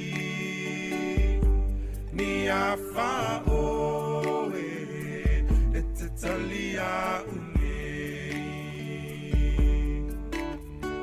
Saulo uma fau fau I le Samaria ngalele o le alo faiso o se tasi e peia lana tau singa isi ona te ia faha o e te tali lelei ia faha o e te tali a Nia fa o e te talia unge Nia fa o e te talia unge Nia fa o e te talia unge Nia fa o e te talia unge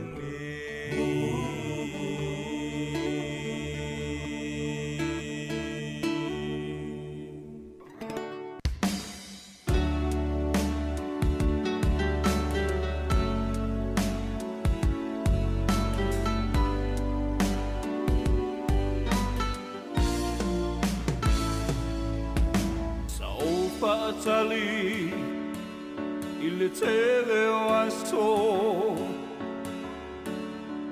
Sao no fo pe matatalo Ei ai se taimi Sao se aso Fa tau nu ai O lo manao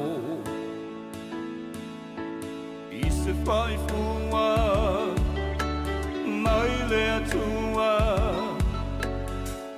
I tiu te mawhai Wai a fua fua O ana mea lofa Nā mo I taua A ole wha maoni E sini o na taua E le atua e Pa manu I a mai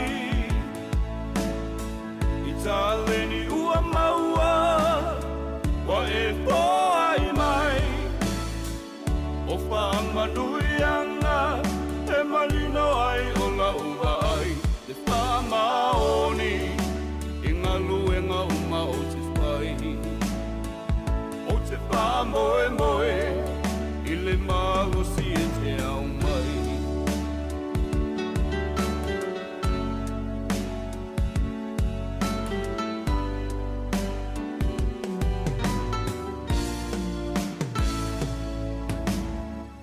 Taleni I te galulue ai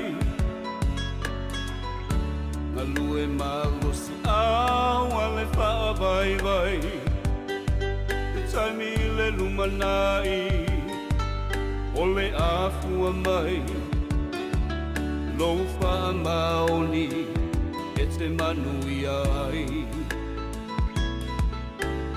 Aua e te whiu Mea whaingata Aua e te wha longo tinga Galulue puno ai E tau ia e taua A ole wha maoni E sili o na taua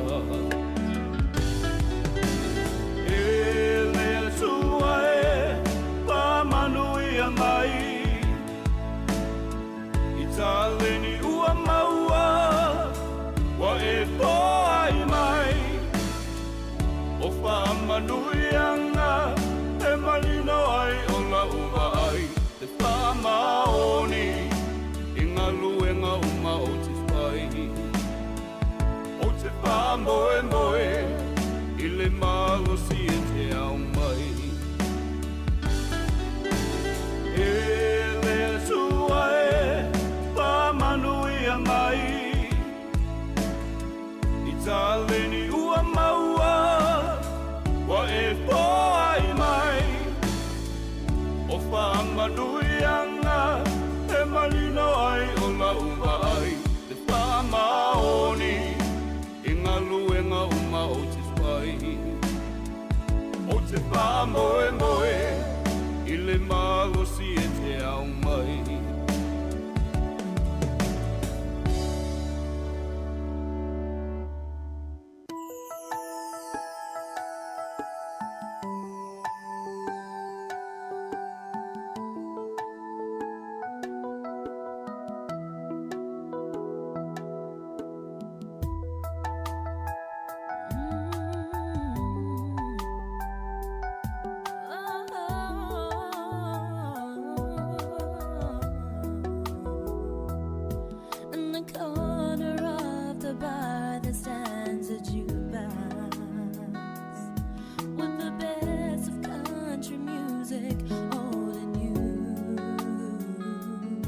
You can hear your 5 selections for a quarter, and somebody else's songs when yours are through. I got good Kentucky whiskey on the counter, and my friends around to help me ease the pain, till some button pushing cowboy plays that love song, and here I am just missing you again. Yeah.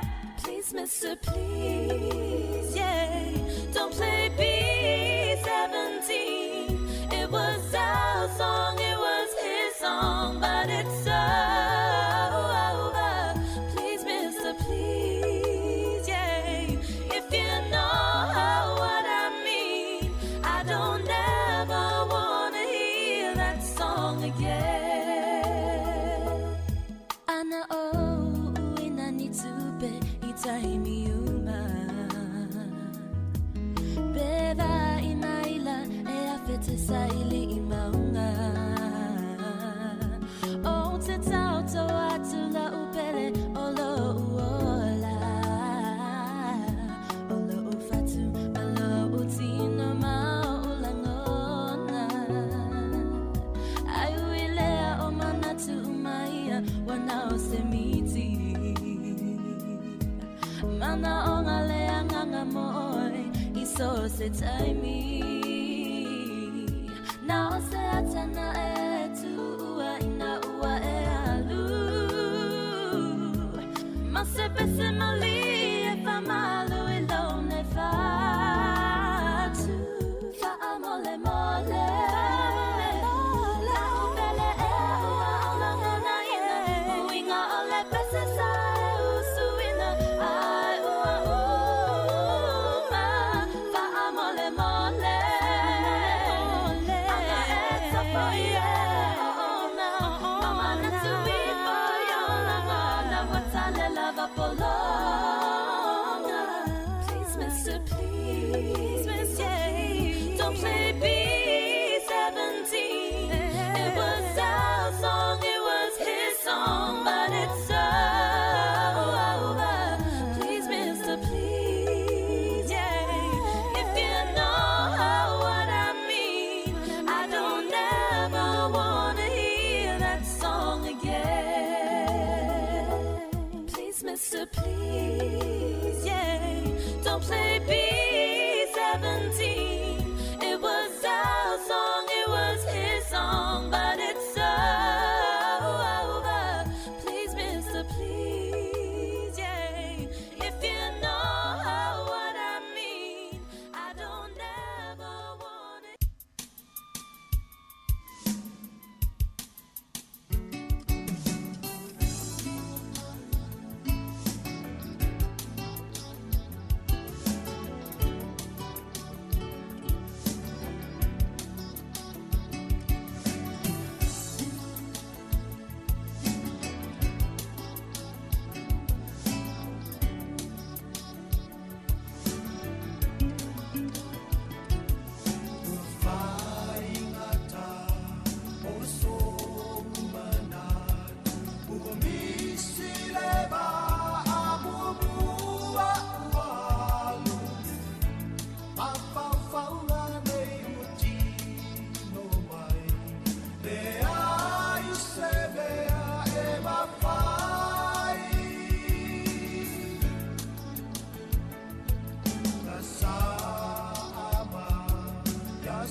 Tali il tele o aso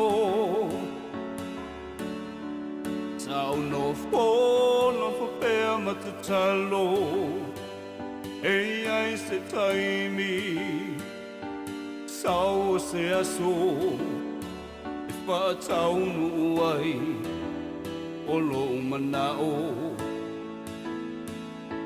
I se fai fua Mai le atua I te te mawhai Uai a fua fua O ana mea lofa Nā mo I taua A ole wha maoni E sili o na taua E le atua e Pa manu I a mai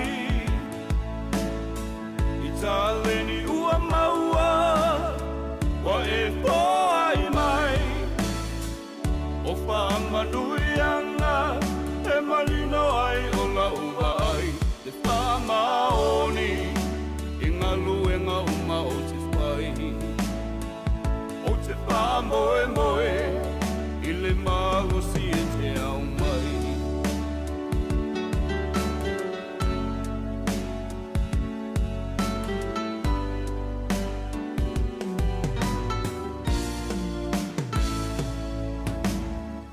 Taleni I te galulue ai Galulue magosi au Ale wha vai vai Te taimi le lumanai Ole a fua mai Lou wha maoni E te manui ai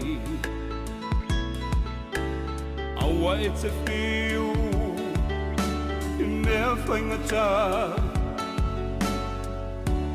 Awa e te wha longo tinga Lalu e puno ai E tau I e taua Aole wha maoni E sili o na taua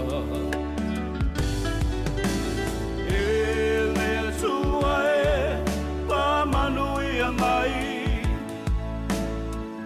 Taleni ua maua Wa e poai mai O whaamanuianga E malino ai o la uwa ai Te whaamaoni I ngā luenga uma o te whai O te whaamoe moe I le magosi e te au mai E lea tua e Manuia mai I taleni ua maua Wa e poai mai O whaamanuianga E malino ai o la uwa ai Te whaamaoni I ngā luenga uma o te whai O te whaamoe moe I le magosi e te au mai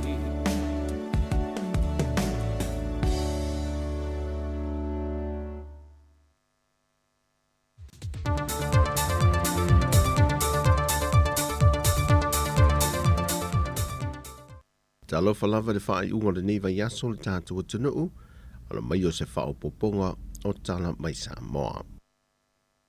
Wa whapaanga nei se tasio vaenga o a o onga l'investea o Samoa le papa ngalangala, wa ta uololo a Manu Center, UNESCO o le nola po le nuanua le lofa.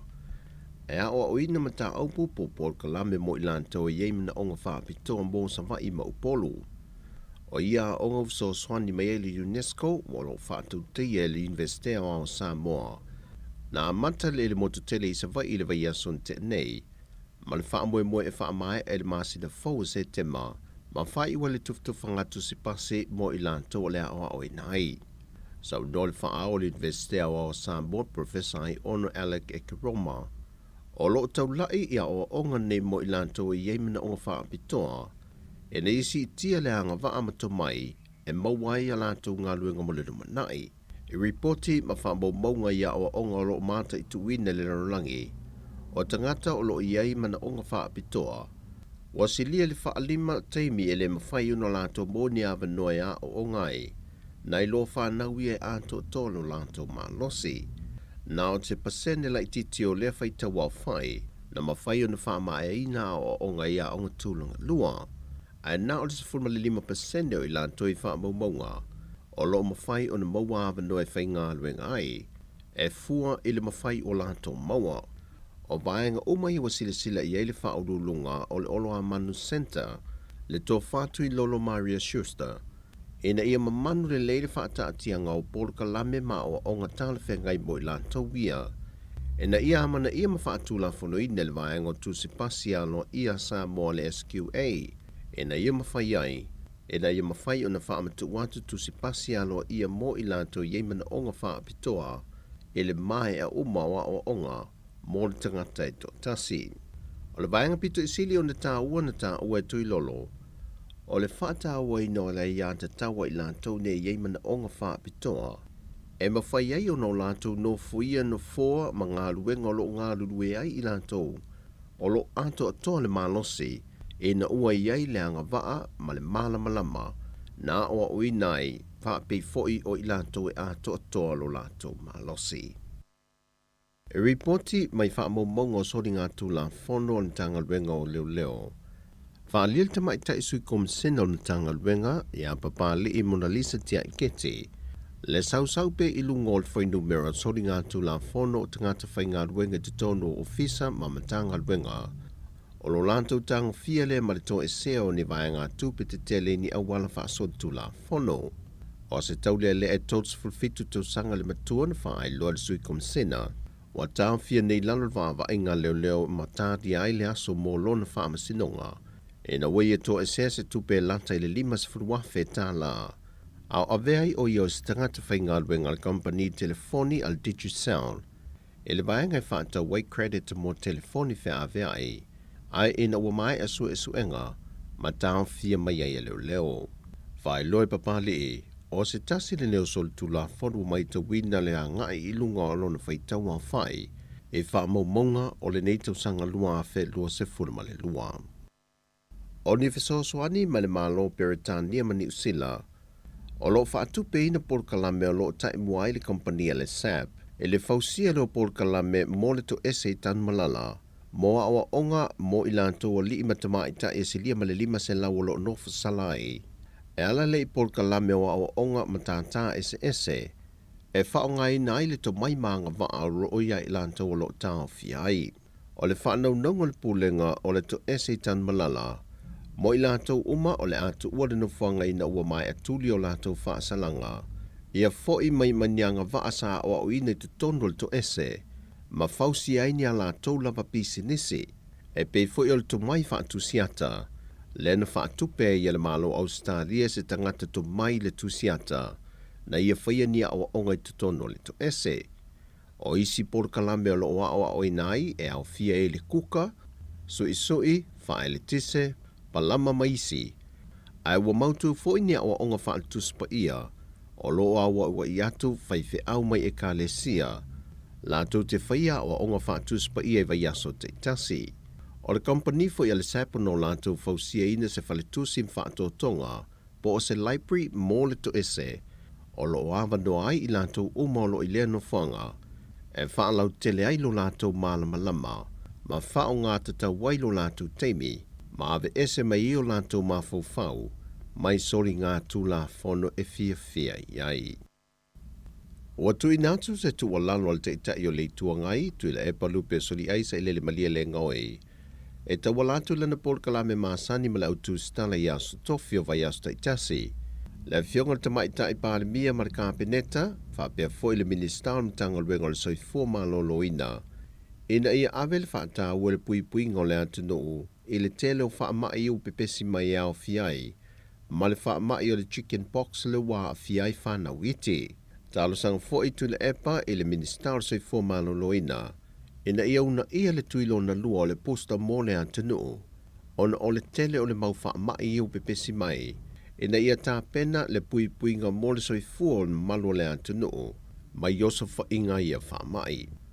O le whai unga le masina o Iuni, na ngata mai eise reporti mai le mtanga ringo le soifua malolo ina, e le tūlanga wo o ia le wha mai o le COVID-19 furuiva, o ni wha maumaunga pa o ni pol kalame mo pui pui ngā le wha mai o le fulu o lo pepesi, wha o popo iai ma le wha mai fau wa a fiai alo ma whanau, mai le pepe e o atu i le whātau sanga le mātutua. O tala phobia mai Samoa manuia le whai unga le vaiaso le tātua tano, whaasai foia.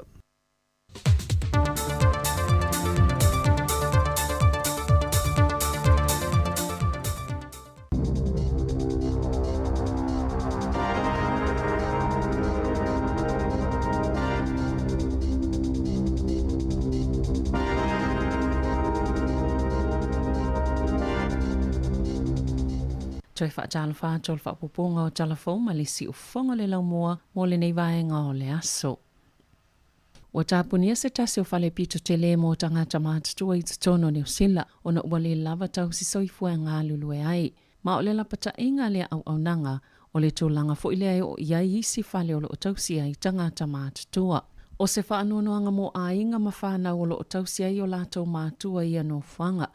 Wala te ele se lau tausanga o tausia mawaaia ele St. Joseph's Home of Compassion tangata mātutua i Apahat e valus fulfitu moenga whaatasia maseitu whaapitoa. Mōna i tangata mātutua wa a fiele ngase o le ngalo mea i le mawhau. Ai mo miani tausi soifua se to osfulu lima peitai e na ole to lima o lo iai ma ole ala leo le whai o le whai unga e tāpuni ai o na ua le mawhai o na wha awau pia se tūlanga le saunga le mūle ngā luenga o na ole le lava o leo whai ngā luenga o lo ngā lulue whaatasi le Home of Compassion ma le soifua malolo i nā New Zealand e sa ili ni no whanga e sifi i tangata mātutua o lo tausi ai peitai o le tele lava o au nanga ua tū tumu. O se fesili whaapalota sa whaalauloina le Mind the Gap, se pol kalame whaatosina ina ia whaatutusa le maululunga o tutongi, ma sailo ai le saili linga, o le tolu kuata i lātou natali i lea saili linga, e ioe e te tauna whaamalusio na whaatulanga, ma whaalawilo ai whalewhai ngā luenga le vāvā mamao, ma le ese esenga o tutongi o lātou tangata whai ngā luenga. O lea solulu na whaalawilo ina i le ofiso whai numera whaamaumawina New Zealand, le mamao o lo ese tutongio i tō pāta i tasi, mo le tolu māsina e o mai a Iuni. Mana si itia mai le iwa tesima le tasi pasene, i le iwa tesima le lua pasene i le lua whelua tasi. Sa whaalia le saili linga le nau o tangata Pasifika ina ia whaia se suinga, mai sili atu le mamao le ese o tutongi, mo tangata Pasifika mamaori, whaapea maisi tangata anu ele o tootele i tutono New Zealand, e lata i le lua lima pasene. E titi fwai tutongi le ito pao tamai tai Pasifika nei lo le ito pao le ipapalangi e peo na ta ua Darwin Stewart e ana le Mind the Gap na ta ua Stewart o stulanga wha le tonu tele leo o atu le iwa tesima le lua pasene le se senga o tutongi lo na o te lenga peitai e matoa sili atu ona o ngaunga ma te lele wha le tonu ya afianga moali i Māori ma tamai tai mali i Pasifika.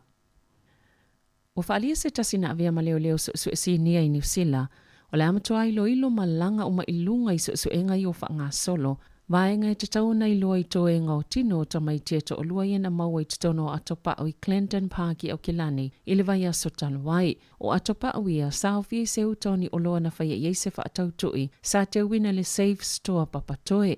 Na whaalia se tasi o leo su sinia tofi lau whaamanuia wa ailua ili whailo ingam to stalana nafi. O lo oile vaenga a mata lava la to su enga, ma o tamaiti e le vao li lima ma le sefulu tau sanga le mātutua. E le whaingo fia le su enga, tu sa lava pole ali leva ma le umi na ngā lulue ai i le whaingo su enga mta te tele whaapea, Peitai ele whaingofia lava pe ona saunua wa ai lua.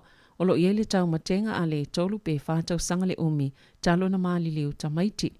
Na whaalia Lance Spreaded. O se tasi na galulue mo le 2 tau sanga le matanga luenga o leo, ma o se tasi fo isa avea ma leo su e pito si nia le atunu o, e iailu i tau le au su el tūlanga o lo iei no maali liu.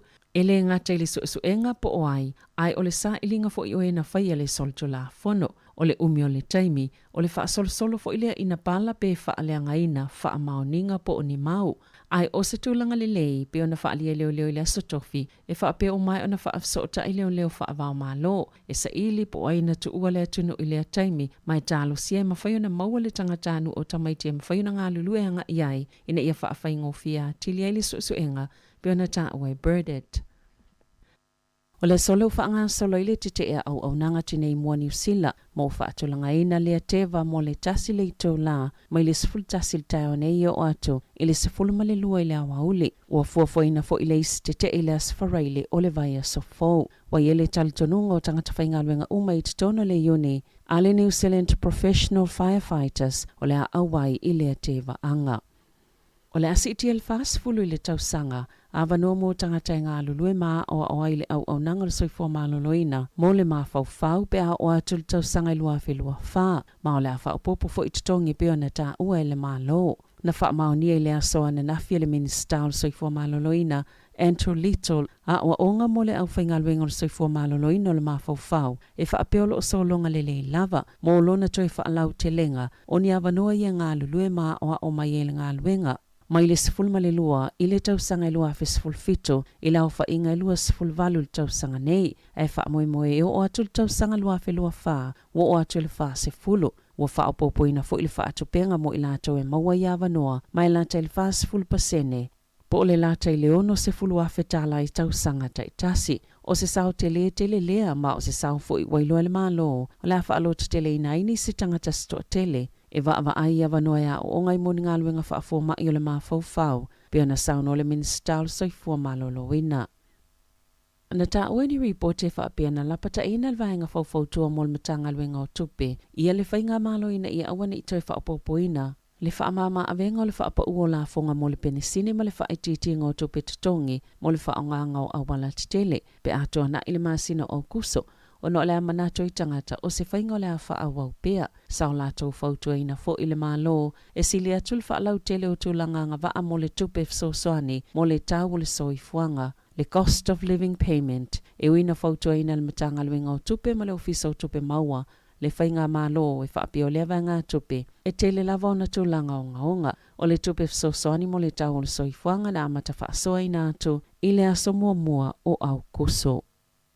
Waititi fulfai numero pase fewa ilunga mga ala i Wellingtone, na ilo se isi lava taimi le taulu tausanga ua tuanai. Ina ua ausia se isi fai numero 4 pito mawalunga o fai ngā malanga e toi tolo po ina. E whaafe whaase lau luas fluiva malanga pasi le nei masina. Ele i whaatauna uina, mai leo whainga e 5 afe whaase lau whaase fulvalo. Sasi itia mai le whaate si ma le whaalima pasene ili masino iuni. Le numero pasi na tolo ma le whaatauna uina la tau malanga ile 5 ma le tasi lua pasene ile masino iulai. Aena si itia le 7 ma le 7 pasene malanga na tolo ma le whaatauna uina mo le afa mua o le nei masina. Na taa ua le polisilo le me link Samantha Gain. Wa mafua lea, ona o le whaawau peo le lava o ave pasi, ma le mawalunga le whainumera o ave pasi e COVID, ma maua ia afianga o whaamai o le tau malulu, o ia whaafi tauli o lo o afia i fo i au nanga, i le atunu o atoa. E tu samal to ofitus fulvalu afe lau whaingo tangata yeilo la tau talitonunga, o la tau whaatau watu la tau whale ile tau sanga a sau. E tu saima whaamaumonga se saili linga fau, ua fofola mai yeile lo lotol popolenga o tangata, ile si itia peo pasene tu loyo tupe, e na o le 2% o ila tau wia o tangata mātutua. E tu sai, ma le saili linga ale Horizon Research, e 5% o le whaitaua whai, e popole i le ono fōlinga mai lava le atoi whaatau wato la tau whale. Ona o le mawalulunga o pasene tu lui. O le vai aso nei leana toi si itia il fal tupe wha leo leona pasene tu lui o tupe. i le 3% po le official cash rate, le whaatulanga i whalitupe ala 2% tului. Ma ole a pasi atu i ainga le si itanga o ia pasene tului, ai ole uwhianga i fo i male tangata o le soifuanga, o i la tau o lo pito silo na popole pe ona maua i le saililinga. O tangata i le valu se lau 5 wafe, ma le 2 se lau wafe tā la la tau tupe maua, ma i le valu tai tolu 5 ma le tai fast tau sanga le mātutua, ma o tangata foi e ta itasi pe ta i lua la tau whanau.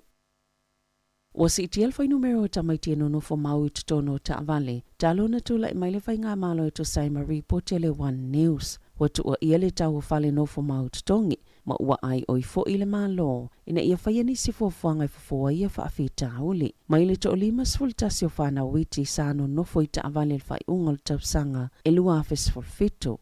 Na si iti atu i lau fa inga e lua se lau 2 i le masino yuni il tau sanga nei. E wha amau mawina ia whai numero i taimi e tālu sanga i tangata, moni fsoso ni maile matanga luenga o anga fsotai. E whisilingi ai tangata po wheno no whai, a e pe iei fo ini a lato whanau. Na si itia fo ili whai numero tangata e no no whai whale ie, maile to o 2 sa wha mawina il whai ungal tau sanga i lua fes fitu, i leo wha inga e to o valus wha, i le masino yuni. Na whaalia Ian Hudson o le Salvation Army e mo o mie le malo na wawesi itia le alauni mo tangata a wawhale no no whai. E le isa tasi o tātou e mawhaina malama lama li lei i le itu ainga o popo lenga o lo o a whiai tangata o whianga i maia whaafi tauli pe ona sauno Hudson.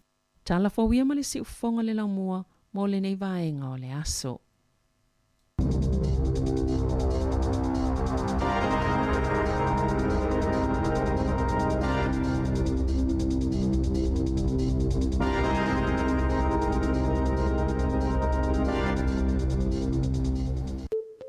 Talofa pa o tano pelongi o lo e whafonga mai i le si fonga laumbo i Wellington.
whawhiwhianga ni vaenga o le awa uli ia, ma le tala fo ia le mafoanga fo i o le ngoa o le awhio anga tufulele ia, toi whamaloa tuai i lau whafonga anga ni awa uli o 25 minute te ai le sifun ma le lua i le tautua a le sifonga lau mua.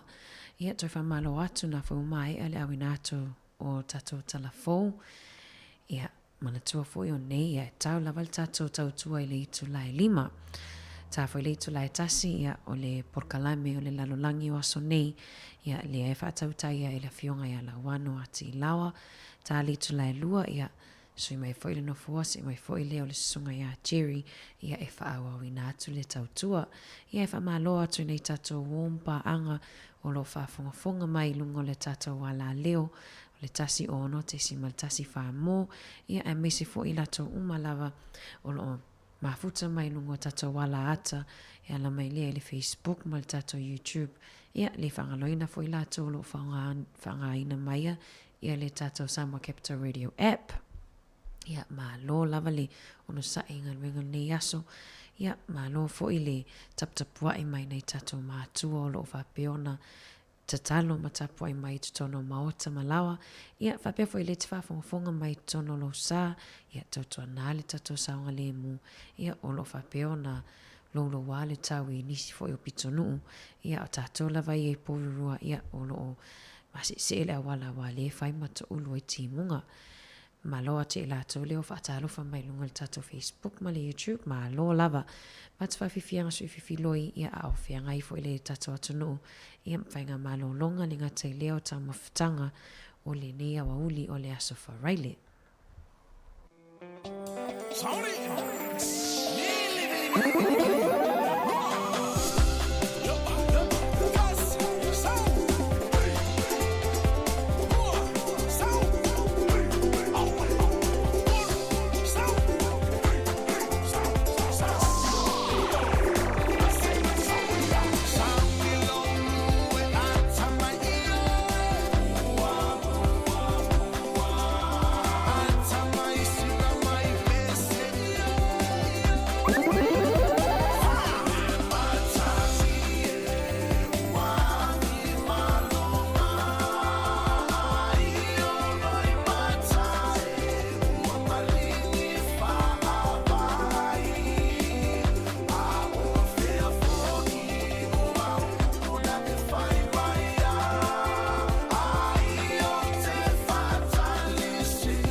kianga matangofia ia mai le sunga ia waino ia na isi fuina o whātunga tuwai lava ia na woto e langina mausuina ia ele sunga ia waino ia tamaporua tamana ia whamalo atu wawa ia tu foi i lolo wā foi o le tau ia ma le tele foi o timunga ia inisio pitonu i le motu i saute ia po nele sone le vai tau atu foi se tala foi a se tasi foi o tamaitai mo mafatia lava ina ua whamalosi ona ave ese mai o ia watatau ona alu ese mai pe i viaki wait mai malona fali ona wasilia ma le mita le loloto o le vai foi lea i tutono le fale ia ai pe o le tūlanga mafatia ai o le alu ese ave ese mai le o ia ai le i au mai ia lana whangawhao ia o le pesi tamai pusi talo whai ia mana tua foi o atu nuu nei ia e pe e a wā ia tangata i mea ola e se foi le tāua whataua e nei atu nuu o mea ola ia po manu foi ia le tau se tātou i le whale ia pea whatusa lea i le o langa ia tātou ai e Samoa ia ai le vavai atoi foi ia talo whai talo sia o saunga le mu foi ia nisi foi malo si o tātou atu nuu o lo mafuta mai ia po lo maua mai foi ia tautua si fonga lau mua ia mai na foi vaenga o le atunu pe o le whaiunga le vai aso le foi na valo ia ai mai le vai tau ia e uina tele foi timunga ia inisi foi o itu o New Zealand ia mana ia foi vatu i whafautuanga whamanatu ia tautua nare saunga le mua mai se lava ia vaenga foi le i whafoi fo tatou fale i la pisi foi le a le council ia po pen la pisi se tu low ia mai tu fale se vaenga foi le i le fale im whaiona malu ai awa le stangata ia olungan matau pitonu ia ave solo i savili ia la pisi pe whapea ai malosi le savili mana ia foi ai le a mawhaiona noa ia pe tu foi tonu shit le tu al fali se tu low ia nai fa manatu na ne a wauli moto e lusu fitu minute tali tu lai tasi ia mafuta mai pea le tautu al si fonga lau mua fa pea foi el taimu mua lea wa e mafuta mai ai ia o le tautu al ne al si fonga lau mua po le Samoa Capital Radio i nei lona ofisa fasala lau i pori rua ia i Wellington na whawaina lan tautua i le tausanga i tasi iwa lua ia malona anava tau ia whawhiawhia longolongo puia lii ma lapatai ia au-auina i le whapea fo ia au atu ia ai longolongo atu ia ni vaenga fo i o tutupu ia i tutono nea tunu tātou te au mawai ia mataita ia i le whaaleanganga ia lana ngaluenga ia o le tautuana si fonga lau mua malo la whaftai ia so se itua nei lau langi we mafuta mai nungol tatou walata malo lava whawhiwhianga su iwhiwhiloi 5 stars ma le pese mua lulu niu pulu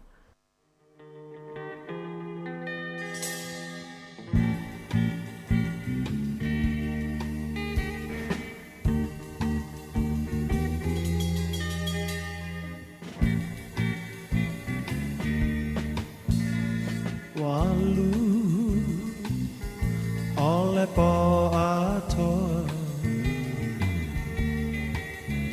e maua sa umoe ilo manatu atu ya oe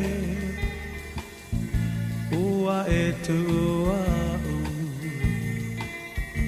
ai ua sili atu se tasilo manatu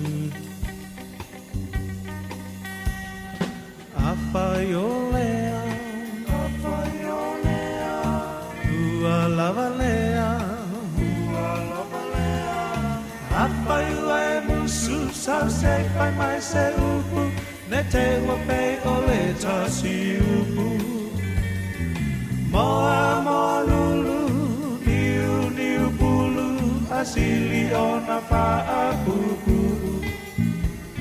Nei e tongi le moa, ai ukulona apa, ne te ole tasi muangangana.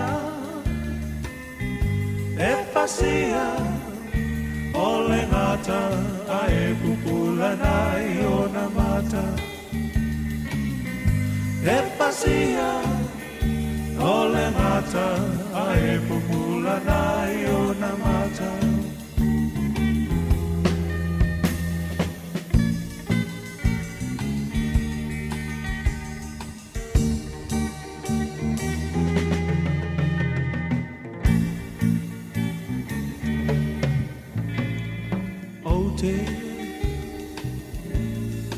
mana tuaina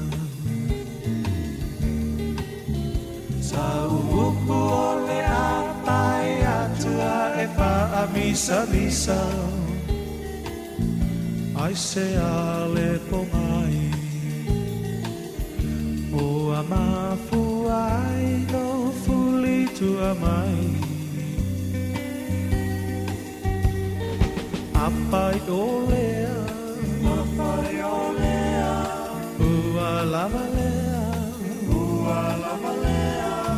Apai ua e musu sa se pai mai se upu ne te ua pei ole ta si upu Moa moa lulu niu niu pulu asili ona pa apupu Ne e tongi le moa ai upu lona apa ne pei ole ta si muangangana E pasia ole ngata ae pupula nai o na mata E pasia ole ngata ae pupula nai o na mata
whawhiwhianga na ia mai le Pacific Love Band ia ni vaenga o le awa uli.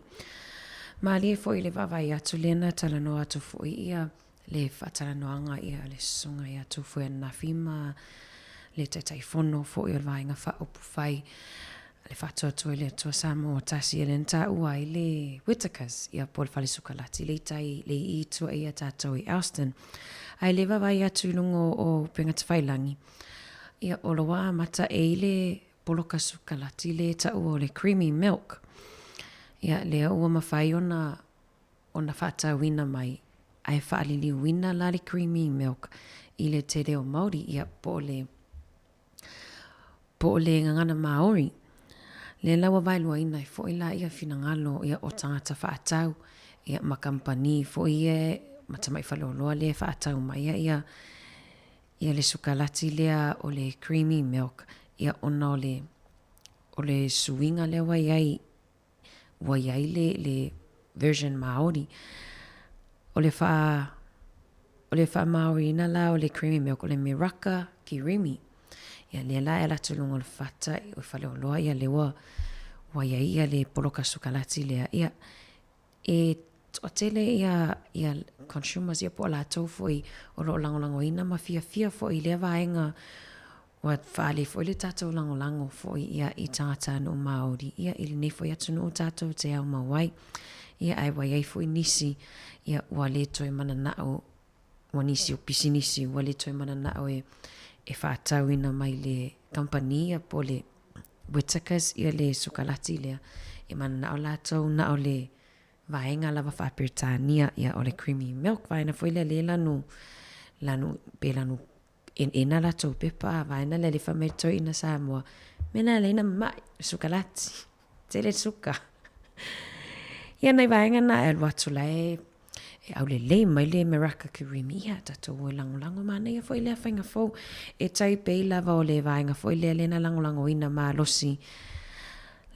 malosi ai le company telefoni fele le 2 degrees ma le spark nena langolango ina le company telefoni le Vodafone le lua se fulu ina wa amata ona suia foi le au wa tene na lato whaonga ina le Vodafone au te aroa ia o vaenga foi le foi e vavao ai foi ia i le space wheeling o New Zealand ia te aroa pele ia ai te au lava ia tutu sa o le po fa mail silo mtua fa malo atu fa tu fa ngai sila fa tai lava mafuta mai se tima ku risa malo lava o kalangolango fa tai tunu le malfanga ia fa awa what's better to fa fianga so fi loi ia le ai le o fa ngaloina nei tato wompa anga nungol tato tasi ono te simal tasi fa mo ia ona o lo si nei tato wo ia mafuta mai lo fa malo mai ia au te loa le lava to te tu imale muli panga ia walo faiva fo ile atunu ia iti ute ma faiva ne aso lenga tailea aso muli fo i moa o ngā nei whanau ia tu uai fo ilea ia mole fai ungole vai aso ta ilongo i pule male pese o faiva e tapua ia ea e manuia ia au whaatali fo ili stato po kalame leo lo tapena mai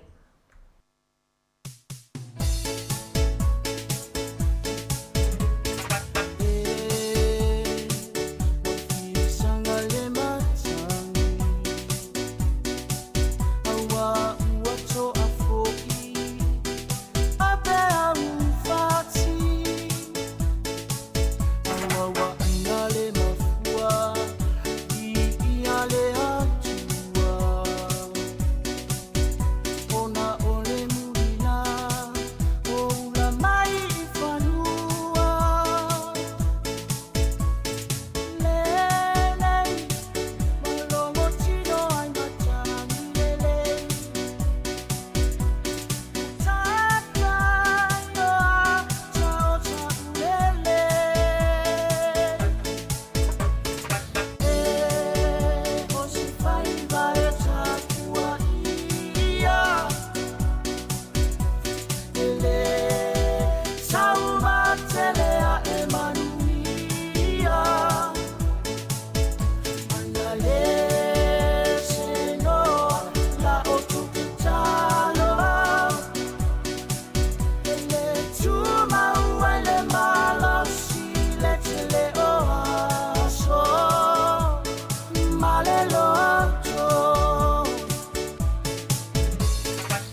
mai fo il time o tato pokalame la langi o sonei tapena ina le la fionga ya la wano ati lawa usi mai er fa fonga.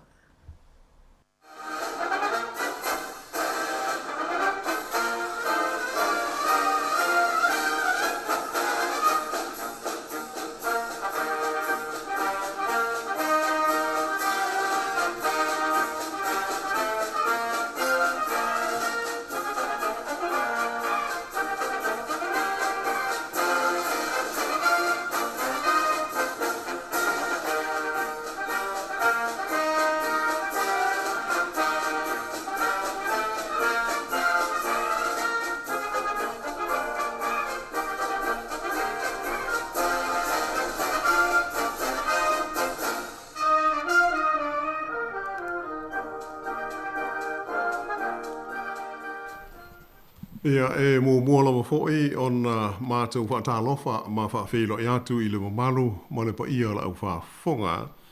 E le nei vaenga o le tutua a le au nanga le si ufonga o le lau mua i Wellingtone. E tālu sia o lo manuia lau tāpua inga le nei vaenga o le aso a mai se lava le mamalu o lau whaafonga i New Zealand nei. Wa alu le nei fwoi vai aso wha le tonu ma lo wā winga o le tau o tātou whenga iai ma tangi malo losi ia atoa fwoi mati munga ma mawha. Sa telea in lolo vai ai se vaenga tele o le motu i saute ia a moise i le ai o Nelson ma ona nuutua oi ia whape fwoi le tu malo atoa Marlborough. Ia a whape na fwoi ma isi vaenga o le motu i mātū la tau pei o Wellington fwoi ia o loo tele fwoi a whaina ma solo ele o loo iai ia ona o wha le tonu lava o le tau e pei ona mōli mawina i le nei vai aso e o mai a i le teimi nei. Ta alusia e le iai nisi o lo tātu o tunu o a whaina i a mauta malawa ia ona o winga wha le tonu o loo iai le tau i le nei teimi. O ia tūlanga ia e tau e lava ona tātou wha e tete a maise i wheo ingo masani i lunga o wala di tele.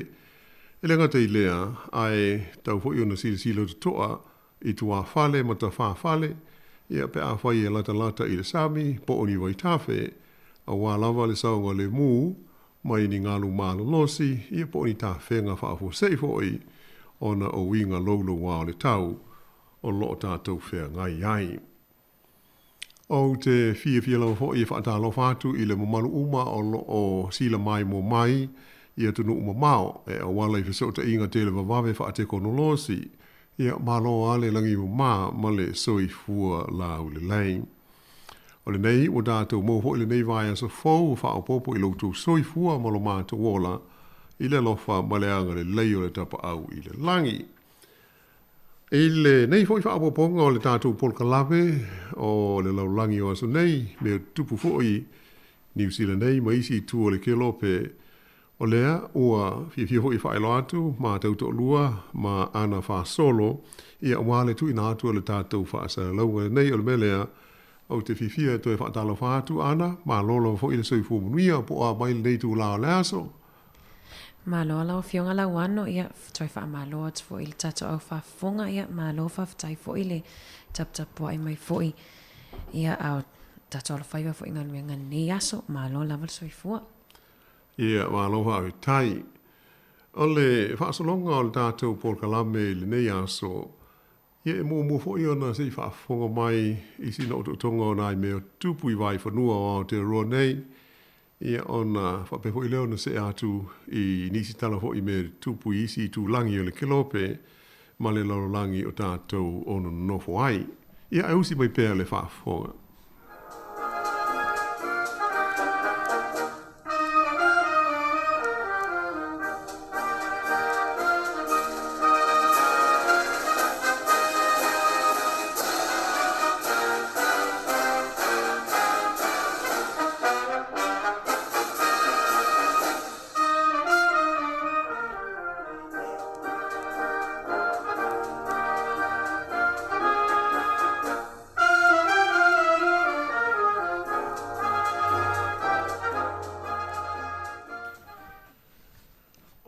O whea ngai le teimi nei ia pāti ia po vaenga whai au tū e lua i do tono New Zealand nei. Le pāti leo lo tū nei le foe le teita inga o le whainga mālo le tunuu o le Labour. Whapea ma le pāti o lo teita ia le tūa ngai o le National. Whea ngai la ua ia mani whaavesi whaaloto i whale ia ua saralau ai i se tūlanga whaalau i tele. Ia ua sila fia i fwoi le tele o tangata. Ia nisi o mata upu e mawhai o na wha amatala i nā, o ni mata upu e patino i ia lava pāti e lua, mai e le te tau o na wha laua i tele i na fua. Ia ai pita i mo le sila fia, pe hoi o na tā ua i le tātou tala i le nāwai aso o mo vai. Sa mua o na tula i mai le mata upu a le pāti a le National, e a fia ilo la tau whai pule fau, mo le tū mālo tauranga o Sam Affendale. pe ona silafia whaafonga mai ho iai e lua ni tu ua inga sa lo mia ma whaasara lawina i lunga o penga visota inga tele wawawe e whaasanga i le whaipule le nei. O le tu ua inga mua na ta awai e whaapea. Na tuli le nei ali i mai le kolisi o le King's College i Aukilani ai whaato asfuru ona deusanga taruai na whaao o lima i se tama onga i se furu tolu deusanga le matua i le tonu o le nofo tu mau a lea fo i kolisi i longa o Aukilani. Na manua ti ngai na ai le nei tama onga. Na whesilingia le li i pule pe moni le tu ua inga ia mai sa ia i oe iai na ia ta ua fo i ua uma ona i whaato ese ia ma wha maua lalo i le tangata na fia. Peita iane, sa whaalia i le tangata le nei se talo anga ma stasi ofisa whaasara lau i longa New Zealand. E whapea, o le tausanga lea na mawai atu nei lua awhelu fultasi na vili atu ai Sam Arfindel ma whaato ese atu i a teia. Ona o le mele na tupu ua silia i le luas furu tausanga talwai. Ma sa ia talia le lei, ma ia wha maa ngalo fo i ai. Ai peitai, na matua wha te ia o ia ina ua ia i loa muli ane. O le atau wale li il nei o Sam Arfindel i le pālota le ititia Tauranga, lea na manu malo ai o ia maawe ai mawhai pule o le tu malo mo le parti a le National. Ia ewi ina tele le mau wha upunga sa whaia tangata e whaasanga i le li whai pule le nei i lungo whesota inga tele wawawe. Ia ai sa lango ina pe o ia i le taitai o le parti le li i whai pule ia Christopher Luxon. Peita iane, o le toe alia li mai le vai aso lava na te nei o seisi fo ili poti sa tua i ai winga sa wā, ma le a fia, ma le whaafia malosi o le li nei o Arfindel whaasanga i stamai tai, teimi lea o loa o ngai o ia le Universite o Otago. Sa whapea i loa, o na whaiele whaai unga a le li i tai o le partia le National, e wha malo lo le li whai pule ia mai lona tūlanga o se sui o le whaafale tui o le parti. Na whaatonu i nai ho i le taimi le whai o se suenga mai ai a e winga i le li whai pule le nei. Ona o le telo le mau whai tionga o tūla i mai e whaasanga ai i le parti o le National ma lona taitai. Ai mai se o le komiti sa lātou filifilia i a sui tau wā mo le National a wā le pālota le ititi lea a Tauranga. O nisi o whai tionga e whaasanga i le li whai pule ua tua ia lona le wha maoni ma lona tau wha se i tangata pālota o le tū malo Tauranga e awala lea i lona na nā ina o ni mea mātanga na fia ai le taimi a o talavou. E lua vai aso sa tu e Christopher Luxon e wha ngā solo ai le suenga se tamata i loia swa wha ia Maria Drew o le QC i le mata upule nei e winga i le li whi pule. Mai o le stofi o le vai aso le nei na wha ailo mai ai le taitai o le National e wha pea. O le lipoti o le amaua mai le suenga le nei a le tamata i loia o le mata upu e tusa o le li whi pule. O le a le whaalaua i tele ina mai tua. Ia pe oloro inga, o le a le mawhai ona sila fia le mamalu lau tele le tunuu, ia ni whautuanga o le a whaia i sea li poti. Ia mai atagia mai ai le whina ngalo le taitai o le partia le National, o le mataupu le nei, o se mataupu e patino ia te ia ma le parti a le National, ia mai le da tau ona whaalaua i tele ina fua. E le ngata ina suesueina e le tamaita i loia ia Maria Dew, QC, ia mionga le li foi pule o Sam Arfindel, ai o fia hoi i le sa i li linga o lo whenga iai. Le whainga sa filifilia ai i sui o le National i le pālota le titi lea le tūmalo o Tauranga. O le tele o tala ma wha upunga ese a tangata e winga i le li foi pule le nei ma le partia le National i le nāwai aso ua mawai. E ali riu mai, a tonu o le mafuanga le o le pau ma le palasi i fo i lalo o le tūlanga lango ina o le National i le taunu unga o se suenga i fina ngalo ma la ngona o le au pālota e pei ona wha ai loa mai i le nei vai aso. Ua maita wina I lea suenga le pau o le 3% o le tulanga langolangoina o le patia le National, talu mai le taimi o le vevesi lea I le ifoipule o Avondale. O le sa ili linga le nei sa whaafoina e le kaupani e whaingoina o le Taxpayers Union Courier. Ua tulai mai ai le patia le National I le tolu se fulu ma le 5% o le tulanga langolangoina e le au palota. Ua I lalo ifo la ititi au le patia le Labour. Labour le ana tulai mai maua e la tau le tolu se fulu lima, tesi mo le 2%. Ai o le patia le Act, whaapea ia le Greens, na si tia le taitasi pasene o la tulanga o le langolangoina e le au palota. O le Act e se fulu ma le tasi pasene na la tau maua, ai o le Greens e iwa ma le afa pasene. O ia whainu mela e atangia mai ai o le patia Maori e ono o vea ma patia filifilia ia leisi whai ngā mālo e so ai. E awala lea I le tū, ia po le pāti fo I la tau te langolangoina. Ai pei ona silafia, ua uma ona whaai mai alo ia I le pāti le nei a Maori, le Maori Party, o le ale ma whai ona ngā rurue whaatasi I la tau, I se whai ngā mā loa a fia ai le pāti a le Act. E alona winga, wa a fia atu ai ma le pāti a le National, le ai wāwala la te tele o la so tanga ma le Act. Ai peila ona ua mai, o le sa ili linga le nei o fina ngalo le au palota, po o le poll I le vai aso le nei, sa whaia I le taimi, na alia e mai ai le mata upule nei a le National, malo la tōwhi pule o Sam Offendale. Ai e le o au fia ai, le taimi o loo vesi ai la ngona o le au palota, I le mata upu o le Labour, malo la tōwhi pule, o le lifo mai o Kurav Sharma. Ai ui o lea, o le tūlanga langolangoina o le taitai o le National, ia Christopher Laxon, I le tōwhi pāle mio New Zealand tu sai o le suasuenga le nei, na pa u le lua tesi ma le iwa pasene, ma tu lai mai ai Laxon I le sefulu iwa ma le afa pasene. Ai o le tamaitai pāle mia, ia Jacinta Ardern, o lo tu lai mai le tolu sefulu iwa ma le afa pasene. O le tūlanga langolangoina o ia le au palota, mo le tofi pāle mio le tunu. E ai usi mai pēle whaafonga.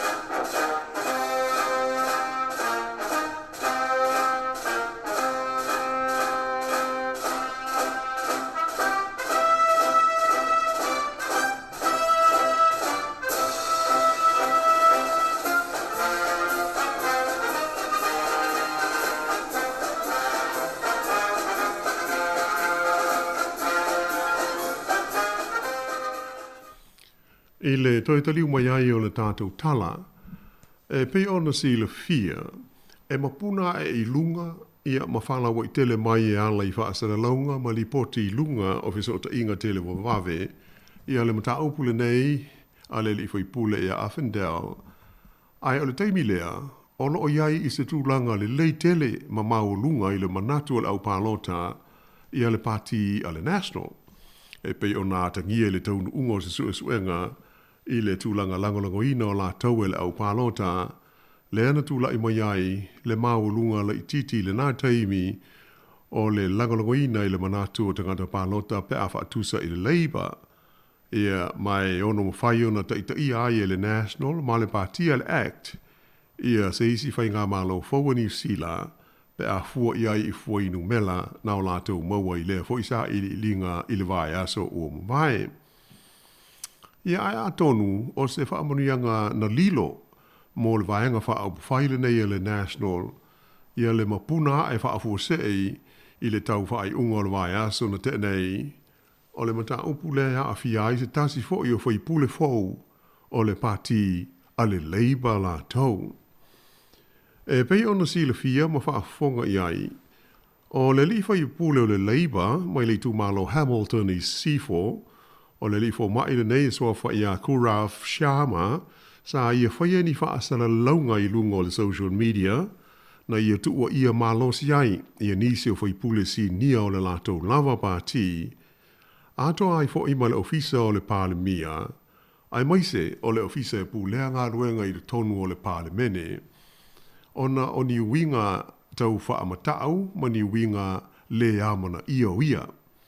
E o lava fo I le whaafale tui ia li imatama I tai fai pule o le pātia le Labour, sa la vea uma I tu o inga mamafa a le li fai pule le nei o Sharma. O le aunga o ia tu o inga uma a le li fai pule le nei, o le mta ufo le ta ua le ngana peretania o le bullying. Ia o se whaupunga e whaamatala I nai ni winga Samoa, ia mani winga po ni ngā yo inga tau whaamatau, ia atoa I fo I mani winga lea mana ia, e whapea a fiai o ia I le tonu o le maftanga, ma le whaafale tui o le pāti o le Labour. Ua manino mai lai le poti e tusa o le neimata aupu ai maise o ni tustu singa mani langona o le li fai pule nei. E whape ua tele taimi sa ia whaatalo sanga I nai. Le whaia lea le Labour o se sua su e ngalo ia e winga ini fai pule sa whaia ia I tu a inga o winga maanga I a te ia. Ai fōlinga mai e wha lea mana ia ina e la tausa ia li poti ia ia tu langa. E o hoi I le ofisa o le fono, le e pulea ngā luenga le parlemene, le ta ua o le parliamentary service, ia maise o le ofisa o le parlemia, ua matua whai tio ina mā losi lava ele li foi pule tala vau le nei. Ia mai ua ia ina whaia le whai unga le whaafale tuia le Labour I le aso lua na te nei, ina ia tau fia le toia fia o le li foi pule le nei, I mata upu patino I le whaafale tui, po le caucus o le Labour. Sa saunua fo il tamaita I pale mia ia Jacinda Ardern, ia mai ia whaalia o le mata upu o le li foi pule, o se mata upu e patino I le pātia le Labour ma lona whaafale tui, mai o lo fia maua mua se whailoa inga mai le li foi pule, a o le ise e atu le Labour I se isi fuanga mo ia. Ia, pei tai lai pei ona sila hoi ma whaafonga I le pō no pō, rā toi whaiai hoi nisi whaasara launga whalawa I tele, a le I whai pule lava le nei, na ia tua ina ai le whai mea pio o tai o le Labour, ai maise le tamai tai pāle mia, I le taumu whai lea e whaalilo lilo, mana nā, ia le whaalawa I tele ina mai, o lana mata upu e pei o na atu ngalu iai, ia ma whaai loa nei whaalawa I tele. O ia tūlanga, ua manatu nisi e mai tawina mea tau upu whai o mālo. A tonu o le lasanga so I nei mo le I whai pule leo Hamilton I C4. O le wha malo lo lea mai o ia e le to e vea ma sui whai pule o le pāti a le Labour. I se talanoanga le li whai pule de nei mo stasi o walis wha asara lau au tū I New Zealand le New Stoke said B I le tai au le li la. Sa ia toi wha ma mawhai nai fōi e wha pēa e pawale mea o loo nau ia iai ina ia whaia se sua suenga o ana whai tionga nei e wha asanga I le Labour ma nisi o na suisi nia. Ai moise ai fōi le matanga luenga le e pūlea ia ngā luenga whai ale maotau le palemene. O se tasi whai pule si ni o le Labour o lo o le fia tele iai Kuraf Sharma mai o lo mana ai whaia iai se sua suenga o na e whapea o ni o na winga whaalia ia te ia. O le li whai pule le so whaia Karen McNulty le whai pule le tūmalo le Wairarapa. Ai moise ai le taimi le sa ave ai McNulty ma wipi au tuo le malo I le tono o le palemene. Pei ona silifia fo I o le tofinga le nei o le chief whip. Pei ona silifia o le tangata lea pei na te waia ia le tūlanga solo le lei o ngā ruenga wha palemene sui a whai pule uma o le pāti. Ai moise o ngā ruenga e a fia ai le tau le leia o le malo. Ia ma le whaatino ina o ana polo kalame e awala I tula fono ma mata upu e talanoina i le tonu o le maota. O le masino Iuni, le ana fili ai le li pule nei o le Wairarapa, e whaima min sta mō tu unga, ma le pulenga o ngā luenga i taimi o whaalawelame whaafosei. Ia ua leo toi a ai o ia ma chief wepe pei ona sa galulue ai, e pei ona ta ua i tu ua inga le li pule le nei o Shama. O se swinga lea e manatu ia le li pule o Hamilton West, sa le de tau na avea iai ia le li pule o McNulty. Ia o tulanga pei ona moli mawina le nei taimi e mawhai ona whaapea a tonu e tau na whaafia ina le national whaapea le tua ngai awa o lea ua se e mai le lato i tū mai le afi sa iai i whaaupunga a tangata ia o lea ua uti ai le leiba i le nei vai aso ona o se mata aupu e mawhai ona whaapea o ni mata aupu whaaloto i whale i le tonu lava o ia pāti te tele lua o New Zealand. Ia usi mai pēr le whaafonga.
Ia o tātou iei pēr I mea whaapol kiki.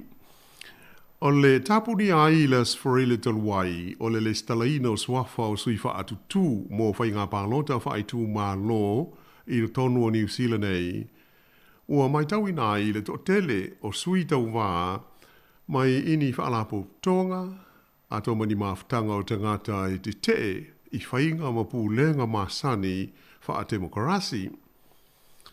O lea wa sauni nei la tau ia e tau wā maisi fo I sui whaatu tū mō to whinga I le tonu o pūlenga whaale nuu ma pūlenga whaale I tū mā lō. Ia maise fo I o pūlenga I le tonu o komiti whaafoe mō a onga bo o BOTs. O nisi o ia whaalapo tonga e awhi ai le pāti lea ua whaingoina o le Vision New Zealand e tai ai ia hana tamaki le whaletua o le tai o le lotu fo le nei o le Destiny Church.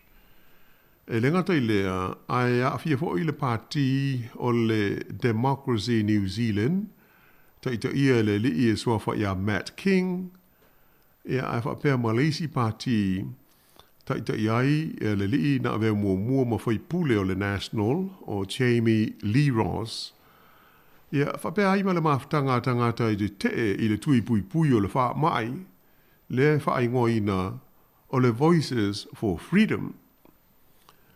O le tūlai mai o ia I tu ainga o mawhtanga ma whaalapo o tonga fōu, ma le fia o atu I le tonu o le pūlenga o whainga mā lō. O se tūlanga ua whaapapole ina ai nisi, ona o le whainga tā, ona fua o manatu malangona o nei tangata, I mata upu matulanga masani o pūlenga ma whainga fili-filinga sa o loto. O le manatu whaalia la o stasio tu stalasi nia I New Zealand ei, o le li swafa ia Matthew Houghton, o se tasi e matele I lona lango ina o le tu tau ma tau, o mea tau upu whai o mā lō. Na ia taua I le vai aso le nei e whaapea, e le ta taua I le mā lō, ai maise le tua ngai o loo iai nei le Parliament o New Zealand. O na whaatua nai I le ono tu whaatasia o pāti au tū nei e lua, e se whainga mā lo se so atasi. Ina ia tau fi ai le ono sao atu i tonu o le pulenga, o sui o pāti fau nei la iti e pei ona tā ua. O le mea mauti no lava, e fua i wha mau maunga, ma mea ua tupu mai, o lea ua amata ona to tele tangata e lango ina, ia i tu a inga o pāti, ma o la tau fo i mafo faunga malangona. O se whainga mā lo so wha atasi wha apea e pei ona tā ua i le lumanai, e tā ua lea i le ngana Peritania o le Grand Coalition, o le atu wha atasi ai pāti au tū e lua i le tono le tunuu, mo le wha afoe ina leo se whainga mā lo. E mai tau ina e leo se mea fau le mea i le tono New Zealand, ua uma o na tupu mua i a le whainga. O le taimila ta mai, o le vai tau o le wha le tonu tele sa iai, i a mea tau tupe le santa ua o le Great Depression, wha pēma le taimia o le iani li mai le tau o tele mua le laulangi, e pe o vai tau ia sa tu wha atasi ai, i le National wha pēma le Labour, mo le whainga mā lo o New Zealand. I aluna winga, e pei o se tūlanga lea e whaalia fo le langona o lea tangata tūstala, e le te tau i pāti e lua i le teimi nei, o na whaangalo, ia pe le manatu mamafa iai i le ngalo lue whaatasi i le lumanai, ina ia tau fia ai la le sao whangā, o i tu ai ngā pāti, ia mama hou whaunga, ma tautia ia pei o na tātou mōli mawina i nei o na pō, i le tonu o pūlenga o se mā lō. O atu ngā lunga nei o le li tu stala o Matthew Houghton, na ia ta wai e whapea a whai e tu whaatasi pāti la iti e pei o na ta ua mua, e ono maua e la tau ia le 5% o la whai o pālota a tangata pālota, ia matula i mai ai se tūlanga, e ono fili ai e la tau ia, pe o Christopher Luxon, po o Jacinda Ardern, e de tau ona avea ma pāle mia o New Zealand. E ta ofi la le li tu stala le nei a whai, e o no o le tunuu i se tūlanga whaapea i le lumanai, pe a whai o le a sao whangā i le tonu o le pāle mene, tangata a iai manatu ma mao i le tūtau matau, whaapea ma tangata e ma mao i le tūtau ngā vale o la tau manao. O lona winga, o le tiu te o tai o le pātia le Labour, whaapea ai fo i ma le National, le wheiloa ai ma talatala noa, e winga i le whaawai ino se whainga mā lo sa so whaatasi e tū e lua. Ia pe o se Grand Coalition. O le pālota tele o le tausanga lea na mawai atu lua awhe luas fulu, na maua ai e le pātila i titil nei a hana Tamaki, le Vision a New Zealand, ia le awha inga e o tesi tasi pasene o tangata pālota. Ia mai pei o le manatu le na olo o iai, a o ina tuwa atasi pāti la aiti le nei, i le taitesi 2% pe fia, ai maua ai le 5%, i mautinoa o le a iai lo lato sao, i ma le a ia te tau e whiri ai se whainga mā loi e lumanai. O le langona le nei o le liile o Matthew Houghton, e langolango i na mālosi fo i stasi o tangata e tō mai i sa i linga tau upwhai o mālo i New Zealand, le li e swafa i a Bryce Edwards.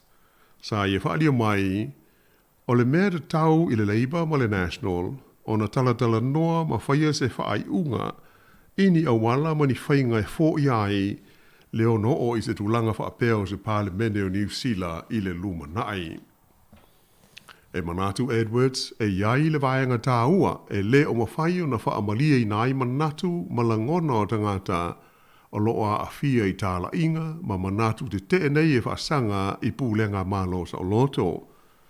Mai e ta tau i le mālo male i tua ngai, o na ngā lulue whaatasi e whaia i ai se fuafuanga. Sa i e tā ua fo i o le whaafi tā uri lea ua liali mai le taimi le nei, ona e le o mawhai e le Labour, ia pe o le National, ai whaape ai fo i ma le Greens, ona lantou fo ia whaafi tauli ia e whea ngai ma se vaenga au pito i lalo to tele o tangata o le tunu. Ma fua lea ona ua tele i nā ngā iatu i le o ngā tonu ia pūle ngā wha le mā lo ai le whaia se tonga fiti i le tūlanga motiwa ma le tutusa o awa noa mō tangata ia ma le mau wha fita uli lava ua ali mai le nei vai taimi ua fōlinga ai ua wha ngalo i lea fo i vaenga tele o le tunu. Ia ai usi mai pēr le wha whonga.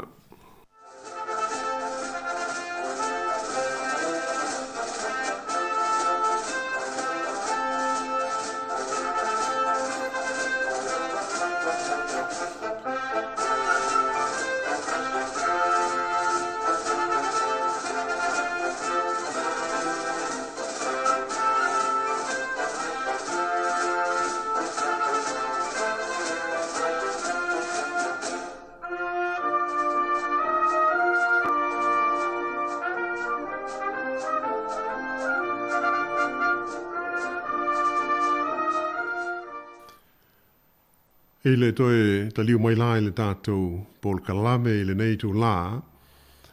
O le a se atuai i leisi tu o le vasa tāse mane ia ma nai mea fōi o loo tutupu maali di mai i le tonu o Australia. O le nei vai aso, ia pei o na mai tau watu fōi le vesia o ma ta upu tau upu whai o le malo Australia la tau. E mafua, ona o se lipoti sa whala wa i tele ina mo iai e whapea. O le li lea sa avea talwai nei mo pāle mia o le malo Australia, o Scott Morrison, e iai se tai mi a avea o ia mo pāle mia o le tunuu, na nofo ai ma ia tō fia wha lilo, ia lava.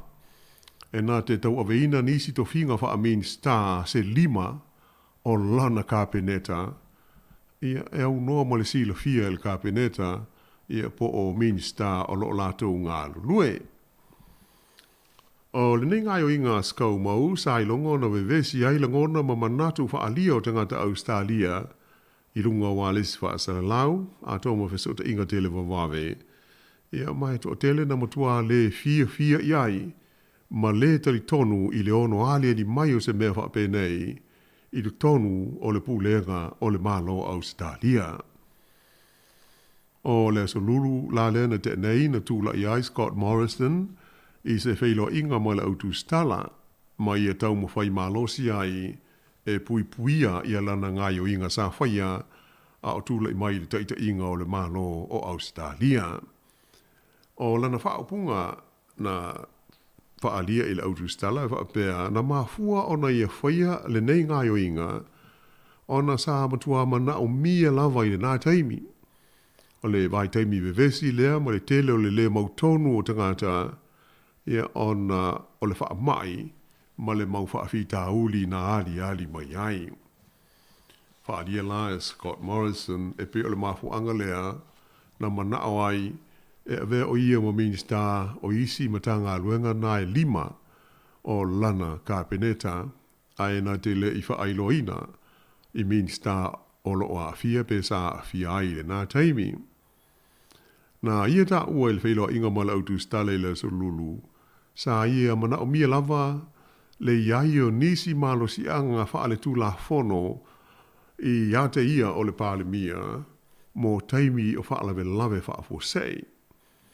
Ia mai talu ai na te le i whao ngā ina lava ia malo si anga whaapitoa.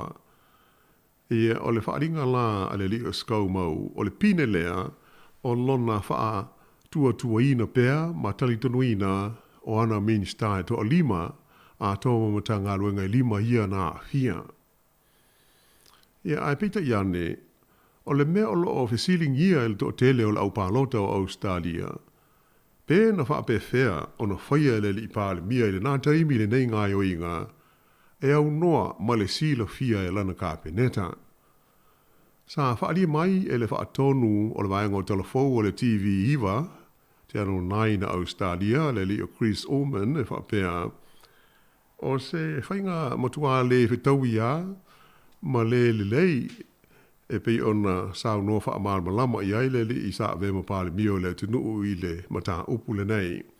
E ta ofi i Oldman o le nei mea ua matua a wha ina ai ia le tūlanga tau le leia o le tofi pāle mia o le tunu.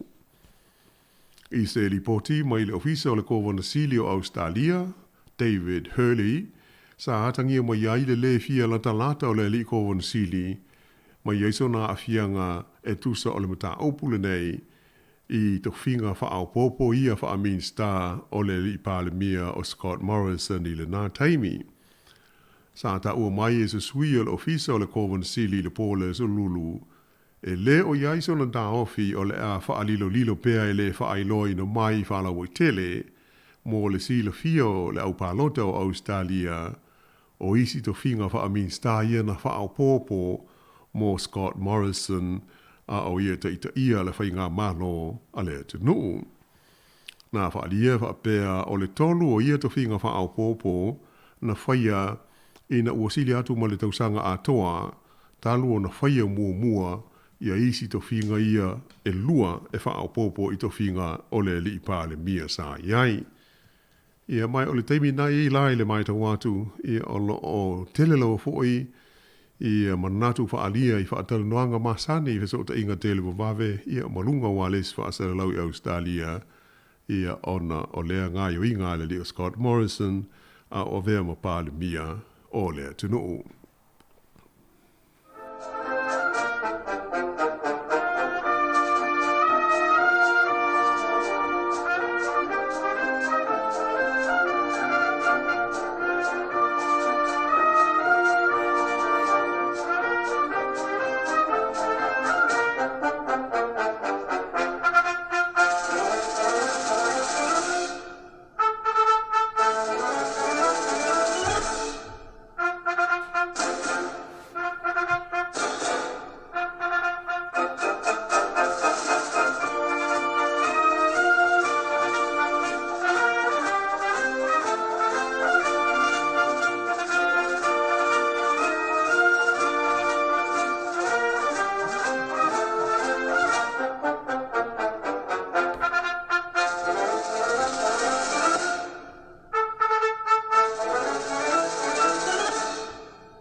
E se tala mai Beltania, ua lipati o mai le wha fia ina o le li Pelenise o Williamu, ia ono se wha ai unga i le vai aso nei a le wha amsinonga i Amerika, ua wha peo na wha salai i le wha pui mō tausanga e 5, ia se tangata na mō lia mai, ia ono o se solitu la fono e a fiai, ia le whasia leo ni meola, ia o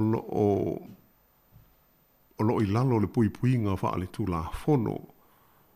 O le mata upule nei, e a awhiai, ia meo o manu hoi nei o elefane, ia maisi me ola ia i le atunu o Uganda, e whasia e tangata, ia ona wha tawina lea o ala tau nifo se i tulou wha whonga mai, ia mo se leni tele mau o mai ai.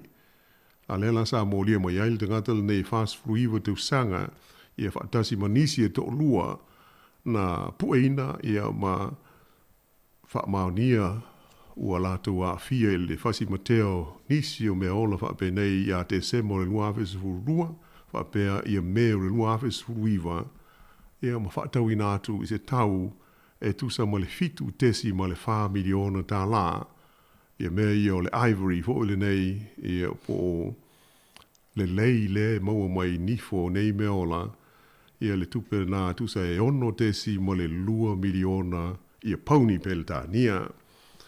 Ia pe ono sila fia o le li Pelenise o Williamu, Prince William, ia lea e whaurulu ia se whaalapo tonga, ia mo le puipuinga o mea ola o le wao matua, whaingoina le ngana Beltania le whaalapo tonga o le United for Wildlife, o se Royal Foundation, ia e langolangoina malosi le li Pelenise, ia matango whai sa ili ni tupe awa le puipuia, o la fumanu nei ua lamatia ia ona o le se leni lama mai se ilatou o lo o fasia ia ona whaatawina atu lea o nifo o ia me ola. Ia ai o loo iai lalo tu la fono o ia malo, mai se Uganda, whape fo ima le tele o malo le lo langi, le pui puia, ia o ia,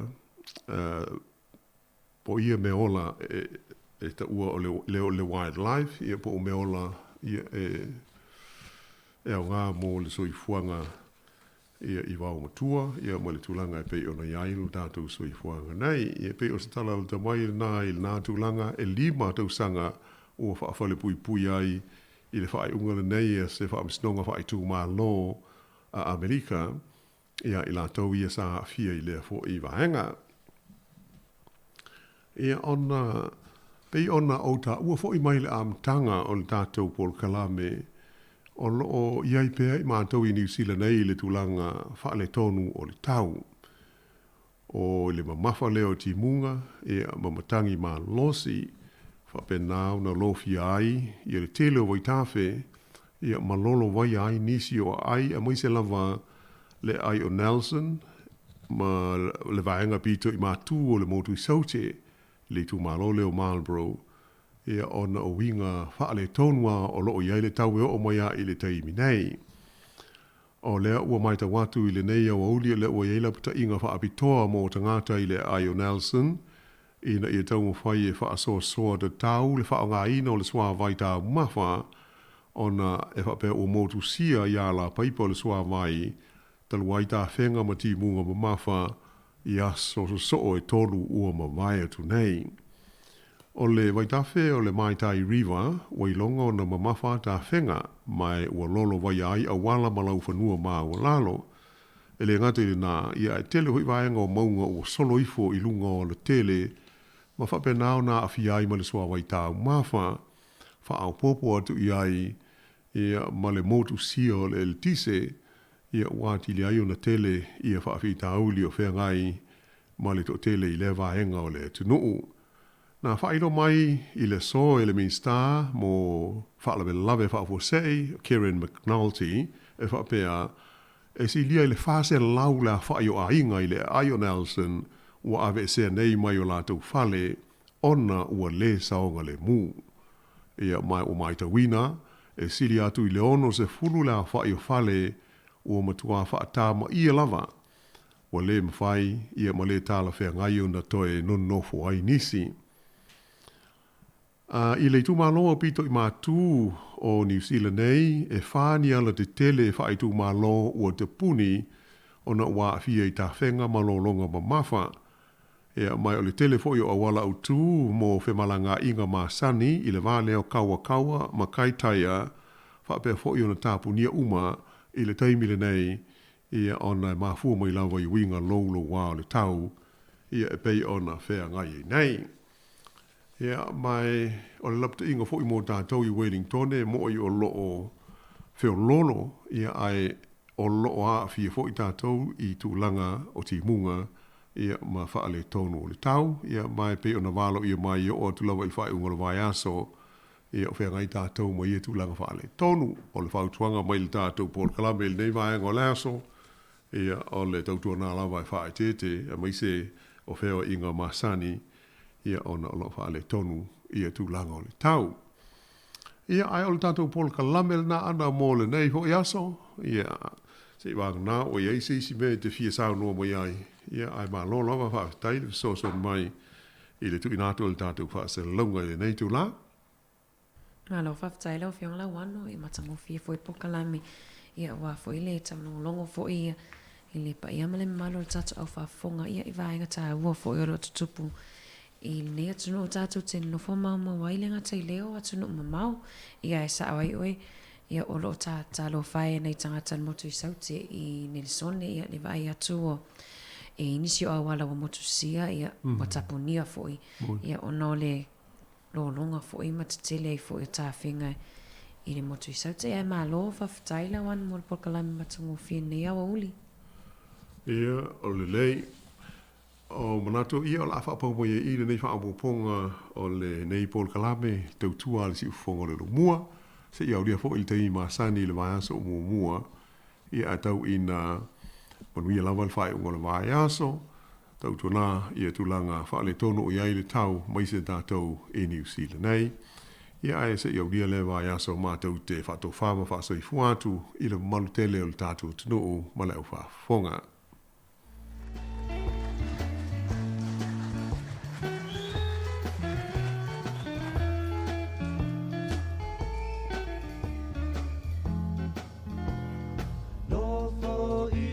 Kila ni mapa solo solo uma pau paunga ia te oe Samoa wa amea mafu are tau alunga angalu pa alo alo do alo fau pua ina I papo le ula lea o titi wai tu e pa o le lalo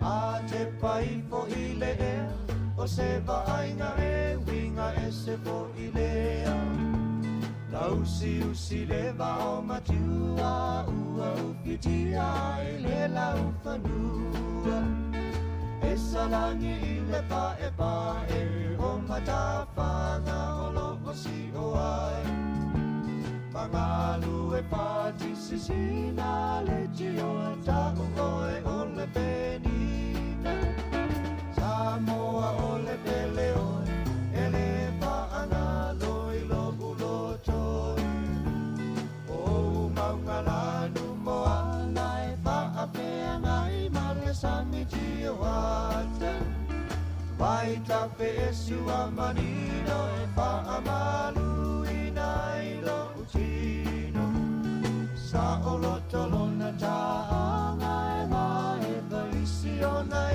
amafana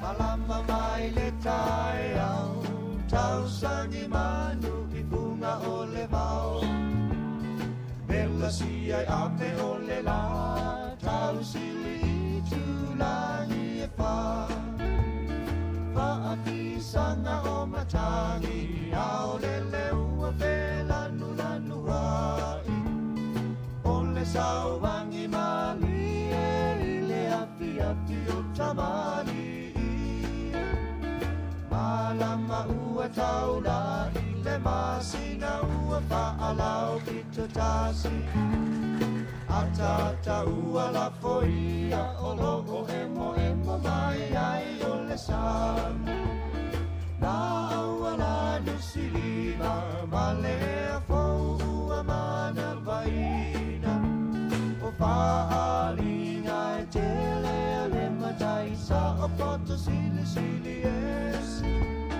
Samoa o le pele oi e le paanga loi lo ulotoi O maungalanu moana e paapena e nale samitio ate Vai tape sua manino e paamalu inai lo utino Sa olotolona taanga e mai e vaisiona e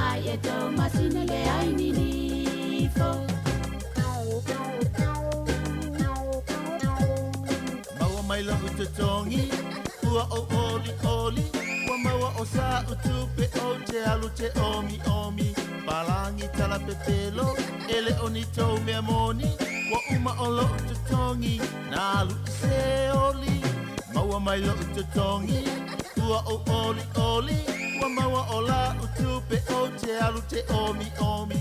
Palangi tala pepelo, ele o ni tau mea moni. Ua umailo utotongi, na alu i se oli. Casino, casino, wana olo ino ino. Inei papalangi, ile amio pio pio.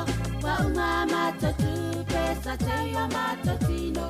Na ai e tō masine le ai ni nifo. Casino tau wha alata, casino tau lama lama. E casino, casino, casino, casino poto leanga. Avatu o la uafe, ai au mai na o le afa. Ai le tau lia le tele o aso te aruna fata fata. Casino tau wha alata, casino tau lama lama. E casino, casino, casino, casino poto leanga. Avatu o la uafe, ai au mai na o le afa.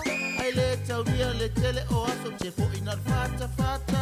Casino, casino, wana olo ino ino. Inei papalangi, ile amio pio pio. Wa uma matotupe, sa te o matotino. Na ai e tō masine le ai ni nifo. Casino fa a pau pau, casino le tu ina nau. Valea i ai le mafau fau tina o la ufanau. Te lofa se watari i, o sia ma pepela i titi. Na noka le kapaka ai au eva male masini. Casino fa a pau pau, casino le tu ina nau. Valea i ai le mafau fau tina o la ufanau. Te lofa se watari i, o sia ma pepela i titi. Na loka le ta avale ai au eva male masini. Casino, casino, wana olo ino ino. Inei papalangi, ile amio pio pio. Wa uma matotupe, sa te o matotino. Na ai e tō masine le ai ni nifo. Masini le tau te tala, ai ngeno ngeno o mata. Mapa a se e oe, ilana ata ata. O mono le lima se lau, ai peti le tasi se lau. Ai fo i mai le fale wa fia a ai o lau whanau. Masini le tau te tala, ai ngeno ngeno o mata. Mapa a se e oe, ilana ata ata. Mo mono le lima se lau, ai peti le tasi se lau. Ai fo i mai le fale wa fia a ai o lau whanau. Casino, casino, wana olo ino ino. Inei papalangi, ile amio pio pio. Wa uma matotupe, sa te o matotino. Na ai e tō masine le ai ni nifo. Le fale whaatupu mativa, le fale tale pe ainga. O le sua mali e pe o le suka ali ilo whaatosina. O au masini i ila, wa pele o mato lima. O oa nei o le lalo langi o ona pe o le masima. Le fale whaatupu mativa, le fale tale pe ainga. O sua mali e pe o le suka ali ilo whaatosina. O au masini i ila, wa pele o mato lima. O oa nei o le lalo langi o ona pe o le masima. Casino, casino, wana olo ino ino. Inei papalangi, ile amio pio pio. Wa uma matotupe, sa te o matotino. Na ai e tō masine le ai ni nifo. Na ai e tō masine le ai ni nifo. Na folo e tō masine le ai ni nifo.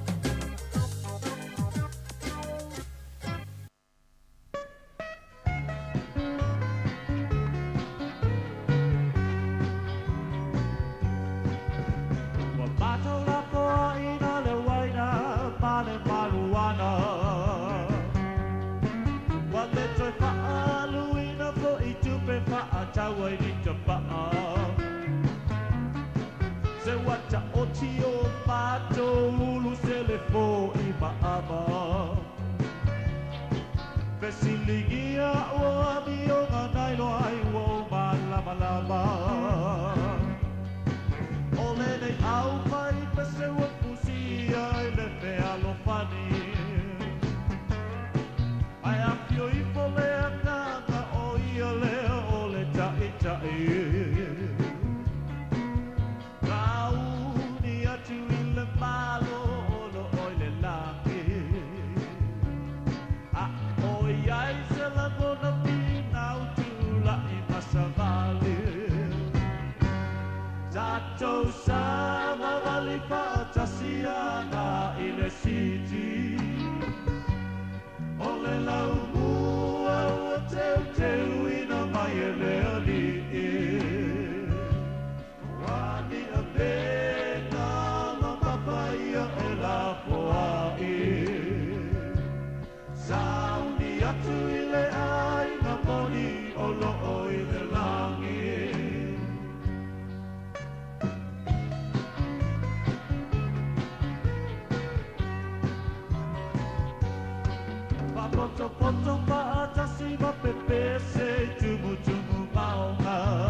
teu teu ina mai ele ali. Wani avena mama paia o la poa'i. Sauni atu ile ai la moni o lo o ile langi.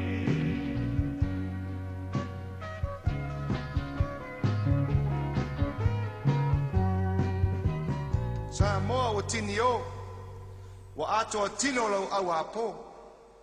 Le ngava tawa lea ma lau tino I malo. Samoa wa tasi, I lau toa le manu Samoa. Ua awai nei Samoa. Samoa isa sa e masisifo.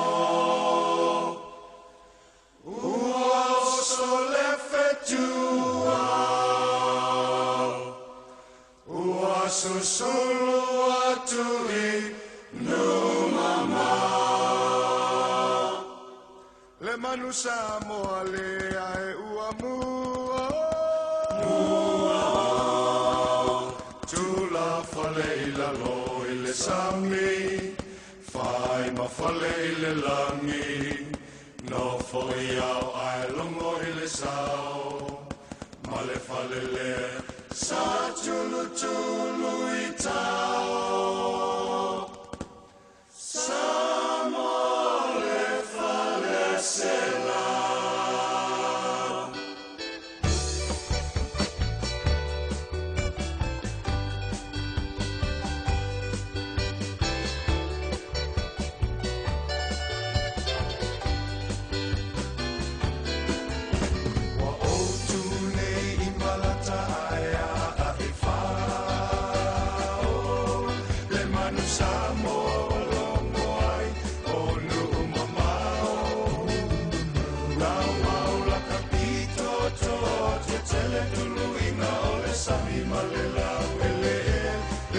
Samoa le afo iua le ilo wa alele le manu Samoa le Samoa ua ea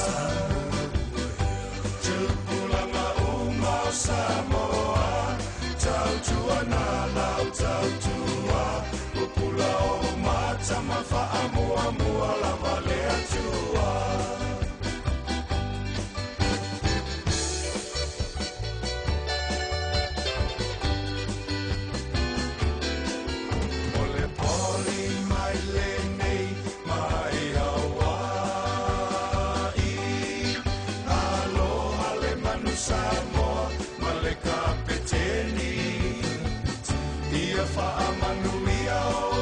Sana ile tama vai o America ole ai tole lele sa ola mana ile la le manu Samoa le Samoa uaia tupulanga uma Samoa tau tua na lau tau tua upula o mata mafa amua mua la vale atua.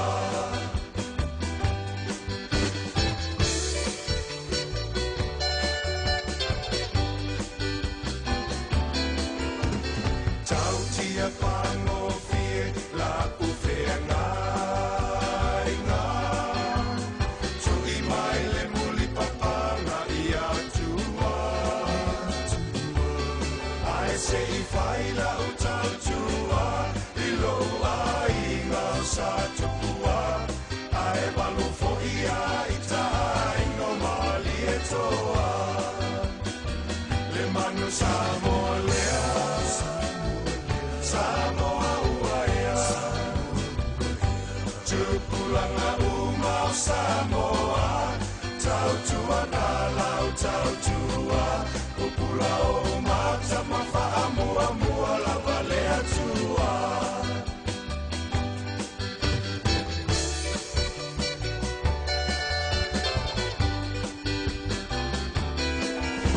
Manu ai matutu ila lo tali sapaya we manu Samoa ina ua fai ole sa malinga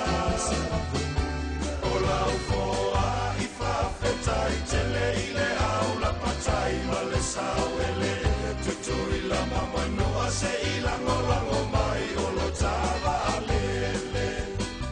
Le manu Samoa lea, Samoa uaea. Tukulanga umau Samoa, tau tua ngalau tau tua. Upula o mata mafa amua mua la balea tua.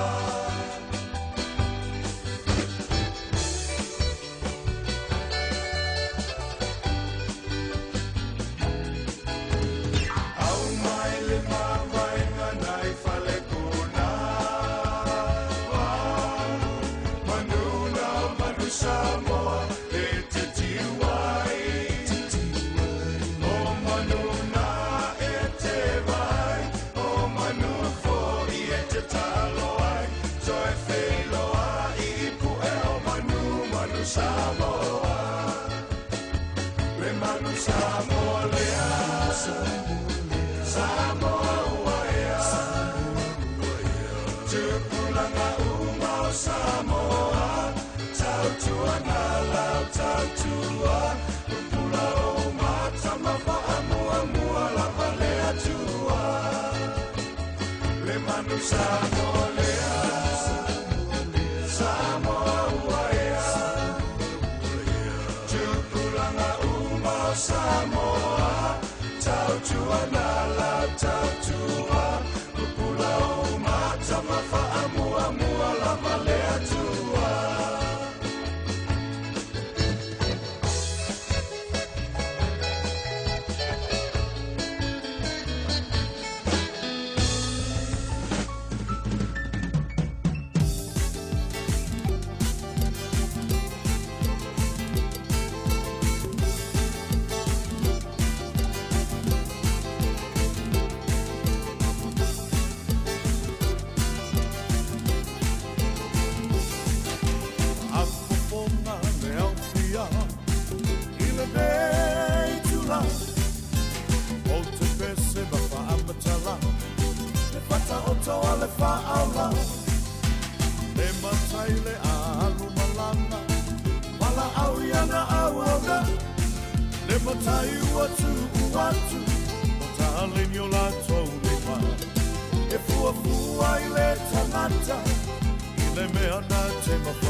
o se taleni, o foa ina mai a le alii, ia fio mai le matai, ma a mea o na pai. Le manui ai wha papau, anu te ulu whale iai. Ta matina o ta mamateine, ua i ula upese, o pua e te lulu te toi sele sele, le aso o le sili siese. Wha au ngā o se taleni, o foa ina mai a le alii, ia fio mai le matai, o mea o na mai. Le manui ai wha papau, anu te ulu whale iai. Le manui ai wha papau, anu te ulu whale iai. Le manui ai wha papau, anu te ulu whale iai.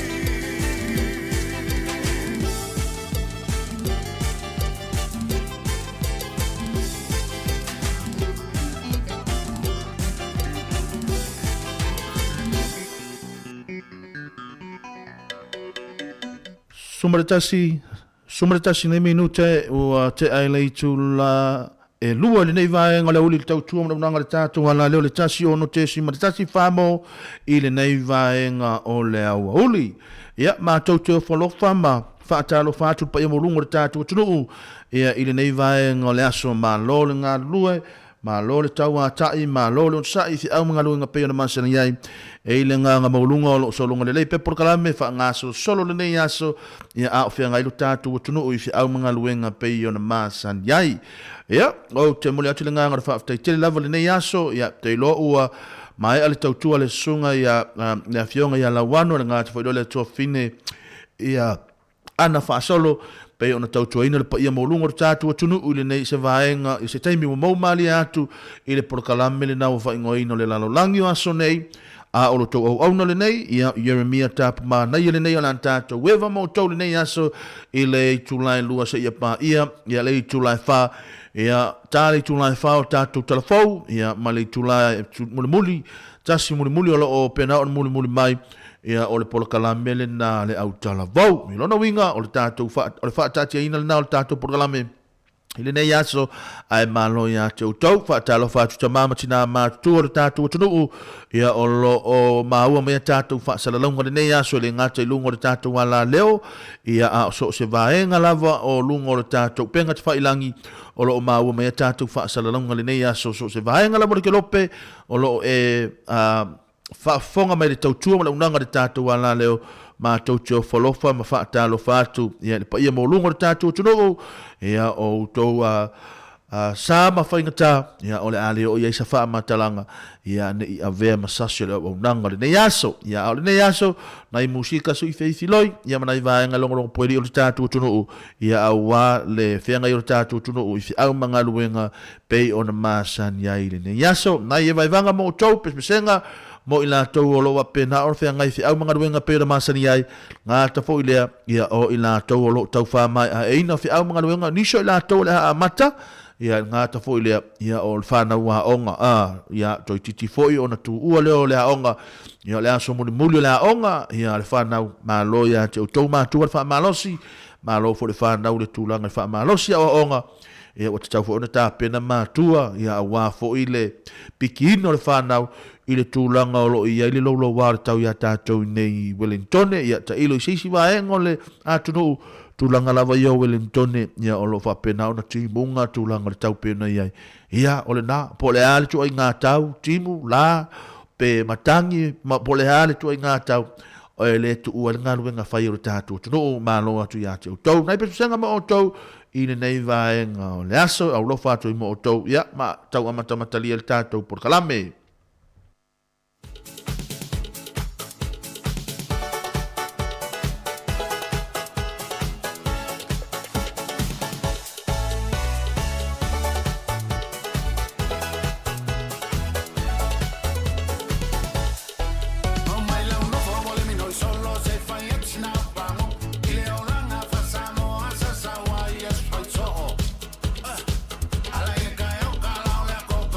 Falange ngalo ngaka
Tuna vai lua mana i pesenga nei vai ngala o le tai tolu pa ia mana malo tele o te tatu tunu o a o fe ngai lo tatu tunu o mana tau fa mai ino fe amanga luenga pe ona masa ni ile nei yaso ia ma tau tau fa lo fa talo fa tole pa ia lungo le tatu tunu ele ngata ni usila nei ia o i ma tau nei Wellington ia ngata fo ile ia le lalolangi a tolo pe na ona mau me tatu fa sala longa le tau tua ma le au nanga le nei le tatu le tole tasi ono tesi ma le tasi fa mo ia i lungo lana penga i lungo lana frequency ia fa pe ai fo ile tu langa o lo ia ila tatu au nanga ia i lunga o le social media po lungo le tatu le Samoa Capital Radio lunga lana YouTube fa pe fo ile Facebook live na ale tatu ala le ia lo fa pena ona longo po ile tatu tuno o ia i se au manga ruenga pe ona masan yai ia ma tutu fa lo fa fa talo fa tu ai le pa ia mo lungo tatu tuno o ia ma lole on sai ma lole tawa tai ma lo fo ile on sai se au manga ruenga pe ona yai le nei aso tu lango le tau pe na yai ma tu nei Wellington ia o lo o fa ya sina a ti munga mapua ia o le tualalo le tatu ala leo pe ona le misi le tulango le wala awa le tatu ala leo ina ia mawhai ona fa ai tete le tulanga o le tulanga fo ile le ave ino le tavale fa ai tete lo vai io lo vai tau matau fo ile le vai pensin tulanga le sao fa tu fa tapula ina ia mawhai ona malu puipuia awa lava de yo fa alongo atu ia o tupu ma se fa na vila tupu se fa na vila ve tonu ya tato nei Wellington ia fa pena ona maua pe tato le saunga le mu ia ngata fo le o le malu puipuia o tato nei ya so pe ona le afa le tula lua ia o le mata on ta pena matua por te ma por tina ia mo le pikino fa na wa onga fa mole le tu ala lo tatu ala leo le tu langa ile tu langa po le tau ina ia mafai ia ona ia ile to fa ma to tanga le loto ile tu langa fa fo ino o wala mata avale lungo o wala tele vave o ia ile tatu tu no ile tau fa mai ai no fo ile tu langa lo ia ile tau malulu nei taimi ai ma tau tau falofa whaatalo whaatu na ngāta fwilea ia o whaafenga inga taulangi o so se e ka le sia so se e ka le sia lava o lo whaapena o na o tau ngārulu e ai so se tau vine ma tau tau falofa whaatalo whaatu ia te o tau ia ile nganga mawalunga ia o lo o manuia por kalame ma fuafuanga ma lo fo le tatalo ma lo le ono sai ia mio fo ia le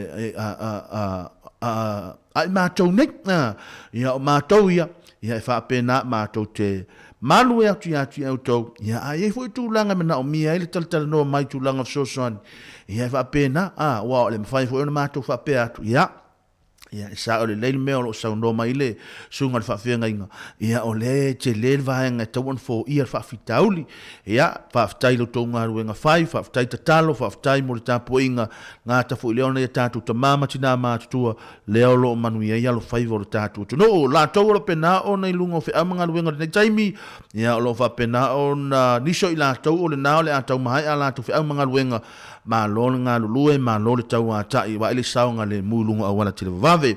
Niso i la tau o le nao le a matalia tūlanga o whi amanga ruenga nei aso, ia ma tau te o whalofa atu ia te o tau ia, manu ia fo i tūlanga o ngā ruenga le fia nā nei, ia o te lona ua lava le malosi ia e whapena e tau ona maua le malosi ia ua fo le whawawina fo le malo longa i oi ngā rue oi le whawawina o tūlanga o ngā ruenga i ole i o ngā ruenga oi wa se atu se le talasi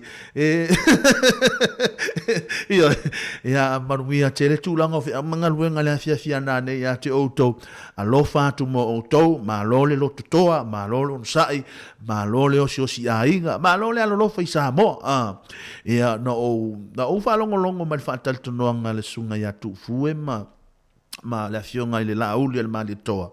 Ia sa o whalongo mai sa whapere sa unoanga lauli o le alata ma whai e whaisina swinga hui le mo la tau Samoa o le winga le whamtalanga hui lele.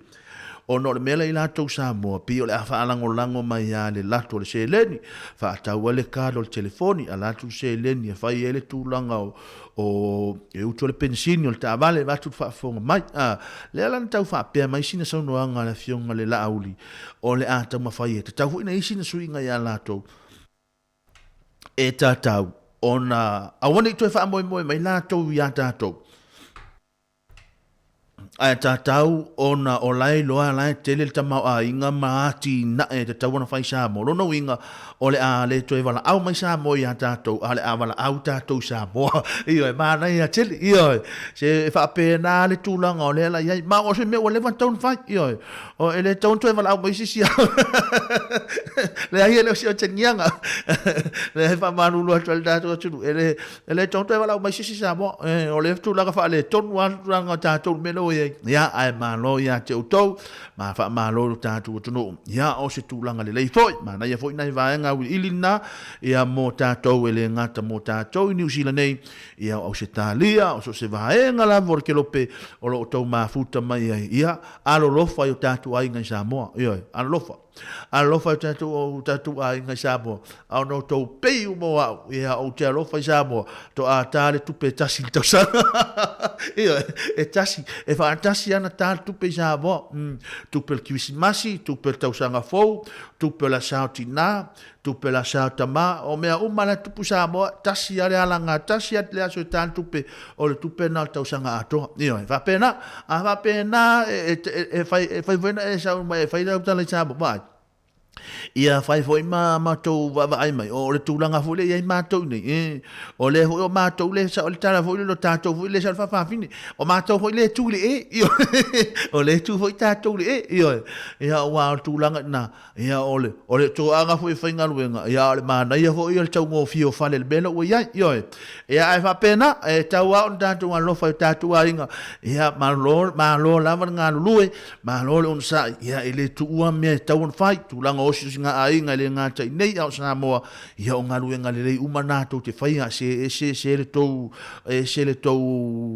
fo le tou fa ia ainga io le se tou fa ia ainga fa ia tunu io tou fa fonga ono se lau miliona fa se lau miliona tu pe ia watu ia tanto nei ia le na au to te pole pa wale mea a to watu Samoa fai la wanga le Samoa o te le to fa ia to tau mas pua ia o sa fa ilo ilo ai sa lo tu la ngol pua fa pena e le fa pe au mai o to nei na to ai au atu ma to nei na fasili mai le ole ale me te fia tau so le ai e le to mana o bir sit ia ai lo fa ti anto ia na ta to program nei aso na ia tātou e vanga ma na i tala tātou te tōtō ia le mea moi ia tala mea o le tupu ia taun tātou o na tātou taltala noa ia o se le sona ia o se whalea o ngale mo tātou i le nei aso e whaatalo whaatua ia te utau whaatalo whaatua ia whingau ia sila AUG ta waitua ia o sina leo ia o le sunga Yeremia tapu ia lo whaatu mo oia ngata fo i leo le whalitua ia sina lina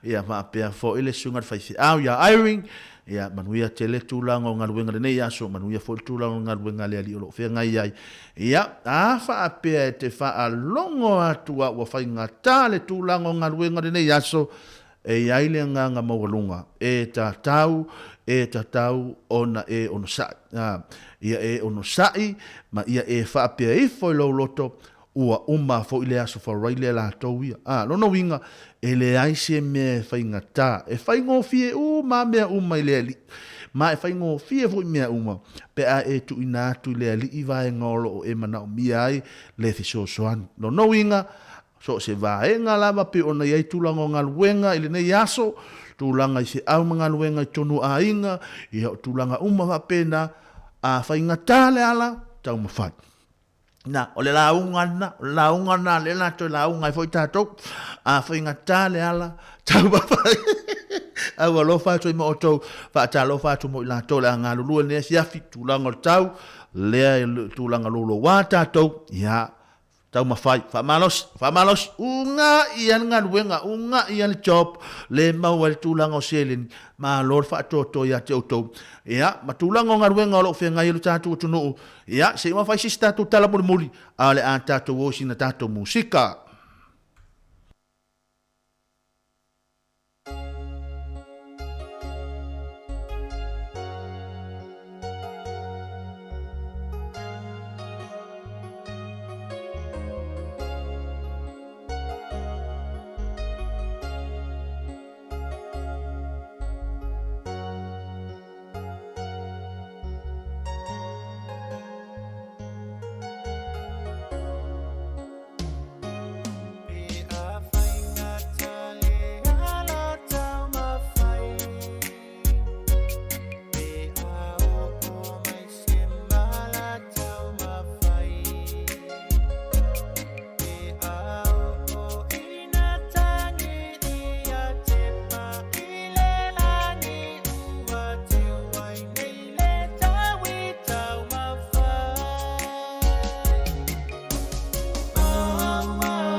Afale te ole afa lua le nei vaenga o le tautona unanga le tātou ala leo le tasi o no te si ma le tasi e pei ona iai ia wala.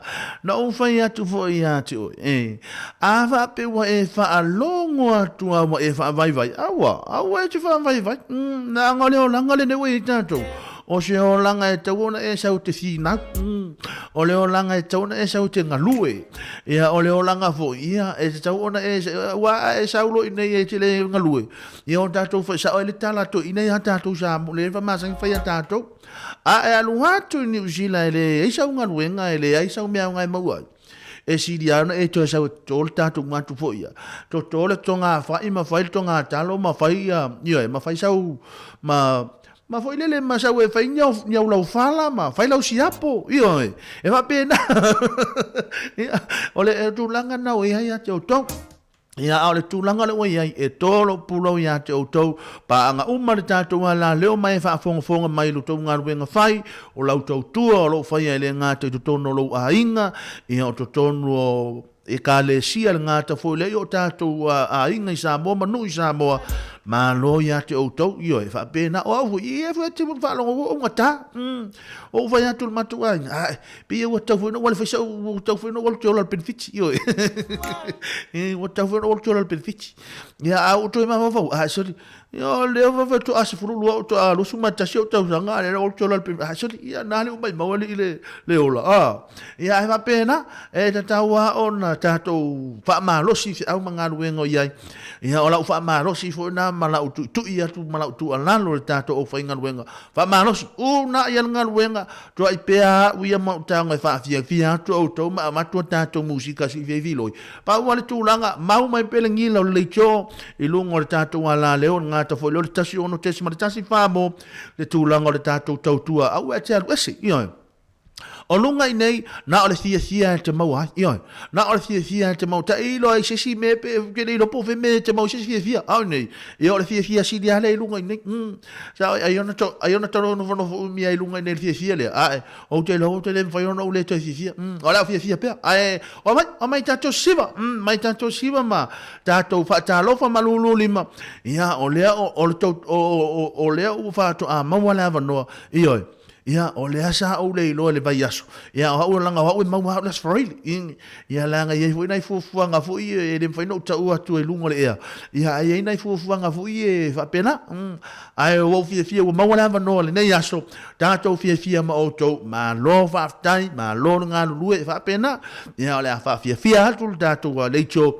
nai fa fia sui si lo mo to ia tato weva le nei aso ya maia fai statu tala malie ya fai foi nei vaenga fai un so ane mo le anga i lumo tato ya manga i foi luma male ma une wa e le va pe ato to foi ia tama fa sala io e foi te mi e nei vai venga ya ai o te rola o matua tu na o vai o la o malo si te ai lo fa tu mo to nai fa fianga mo to mo le tu langa nga wenga matua ia o le na ua te ale afo le lua le taimili nei ia tautuana ma oe le whanau wa ele whanau ni te ua e moe loa fo ia e ngalo na piki ioe ia ma aua le tulia taimia au nei tuli taimina le taimi ia ua tatau fo ia ona a ngai atu o le meo lo piki ele whanau ia onga ia ma aise se leni whaatangtanga ua mol tamaititi e oso fo ia e to tonu le mana o le me mana o ia ioe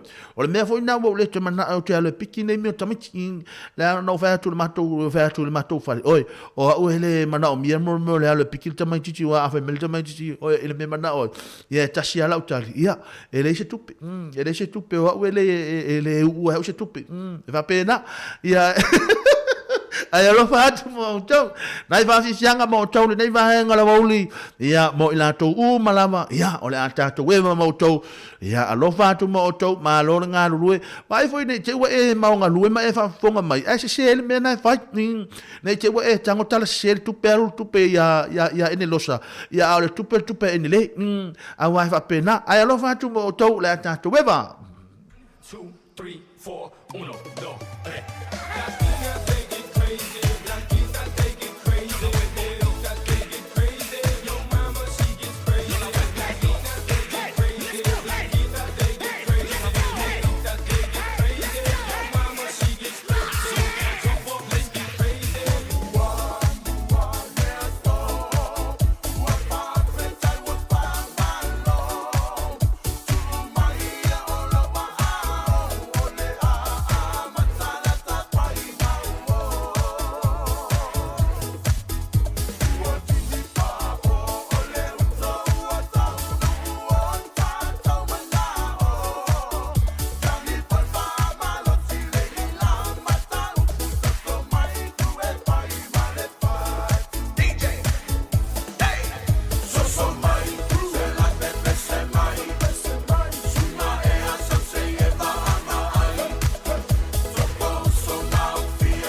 Nai whaafianga ma o tau le nei vaenga le wauni na o sepulu nei minuta wa te aile afa le lua le tau tua mnanga le tātou ala leo. Pei ona ile nei vaenga le wauli malo le ngā lulue malo le tau watai. Ia ile ngā maulunga lo solonga le lipe proklame ya te o tau nai whaafianga ma o tau le nei aso malo le ngā lulue.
le fili filia.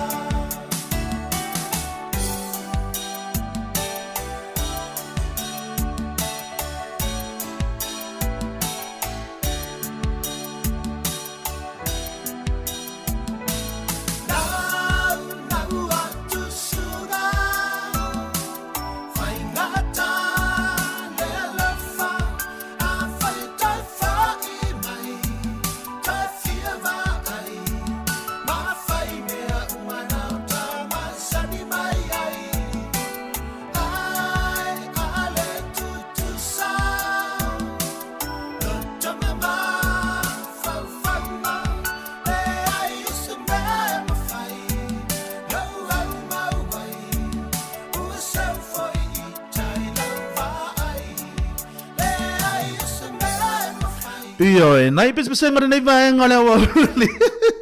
Ta i cho lua mo o Johnson. Se o to tang isi ya. Ya tang isi ri o mo me o pese o ele ni pese mo pe o pese ele ni pese mo. Iyo o me o pese a mo me o ma fon fon ngolo fat pese iyo. Ya le so lo va to ri o tang isi me ri ta to ko ri ya se ma liu me le. Ele ya o ta to wi o ta to fia ma. Iyo fa ta ile li o mo le ma lo si. Malo ngā lulue, malo le tau ata ia te o tau ngā lulue nei aso ia whaafitai. O le na, o le tūlanga le na, e te tau hao tātou fia mo tātou whaafitai. Ia awa tātou te le mai loa. Ia po ai o le tātou wo o mai nei aso for really. A tātou sila fo ima wawa ai le tūlanga o le halu o le tau sanga le taimili nei. Ua matua I whai asina tele vanvele vau le wati ioe. O lea ua masina aso se furuma le iwa le nei. Aso, o te matua aso ne long le aso lo tongi. Ioe, no aso tongi au te manatua. Aso se furu iwa le nei.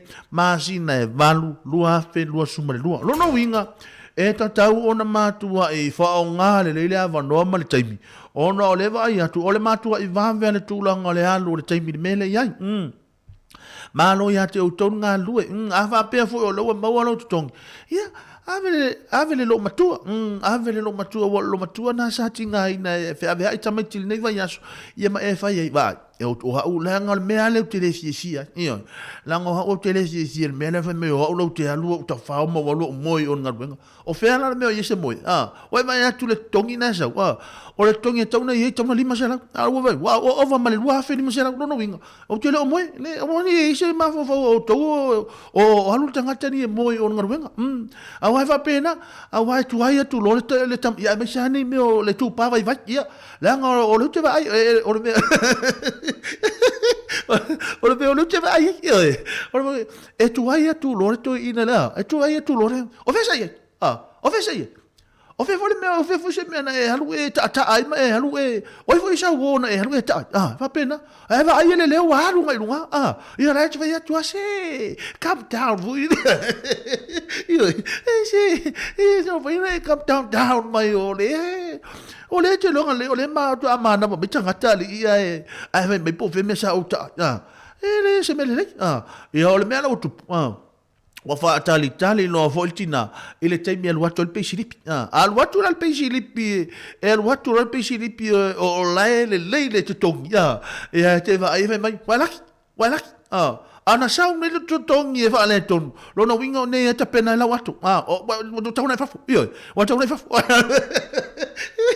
io e va pena o le te vai tu le sa lo no winga o le o to tongi le sa tauno varsela a lo te va o va male lua fel tol wa fel sol olo ia na le tongi le fai pule io o le matu ai me na te le lenga ele tato o fainga luenga to anga e fainga luenga to anga e ngalu a tato pe o mal tamale o tau tamale Eric malana tamo Peter tamana e u al fine le kat ai fainga luenga e pa walve mana o ia la tamo Peter o le fai al tolcina ainga ia hani I love you pa wana io e pa ai mana ia vo ia ta elo ia ai ha u e matua I mana ia pa wana si u leo tatu mana oi o fai mai o tolu I love you al tu langa seleni ave o ma oi se o te kia pa wana me ia lo fai e lo matua maltoina le lo matua maltoina isa mo elo ini nai va vi vianga mo tau ma lo nga lu se tala tātou te tal noa ai. Ala tātou tal noa au hafo tau wha mai ino whi amanga luenga nei aso. Mā lore ngā lue, mā lore tau wata. O leana o pasi mai nei nai i taua. O le nai whai asina poloka ina. Nai whai asina poloka ina le tūlanga o le aso le nei. O no le tūlanga vule le mo meo. O le maunga nei au tafone au wala. Te ilo na wa sila fia le tātou tunu. O le na wa solo mai lalu. Na la wa mato e poloka i ale au wala. Ia o le nai whai le meo le kolosi. Fo le ti tua ngai tua. Isi au wala ngai tua. Ia, e longo pui ali, ele tātou atunu. Ia, ia mawhai, ona outou tangia mai le whautuanga. Nei, te iwa watu, fo se tā vale o le tū le, langa o le mea le tātou. E alu watu lo le tā vale o le tutu mai ia kons, fo ia nei, e alu watu fo ia tātou se i, se ai alu tā vale tonu, se so ia sori. Se watu te whaia nā mea, lo te langa o to ole o tangata la ia i oli, ia e... Ia matara ma lo sai atau ia le sunga fa ia onga ia o lo mafuta mai ia ngata fo ile o le tawali tavui siata fa tai alo fa tu mo e uso me sili na te manuia ia ngata fo ile ia o le tina ia faith por fa tu ia faith ia alo fai se meta wel to ina ia ona fa manuia tu to ina ia oi alo fa tu fo ia pa sama lo pena ma futa mai ia ona ia tatu tala tatu to ia male tu langa vo ile lo tau fa mai ino ngaluenga io awai ele si va nga wale mana va online kele lo po fela ia ale sala i chai fo le mama Pole le mama hotel lo matua. Ono le tūlanga o le mana valo sa se se me an wai. Se wale le me na umai va umai pensin. Ai alu le pensini fale. A to pe umai tamale o tau. Tamale o tau pensini fale. Pensini fale. McDonald, benzini. E fa pena, ia o le tūlanga na vai. O le tūlanga le tau tua mana unanga. Ele tu ele fai titia. Ai tūlanga lo tau tua mana tau unanga. Ile tūlanga I tono fe au manga luenga pe ona masani ai. Fa aftai io a tau alo lofa ia tau fa nau alo lofa I le to alua. Fa pe malima. Io. O se se ele fa pe malima, fa pe malima. Io. A va pe foi te lefi a o te poli, fa pe malima o te alofa ia. Alofa tu mo tau na ia vai vanga nei vanga le aso.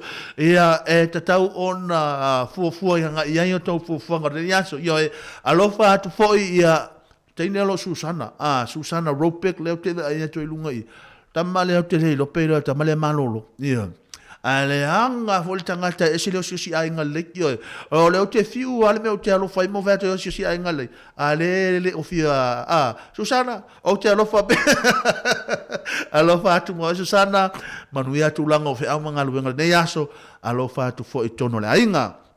Na ia tātou pasenga mo tau, ia a maea, ia o na tu mai lea mo na ia tātou wha fianga mo tau nei aso, ia a wale wha tau wha maea ino fi au manga luenga nei aso. Waso na wha vavavea, ioi, wha vavavea, waso vavavea, ia wha ale mu, alu luma, toi maa fau, pole al tūlanga tau ana whai, me I mai tua.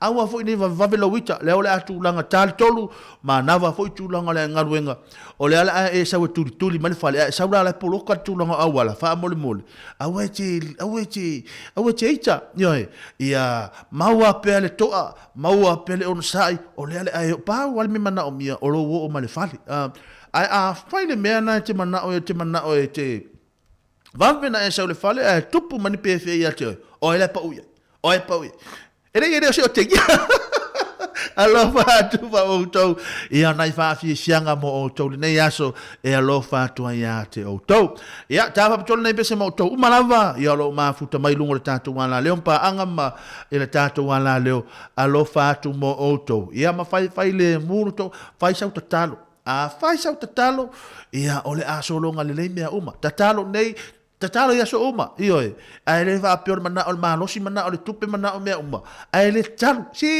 ile fa pena ile fa pale di fa pale ni le mea si e tono fa pale ni le mea e lu hatu wale malosi a mai to ina malosi ia fa pele to ina ia lo malosi le amor ne yaso ia le fainga luenga ia ma wai sina malosi mo oi ioi o le me fa ma e tau te ofo ni tu fa le nga e le fa o tangata ni le aru fo tu fa tino e fa le nga fo e fa pena alo vatu mo o tau ne yaso.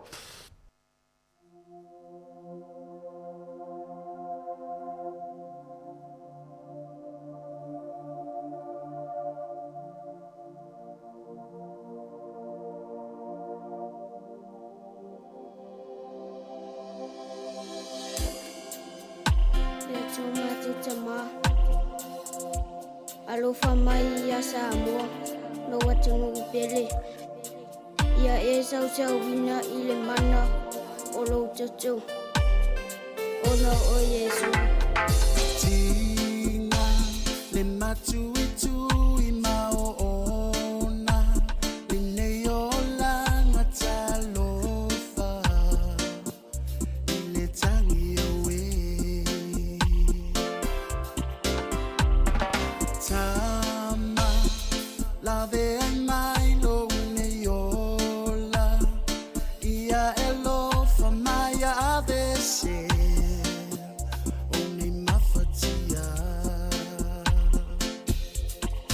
Yesu e lo faola. Talia mai la fatoma. Tau tai o e la macho pola ma.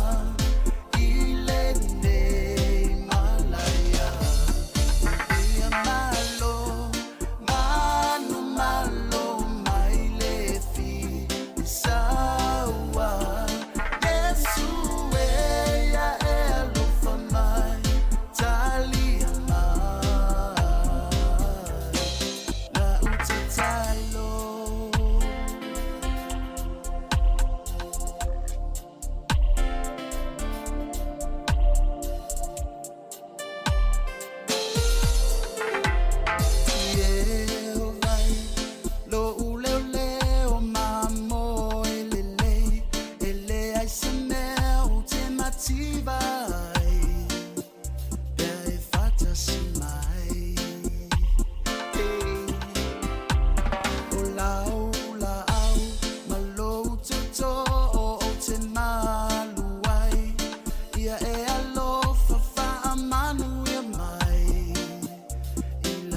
Sui lau whaalongo, ile vai po ole malo, male musika whanei ona po, kame ki ole tōpen ua pa o. Sui lau whaalongo, ile vai po ole malo, male musika whanei ona po, kame ki ole tōpen ua pa o.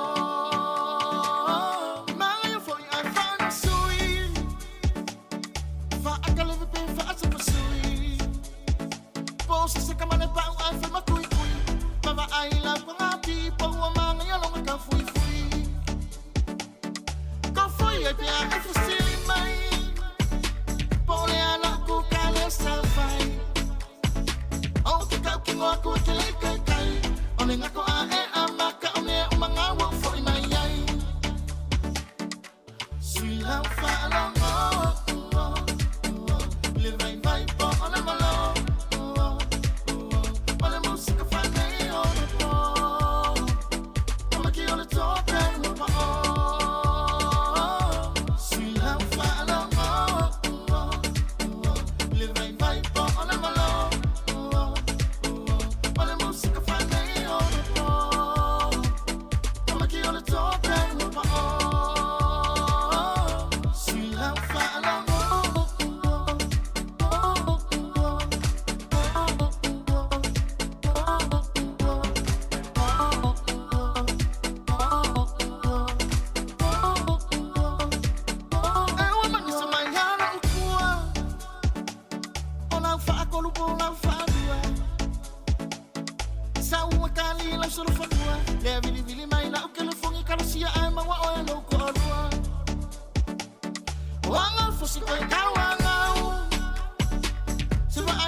Sui lau whaalongo re nei vaenga la wauli iyo e whapena. E te whaalongo atu fo ile sita mi pewa e mawale me vole tau la ngota. Vai mawale te mi tampu e whaalongo atu wale ato to le malosi. Ale ato to le malosi wa walu le asonga iyo. Ya wala pe tu langa tau le we. Pe wa fa Sofia ya mal tu langa fo le mo va fia sau le fali. Ya a ole tu nalo ya to le au galulue. Fa malosi. Iyo se fa malosi. Ole wate ali tolu fitu na minuto te ali tu la tolu fa manos ya ole maenga fu ile au kuka ya si fa sta total o ma si fa sta total o ma si fa sta total au kuka maenga fu ile au kuka ya e tata ona o mai fo ia la au maenga la finga ruenga e tau ona mai pentito ma la maenga la finga ruenga o la wa vela kula o kukaria Amelia, yo e fa pena e te tau ona mana va malto ina. O la wasa sala tu manong il supo, o le supo atu ingate api nei. E te tau la ona sala tu langa le supo. Ia masina fa alifu, masina koko. O te leva ia tu po fa alifu. Le wa mau fole ulu nei. Wa mau le ulu. O le na o pasi mai ana nei. E le stina sa fa ilan fa tau nga ana nei o le ulu wa atu le ulu fo le mai tatou sa mana ia tele. Ia fa alifu le ulu mal tu langa le koko Samoa ia o ai se toe io sa oltala le si ale su puvo le mato o ai se toe fa sanga tau mai ia va bene no winga o ke ia tu langa ta penanga ta to ia au no fali por au tapua ia e nava mai fu au fainga wenga mai fia ia ona fa pe ho ila ia o to ina hani se wa alu le vai aso soleo o fia tele o le tulanga foi le o le tulanga le ngai o to tono le tatou fale io o fia wa o se swinga fo o se swinga fo lo va ai aso nga fu wa le to moi aso lua wa le to moi aso lulu wa le to tafau io aso tofi wa le to alu to e te alu lo to o ye tin tara io a le wa vai atu wa to le vai aso na lo sau ia wa tu for fa funga mel da tu wa malta tu fale le wo sau ia wa mama tu tulanga lo ma fale le le ia timuli ia tatu ni wele toneri ai fai la mo nga va hori ia uile ia ole na vili maile de pe no fatu mo ole na vili malto ina la fa malto ina sa mo ia va tu se me si so so ani fo e fai me ai na fiaf ia na no fai at vai u male tongi na ia ave o male tongi na ia ave o mai o ata tiel tato fale se il tato fale se il tato fale se ia pia ave mal tongi o la fa tali mai o ia na fa pena fa pale ni o mame ono le tu langa fia tu langa foi pe o le wo vai tu foi pe o le wo ia selenium le fa pe mo o vale mo o sa ia amo moeri na tu watu te moeri ere malo ya te o tou nga lue ia o nai tala ta tu to ia mo i fa tala this time ia alo fa tu ya te o tou sana ia nga te foi lo pe tau lo pe na ma futa mai nai fa fi nga le tu langa lo iai ia fa nau yo le la afale tu lai le afale tu lai tolu ia le umi fo stato taimi tale tu lai fa ia te alole afole tu lai tolu tu nato tatu telefon tale tu lai fa por kalame taua le mo tatu le au telefon ia mo le au telefon a fa pe ole na wa fa fonga mai ia wa tatau ona sauni tatala le ofua onga ia tatau ona tala le ofua onga ba tu fa fonga mai le tu no ia tu tonu tanga mea fa ba tu fa fonga mai ia ona fo sauni no le mo le tulanga o le tatou taringa sili o le tulanga o le porkalame pe ona iai ia o le porkalame ale yufle mo tatou ia sosoani mo o tou ia porkalame masani lava ia o se sosoani mo o tou ia ma tatou fo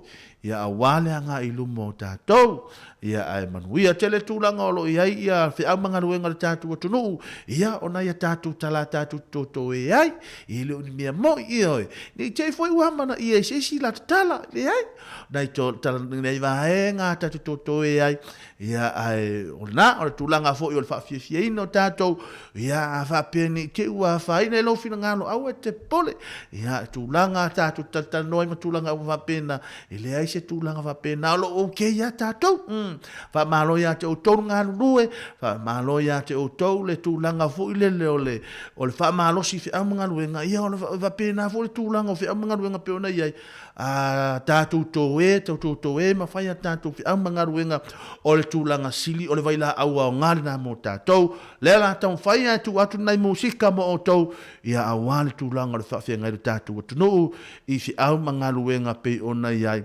ma lo le galulue ma lo le tau ata se o e se lo fi pese le so pese le ale vai mai sili a Samoa sili a Samoa ia o te lo no to si la fia mai lo ia po fea ta tu te anga ia le o tatou mai nei atu nu ia o to sa ili malo ia o tatou mau foi fam yanga le nei atu nu ia ai ale anga fu le tala o to vai mai le mele o to vai mai tu ia o tua na o le matonu e tala fa malama matilo ai Samoa ia le tulanga fu le tulanga sa tatou ia o tatou mai nei atu nu ia ai le mafai ona tu ua le mea te tau on tatou faia mo so tatou atu nu i Samoa fa malo ia te utoi ngā ruenga le leo lo tau faia. Tātou atu nuu ia manisi foi o tātou a inga i Samoa, ia o lo fa penaro fa fonga mai. Ia, malo ia te utoi ngā rue, mana ia foi na ia vaenga o lo tuina atu le malo, ia atone sosoane i foi mo o tau. Ia, sosoane foi mo tātou uma, o le nganga mawalunga, ia manuia o tau, manuia mātou, o na tātou maua leo le fia e sili a Samoa ma le ngata ula au alofa atu ai mo o tau le nei vaenga o le aso.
Samoa se ilangi o sia o pese. I upu e maua mai whaiva o le ngā tai whale. E te iona whaau mai ila ila tanga ngana. E lele le tau tala amanino i le mafua anga. O le whale wa ai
Nai whaafiasianga nei vaenga o leo huli no wa afa le tun lai tolu i le tautua mara unanga le tātou ala leo le tasi ono tesi ma le tasi whamo ia au wale whenga i o le tātou tunu i whi au mangaru wenga peo na maasani ai ma lole ngā lulue ma lole ono sai ma lole tau a tai ia le ni foloa mana i pespesenga whainga o whaivo le ngā te whale ia o le sunga a tau langa tanga loa ma le kuando ia whapea fo i le ngata ula ma le sili sa moa i le vaai pei ona ia nei whaafiasianga ia o wale whaafiasianga le malau telo le tātou tuno o a o whenga i lo tātou tunu umare tau wha ma e ina o whi au mangaru wenga le nei as wharaile se fulu male iwa le nei o le maasina e vanu lua afi lua suma le lua o ka e se vave o le alu o le tausanga le melo iai ma lo le ono sai ma lo le tau atai ma lo foi ia te o tau le manatu i o tātou hainga o le nganga maunga ia ma tau ia na o le wha fia ia ia le nganga maunga se vai la au au ngā ia mo o tātou umai le ngā te totonu hainga ia foi teimi e tau lu ngā la lo ai le tūlanga o le ngā te totonu hainga o totonu ngā luenga ia ele ngā ta foi lea ia o so se mea te alunga ia e il teimi e la mati ai o ele fidi ia e pere tūlanga na o le mātou tu alalo ia ina ia mawhai o na soani na ia mātou musika i ona ia mātou wha matalanga fo i tātou te tala noa ia ina ia mawhai o soani fo i awane i maua ia tātou le tūlanga o le hita ia ua o le tūlanga le na ia e si sea ia tātou whai unga whai ia e le ngata i lungo a wala o to tono o tātou a inga ia e nao na whapena ia e mahalore ngā lue o leo te iloa o le nai o lo so longa le leinga luenga o ina nisi foi o ila tātou skula ti o ila tau aveta avale whainga luenga le fiafi ia o ila tau e whainga luenga po ia o ki liva o tulanga uma whapena ia o ila tau ia la umeli le po ia malo ia te utou ngā lue ia malo wha malos ia whapea ia ele maua se malo longa le lei ia te tau ona maua le malo lo le lei ia a wale whea ngai o tūlanga o le tātou tunu i au mga ruenga pei ona masani ai o le te ale a fo le tolu tu ina atu o tātou talafou ia tālei tūlai wha ia le wha nau o le awa sao ni mai leu so ia Murray whai valu ia ele ngāta fo ilea ia o le atua fine ia ana wha solo mo le tātou porkalami le wha le afia ngai le lima o na wha mai ai fo le tūlanga o le tautua ai au wana ingana ia te oi o le nae alu a le tūlanga o tātou porkalami tūlanga o tātou wha afia ia i le epa le tātou ala leo le na le Samoa Capital Radio ia e te tauna e tango e load pe download le tātou app le na ina ia mawhai ona e wha afofonga i pia i wha afia lua suma le wha fitu ngaso le aso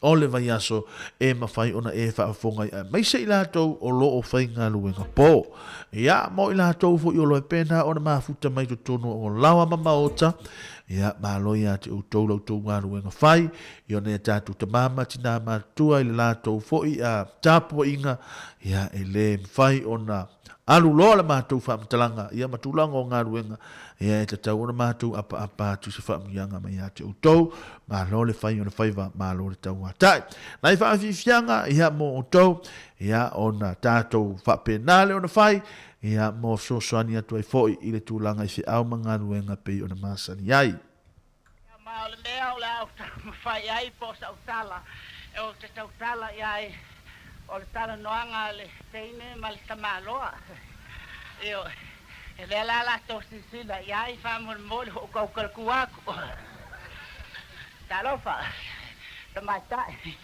talofa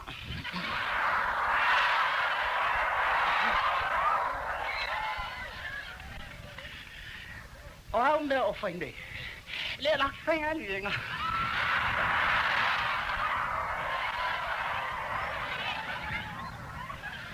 a ofela o yelo tama ele yelo kama na fal E mawhai o no tala no atu I lo tama, I se te. E whainga ka ngoi, e ai tāwai no ke pole ai. Ngi ke wa fo ni wa.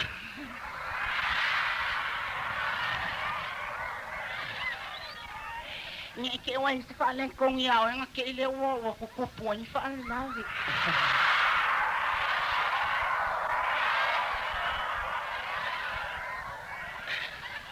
Ia fa pe foi wa stanga te foi fa ve la ve o ur kanga ka le. Nga mo fia kala ngoa lo kama e ke na ko e sila wa kala ngoa ia nga ko sa wa le ka ko kala ngoa le ulu.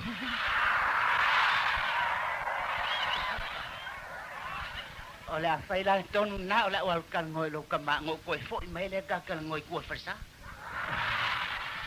Ke le farsa ka kala ngoa ili sa wala lo. Ye sila ko nga ay lo nga kala ngoa ye lo kama ola le ngoro kama. Oh, e ke waki.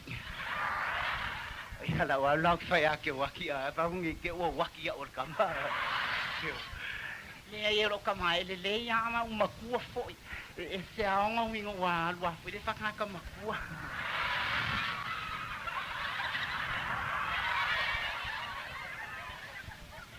Kalo fai waki. Kalo fa.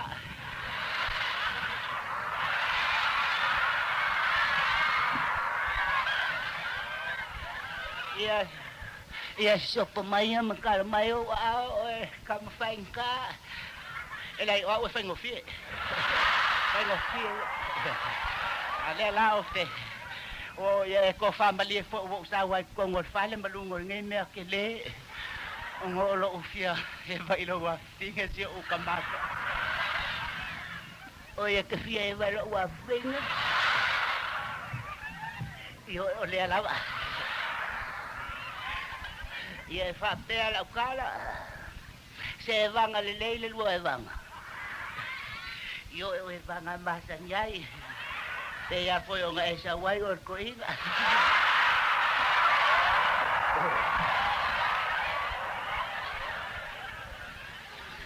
Ia wa lei Paula va me lo ma va o que lo. Ia lo foi lo wa fine. Awa pe foi o ngai si lo fia, o le kinga wo. Le ai sa fainga me si le wo talia fia o koinga. Ai Paula be e fainga sa lo ase sa ba kala ngo. Ke le avango.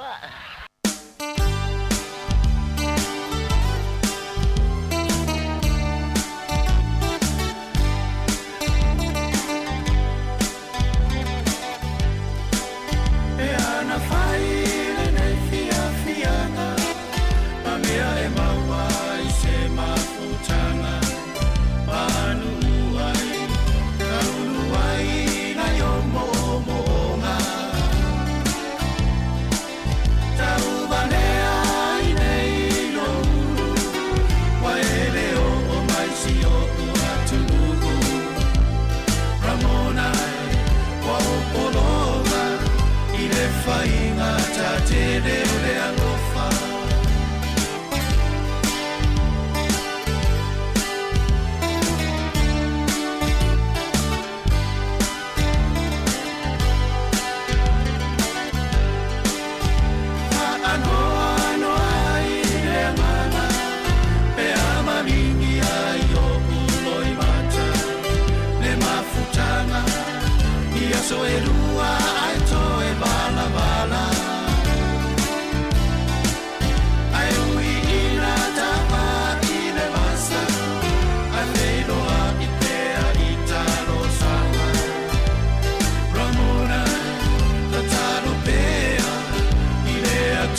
tino atu Wana o ele ta ele o lo ufatu Ramona e wha maoni Olo alofa se yo o ie oti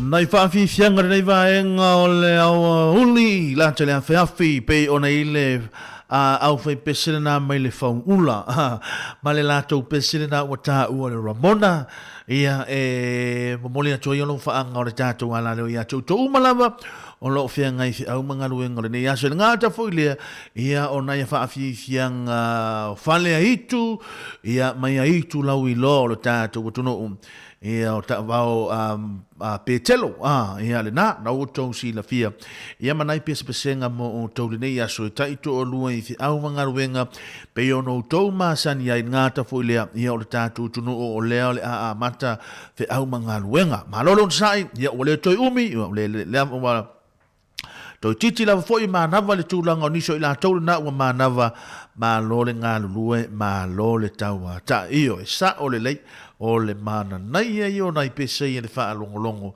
ia e tatu to e ma fau ai fui ia i mea sa fai i na mea tutupu i lava i teimi i la aso ia ma o te loa ia o le tutupu le teimi nei pa e ma nai a tele mo la tau wha fonga mai ia e mai sene tatu ta mamati nā ma tutua o te loa i se teimi o iluma ona tui nātu leo tatu tala fau au te loa ia ua wha pau mai i se tūlanga le tau tua ia ma le au nanga i le nei vaenga o le aso ia o te loa ia i fulu tātou purkalame o lo muli mai le i tula e wha se ia pa ia le i tula e lima i le tātou purkalame le au tala vau ia au tala vau ia ua tau ona wha sao ni ma le tātou purkalame lea le ue i mari ma ana mo tātou purkalame ia i le nganga o le loto maua lalo ma le nganga o le mi ngao tele ia o te aso tu ai vai ma lui puenga le tātou tuno ia ma wala awat fo le tātou tuno i se tūlanga o le tautua wha le au na le nei aso e ile nganga mawalunga ia ese uma tātou langona ia ma awala me whai ona tātou soani ai leisi awale tau wha mai a ina au mga luenga ia i fo iniso i la tau ia ni te ua pe mai ia ua ma le hai o le nganga mawalunga ma le nganga mama ia te ina ia mawhai ona tātou ngā lulu e whaatasi ina ia mawhai ona wha mai a ina ngā luenga ina ia au ni ngā luenga fo i nei ia o te wha malia atu ma o wha tugalalo atu fo i le tūlanga o le ngā luenga le nei aso le a fo i se tangatanga i mai ia i se tautua ua tu ina atu le nei vaenga le fiafi e ile nganga mawalunga ia o le a tātou whale le whale o le ali i le nei a fiafi ia o se vaivainga fo i o le tātou ngā ruenga ia le a mawhai ono soani lea mo le atina ina ia o le tātou ngā ruenga mo le anga i luma ia ai mo le atu le nganga le wha malo ia te utoi fi au ma ngā ruenga ia ma tau te wala au lia le tātou tono ia ina ia wha ma losi pe fi au ma ngā ruenga ia la fo se tūlanga le tautua ma tau te malu atu ia te outou ia e manui e mea uma tātou te whaia tātou whailoa i le vai aso fau ia i whi au fu mga luenga ia ma awane i ngalo le tātou o uma le lotu la sa ia ina ia mwhai ona whaafua tātou whaafua tātou whaafengainga ia ma lea li i lea sa ma lea sa ia awale whaengai o le tātou tunu ia i whi au mga luenga pe ona masani iai ia ai ole afa pau mai se tūlanga tau tua ia fa mangalo male au na ia au te alofa tele ia te tau manuia tele le nei vai ngale fiafi ia to fa soifua ia fa mai aina le tau tua le pese ani seto ala mai Samoa ia ona tuina tu le o tatu telefon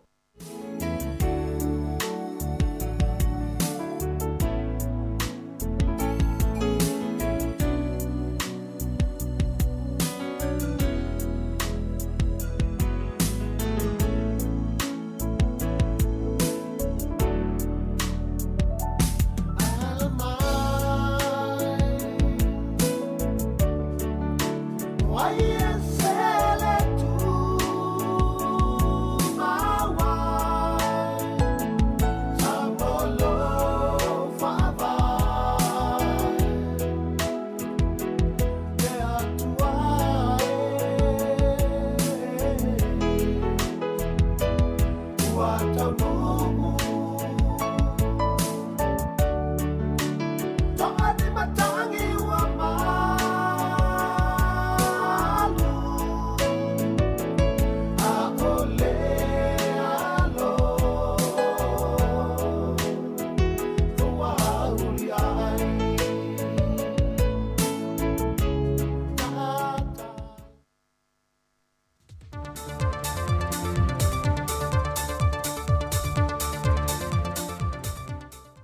Talofa lava le whaaiunga le nei vai aso le tātou o tunuu, ala mai o se whaopoponga o tala mai Samoa.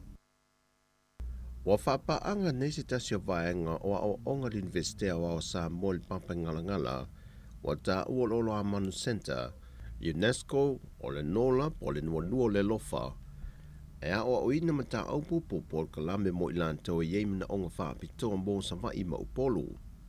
O ia onga so swani mai le UNESCO o lo whaatu te le investea o Samoa. Na amata le motutele i sa vai le vai ason te nei, ma le whaamoe moe e whaamae e le maasi na fau se tema, ma whai ua le tuftufangatu si pase mo ilanto o le aoa o inai. Sau no le whaao le investea o Samoa Professor ai ono Alec e Kiroma, o lo tau lai ia o onga ne mo ilanto e yeimina onga whaapitoa, e ne isi tia le anga wa amato mai, e mawai a lato ngā luenga mo le rumanai. I reporti ma whaambo maunga ia o onga lo mata i tuwina le narolangi, o tangata o lo iai mana onga whaapitoa, wa silia le whaalima teimi e le mawhai uno lato moni a vanoia o ongai, na i lo whanau e ato tolo lato ma losi. Na o te pasene la i titi o lea whai tawa whai, na mawhai uno whaama e ina o onga ia onga tūlanga lua. Ai na o le 5% o ilan toi wha maunga, o lo mawhai o na maua awa noe whai ngā luenga ai, e fua i le mawhai o lato maua. O vaenga umai wa sila i eile wha urulunga o le olo a Manu Center, le tō whātu i Lolo Maria Schuster, ina ia mamanu le leile wha ataatianga o Paul Kalame ma o onga tala whengai mo i lato wia, ina ia amana ia mawhaatu la whono i nele vaenga o tusi pasi alo ia Samoa le SQA, ina ia mawhai ai, ina ia mawhai o na whaamatu watu tusi pasi alo ia mo i lato yeimana onga whaapitoa, ele mai a umawa o onga, mo le tangata e to tasi. O le vaenga pito i sili o na tā ua na tā ua e tui lolo, o le whaata ua ino le ia te tawa i lato ne yeimana onga whaapitoa, e mawhai ai o no lato no fuia no foa ma ngā luenga o lo ngā lulue ai i lato, o lo ato atoa le malosi, e na ua iai le anga waa ma le malamalama na o ui nai whaapei foi o ilato e ato atoa lo lato malosi. E reporti mai whaamomongo sori ngā tū la whono o tanga luenga o leo. Whaalil te mai taisui komsena o tanga luenga i a papali i Mona Lisa tia i kete. Le sau pe i lungo o le whainu mera sori ngā tū la whono o tangata whai ngā luenga te tono ofisa ma matanga luenga. O lo lantou tang fia le ma le to e seo ni vaenga tupe te tele ni awala whaasotu la whono.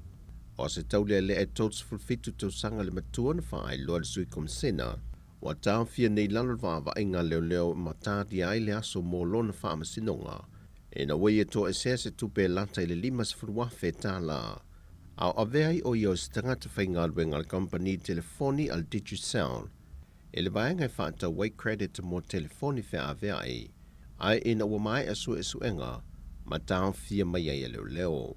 Whai loe papali e, o se tasi le neo sol tu la whonu mai ta wina le a ngai i lunga o lona whaitau a whai, e wha maunga o le neitau sanga lua a whe lua se furma le lua. O ni whesosoani ma le malo Peritania ma ni usila, o lo whaatupe ina Paul Kalame o lo taimua i le kompania le SAP, e le fausia lo Paul Kalame mo le to ese tan malala, mo awa onga mo ilanto o li imatama i ta e silia ma le 5 se lau o lo nofa salai.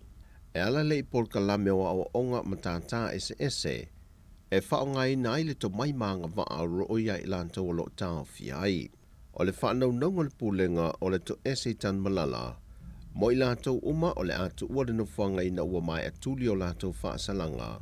Ia foi mai manianga waa sa o au ina i te tono le to ese, ma fausi ai ni ala tau lava pisi nisi, e pei foi o le to mai wha tusiata, le na wha tupe i le malo Australia se tangata to mai le tusiata, na ia whaia ni awa onga i tutono le to ese. O isi Paul Kalame o lo oa o inai e au fia e le kuka, sui, wha e le tise, palama maisi. Ai ua mautu foi ni awa onga wha tuspa ia, o lo awa ua iatu whaife au mai e ka le sia, la tau te whaia o onga whaatus pa ia i vai aso te tasi. O le company fo i le sapo no la tau fausia ina se whaletusi mwhaato tonga, po o se library mo le to ese, o lo ava no ai I lātou uma o lo I lea no whanga, e whaalau tele ai lo lātou mālama lama, ma whao ngā tatau wai lo lātou teimi, ma ave ese mai I o lātou mafau whau, mai sori ngā tūla whono e fia iai. O atu I nātu se tu o lalo al te itai o le tua ngai, tu ila e palu pe soli ai sa ilele malia le ngoi. E ta walatu lana pol kalame maasani ma la utu stala yasu tofi o vai yasu ta itasi. Le fionga te mai tai pāle mia ma le kāpeneta, whapea foi le minister mtanga luenga le soifua malolo ina. Ina ia ave le whaata ua le pui ngole atu nuu, I le tele o wha mai u pepesi mai au fiai, ma le wha mai o le chicken pox le wā fiai whanau iti. Talo sang foi tu le epa I le minister soifua malolo ina. Ina ia una ia le tuilo na lua o le posta mo le atu nuu, ona o le tele o le mau wha mai u pepesi mai, Ina ia tā pena le pui ngā mole soifua o le malo le atu nuu, mai yoso wha inga ia wha mai.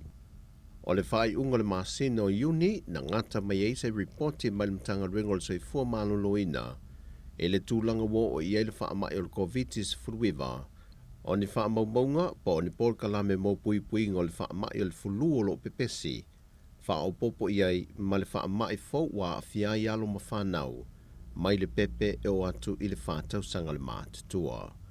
O tala fobia mai Samoa manuia le whai unga le vaiaso le tātua tuno, whaasai foia.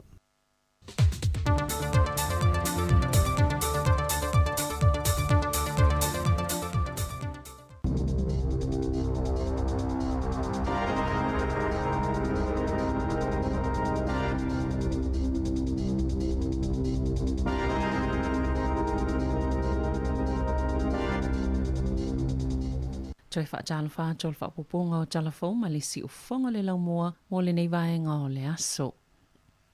Ua tāpunia se tasi o whale pito te le mo tangata mātutua I tutono New Zealand o na ua le lava tau si soifua ngā lulue ai. Ma o le lapata inga le au nanga o le tōlanga fo I le ai o iai isi whale o lo o tausi ai tangata mātutua. O se whaanoanoanga mo a inga ma whanau o lo o tausi ai o lātou mātua ia no whanga. Wala te ele se lau tausanga o tausia mawaia ele St. Joseph's Home of Compassion tangata mātutua I Apahat e valus fulfitu moenga whaatasia maseitu whaapitoa. Mōna I tangata mātutua wā a fiele ngase o le ngalo mea I le mawhau. E mo mieni tausi soifua se to osfulu lima peitai e na ole to lima o lo iai ma ole ala leo le whai o le whai unga e tāpuni ai o na ua le mawhai o na wha awau pia se tūlanga le saunga le mūle ngā luenga o na ole le lava o leo whai ngā luenga o lo ngā lulu e whaatasi le Home of Compassion ma le soifua malolo I nā New Zealand e sa ili ni no whanga e sifi I tangata mātutu o lo tausi ai peitai o le tele lava o au nanga ua tu tumu. O se fesili whaapalota sa whaalauloina le Mind the Gap, se pol kalame whaatosina ina ia whaatutusa le maululunga o tutongi, ma sailo I le saililinga, o le tolu kuatau I lātou na tali I lea saililinga, e ioe e te tauna whaamalusio na whaatulanga, ma whaalauiloa e whalewhai ngā luenga le vāvā mamao, ma le ese esenga o tutongi o lātou tangata whai ngā luenga. O lea solulu na whaalauiloina I le ofisa whai numera whaamaumawina New Zealand, le mamao o lo ese tutongi o I tō pātai tasi, mo le tolu māsina e o mai a uni. Mana si itia mai le iwa te simale tasi pasene, I le iwa te simale lua pasene I le lua whelua tasi. Sa whaalia le saili linga le nau o tangata Pasifika ina ia whaia se suinga, mai sili atu le mamao le ese o tutongi, mo tangata Pasifika mamaori, whaapea maisi tangata anu ele o tootele I tutono New Zealand, e lata I le lua lima pasene. E titi fo ai tutongi le I tō pāo tamaita I Pasifika nei lo le I tō pāo le I papalangi, e peo na tā ua Darwin Stewart, e ana le Mind the Gap, na tā ua Stewart o stulanga wha le tonu tele, leo o atu le iwa te sima le lua pasene le se senga o tutongi lo na o te lenga peitai, e matoa sili atu ona o ngaonga, ma te lele wha le tonu ia afianga, moali I Māori, matamaita I mali I Pasifika. O whaalia se tasina avia ma leo su nia I New Zealand, o le amatoa ilo malanga o mailunga I su enga I o wha ngā solo, vaenga e te tauna I loa I tō enga o tino o tamaitia to o lua iena maua I te tono o atopa o I Clinton Park I Kilani, I le vai aso talawai, o atopa o ia saofi se utoni o loa na whaia I se wha atautui, sa te wina le Safe Store papatoe. Na whaalia se tasi o leo su e sinia tofi lau whaamanuia wa ai lua le whailo inga mto stala na nafi. O lo oile vaenga a mata lava la tau su enga ma o tamaiti e le vao le 5 ma le 10 tau sanga le mātutua. E le whaingo fia le su enga tusa lava pole ali leva ma le umi na ngā lulue ai i le whaingo su enga mta aptitele wa apea peitai e le whaingo fia lava pe ona saunua wa ai lua. O lo iele tau matenga a le tolu pe whātau sanga le umi talo na maali liu tamaiti.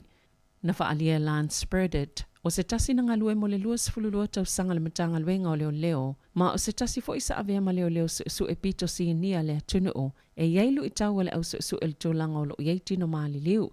E le ngata ili su enga po o ai o le sa ilinga fo i oe na whaia le solto la fono. O le umi o le taimi, o le wha solo fo ilea ina pala pe wha aleanga ina wha maoninga po o ni mau. Ai o se tūlanga le lei pe ona wha alia leo le asotofi, e wha pe o mai ona wha afsota i leo wha avao malo. E sa ili po aina tu ua le atunu i lea taimi, mai talo sia ma whaiona maua le tangatanu o tamaiti ma whaiona ngā lulue hanga iai, ina ia wha awhaingo fia tili aili suenga, pe ona ta away birded. O le solo whaanga solo ile te ea au nanga tinei mua New Zealand, mo whaatulanga ina lea teva mo le tasi le ito la, mai le sifulu tasi le tau nei o ato, ile sifulu ma le lua ile awauli, ua fuafoina fo ile isi te ile asfaraile o le vaia sofo. Wa yele talitonunga o tangata whaingaluenga uma i tono le ione, ale New Zealand Professional Firefighters o le awai ile teva anga. O le asiti el fulu ile tausanga, awa no mo tangata ngā lulue maa o aile au nanga le soifua maa loloina, mo le maa fau pe a o atul tausanga ilua whelua wha, ma o le a wha popo fo itutongi pe o na ta ua ele maa lo. Na wha maa nia ile asoa na nafi ele minista o le soifua maa loloina, Andrew Little, a o onga mo le au whaingaluenga o le soifua maa loloina o le maa fau, e wha apeolo o solonga le lava, mo lona toi wha alau te lenga, o ni awa noa ia ngā lulue maa o mai ele ngā luenga. Mai le siful ma le lua, i le tausanga ilua fe siful fito, i lau wha inga ilua siful valu le tausanga nei, e wha moe e o atu le tausanga lua fe lua wha, o atu le wha se fulu, o wha opopo ina fo ili wha atu penga mo i lato e maua iawa noa, mai lata il wha siful pasene, po le lata i leono se fulu a fe tala i tausanga taitasi, o se sao te lea ma o se sao fo i wailua le malo, o la wha alo te tele ina ini si tangata sto tele, e wa ai ava noa o ngai moni ngā luenga wha afo mai o le maa fau, pe ana sauna o le minista o le soifua malolo ina. Na ta oeni report e wha pe ana lapata ina le vahenga fau tua mo le matanga luenga o tupe, ia le whainga malo ina ia awana i toi wha opopo ina, le wha amama avenga o le wha apa ua la fonga mo le penisine ma le wha ititi ngā o tupe tutongi, mo le wha onganga o awala titele, pe ato na ile masina o kuso, o no le manato i tangata o se whainga o le a wha awau pea, sao lato fautua ina fo ile malo, e sili atul wha alau tele o tūlanga vaa mo le tupe fsosoani, mo le tau le soifuanga, le cost of living payment, e uina fautua ina le matanga luenga o tupe ma le ofisa o tupe maua, le whainga malo e whaapio lewa ngā tupe, e tele lava o na tūlanga o ngaonga, o le tupe fsosoani mo le tau le soifuanga na amata whaasoa ina atu, ile aso mua o au kuso. Waititi fulfainu mero pasi whiawa i lunga mga ala i Wellingtone, na ilo se isi lava taimi le taulu tausanga ua tuanai. Ina ua ausia se isi whainu mero fōpi to mawalunga o whainga malanga e toi tolo po ina. E whaafe whaase lau luas fuluiva malanga pasi le nei masina. Ele i whaataunu uina, mai leo whainga e 5 fulfitu afe whaase lau whaase fulvalo. Ngol whainu mera o ave pasi e koviti, ma maua ia afianga o whaamai o le tau malulu, o ia whaafi tauli o lo o afia i fo i au nanga i le atunu o atoa. E tu samal to ofitus fulvalu afe lau whaingo tangata ielo la tau talitonunga o la tau whaatau watu o la tau whale i le tau sanga a sau. E tu saima whaamaumaunga se saili linga fōu, ua fofola mai eile lo lotol popolenga o tangata, i le si itia peo pasene tuloi o tupe. E na o le 2% o i lātou ia o tangata mātutua. E tu sai, ma le saili linga ale Horizon Research. E 5% o le whaitaua whai. E popole i le ono fōlinga mai lava o le ato i whaatau wato o lātou whale. Ona o le mawalulunga o pasene tului. O le vai aso nei leana toi si itia hil whali tupe wha leo leona pasene tului o tupe. E le 3% po le official cash rate. Le whaatulanga i whali tupe a lātou pasene tului. Ma ole a pasia tui a inga le si itanga o ia pasene tului. Ai ole ufea ngai fo ima le tanga tau le soifuanga. O ila tau o lo pito silo na popole pe ona maua i le saililinga. O tangata i le valu se lau 5 afe, ma le 2 lau afe tā la la tau tupe maua, ma i le valu tai tolu 5 ma le tai 4 tau sanga le mātutua, ma o tangata fo'i e tai tasi pe tai 2 la tau whanau. Wa si tiel fai numero ta mai tino no fo mau i tono ta vale. Talo na tula i mai le fai ngā malo i to sai Marie po tele One News. Wa tu o ia le tau fale no fo mau tongi. Ma ua ai o i fo i le malo. Ina ia fai ani si fo fuanga i fo ia fa afi tauli. Mai le to o 5 tasio whana witi sano no fo i ta vale le fai ungal tau sanga e lua afes fo fito. Na si iti atu i lau fa inga e lua se lau 2 i le masino yuni le tau sanga nei. E wha mauina ia whai numero i teime e tālo sanga i tangata, moni fsosani mai le matanga luenga o anga fsotai. E whisilingi ai tangata po whenu no whai, a e pe iei fo ini a lato whanau. Na si itia fo ili whai numero tangata eno no fo i whale ie, mai le to olua sfultasi, sa wha mauina le whai ungal tau sanga i lua fisfulfitu, i leo wha inga e to o valus fulfa, i le masino iuni. Na whaalia Ian Hudson o le Salvation Army, e mo mie le malo na wawesi itia le alauni mo tangata awa whale no no whai. E le isa tasi o tātou e mawhaiona malama lama li lei, i le itu ainga o popo lenga o loo a whiai tangata o whianga i maia whaafi tauli, pe ona sauno Hudson. Tala whawia mali si ufonga le laumua, mo le nei vaenga o le aso. Talofa pa o tano pelongi, o lo e whafonga mai, i le si fonga le laumua i Wellington.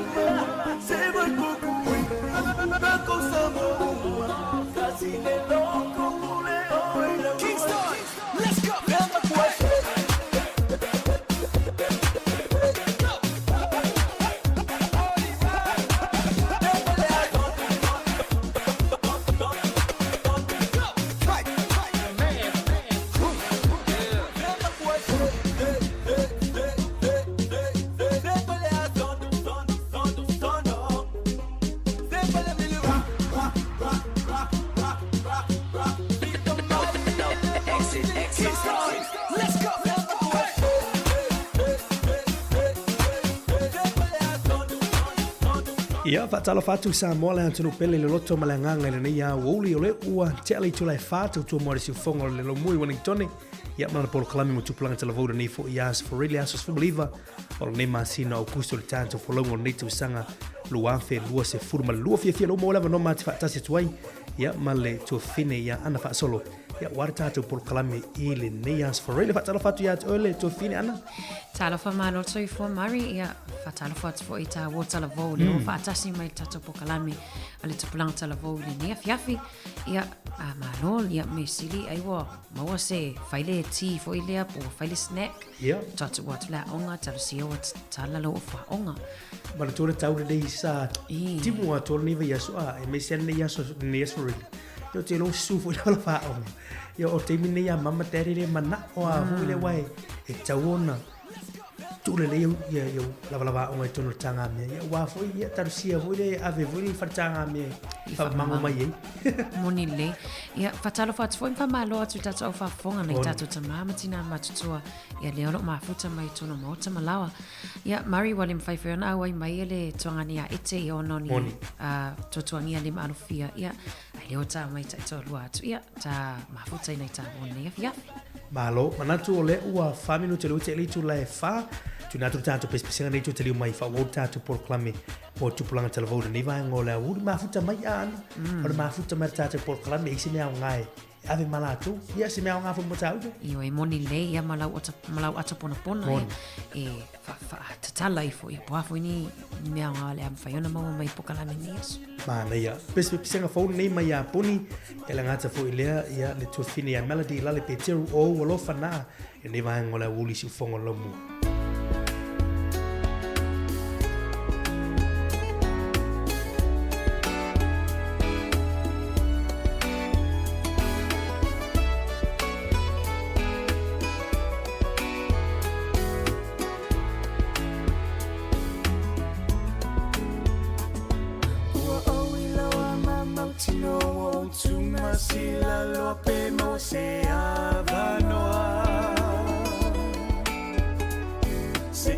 Fea ni se no foanga tasa asa apetali ala tato maanga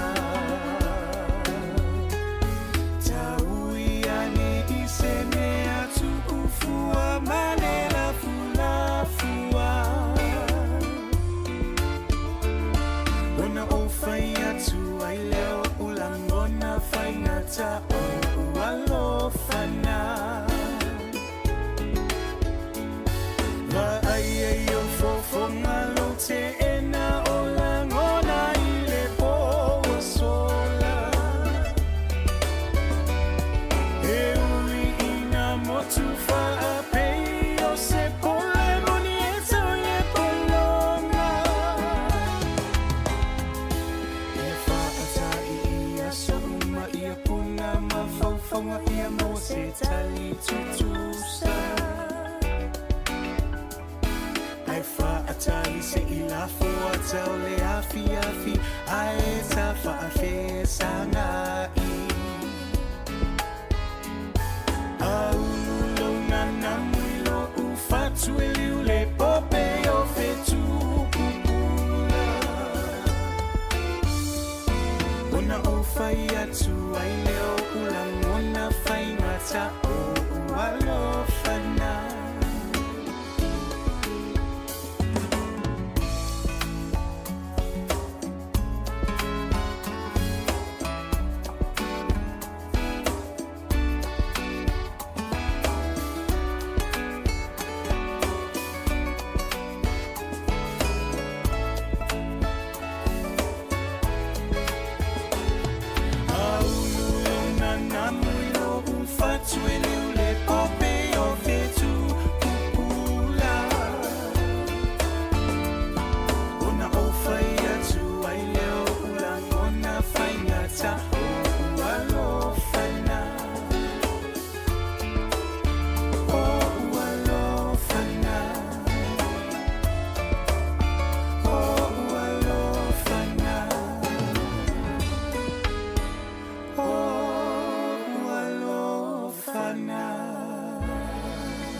O alofa nā mai a poni ia ma melody lale pe teru ni vaenga o lea wuli le ua 20 minuti le uti le itu lai whar poklami mo tupulanga talavou. Mana te whatunga whaulea ia ale lifa ia poni ma melody mari le whatoa pe ana eltama e vai aso amatanga le vai aso nei whatunga whaufu e nisu i o halo ia o sio tato atunu. Ali. Ia ai Mario ta se mai na matanga fo o tapo kalame ia o ta o mai foi ia po le afele ta word po le phrase for today po le upu ia po se foi upu fo i fata ua ila mat ile tapo kalame nei afi. Mana o le ale tato upu nei aso to fina. Ia o tato phrase. Don't stand by, stand up, stand strong together. Ia pe a whaasa moina ia awe te tūma e matamata pe awe te tūma e tilo mai le au tafa ia e tū i lunga ia matatu tutu whaatasi ia e tatou te manolosi whaatasi ai o nala mari o vai aso nei wa lewa na wala walunga fo i vai i nei i talafofa nei vai aso ia le polling le fo intala noa toa ia le awhionga ia la wano i le lalulangi aso nei ia i whai nisi fo i o whai pule tono le tatou pale mene ni usila ia le ana atua ia foi o no o ni vaenga na fai ni fluas futau sanga taluai ia le polling la ni vai aso mari pe in se tasiwa o mai porua le sa ma wai foi semta upu tula me semta upu sa waina foi ni so fa non fa na e ta ua yo le mta puto fini ana u te lo foi semta pe ona e ta ua wala walunga i tatu tala o lo o mai vi tatu telefon i me o lo tupu fiunga inu tai tai foi yo tatu malo ia fai pule ia o foi fai pule al national fai pule al leipa le wa fietu langa nei tu inga le sawaina but locally e tono tatu a onga le sia onga le polo nei le sa mo me se tala o lo yelon fa na o sawaina e ale upu o tala fa tala le tala fu fu le it's very bad it's a very bad situation no what to like mai ai o tono a onga ya primary schools a mata mai Laiti laiti. Ia, mana tola tamaiti laiti ia o isi tamaiti ese umalava. E tamaiti e vatu a fapio lai puli le aonga ia e tau fiofia ia e lim fai ona whaasoa tu whawhaingtown whaasoa tu ona mātua. Ia e tamaiti e oi lava ina whai ia tūlanga tūlanga isi atu. Ia mantua Mari, o tausanga e mwhaina commit suicide. Ia tamaiti ia 11 years old, 12 years old. Ia whanau atu whafoi I talafou I nisi o atu no umai nei. Ia it could lead to that. It can lead to that. And there's a lot of cases for you what telefon now telefon wo oina puli o latu wola. O puli o latu wola ona tulanga leo sawaina o upu tala. Things that people do to them can lead to suicide and mental health problems. E upu langa fo ia le tu ina mai upu fo ia racist words. O isi tu nga sawanga ia tunua o nga temi ni fa na ula no fo fai upu fo you're poor, you're homeless, you're black, you're brown, you're Pacifica, and you grow up in a those are some of the words, and it's a lot of the young people are going back home and they're not sharing with their parents or sharing with an adult. And it's playing like a video in their minds. They can hear the words that these young people are speaking. So bullying is a big topic that needs to stop.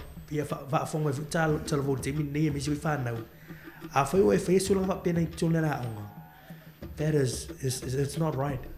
And you got to put yourself in the position of the other person. Moni le Maria le tata noni primary schools po anga tulanga lua le na tapua'i le vaenga le vaiaso le I o tamaiti le tapua'i pe mai tawa tu pe na taiva taisfu tausanga. Wow. La iti tele ia ai lea e faitala e manu alia I le loto le stamititi. Ia mana ia tele le vaenga le na reach out ia pule a onga mawhai a onga I mātua. Ia e o mai whaatasi e solve le problem lea. Mana ia.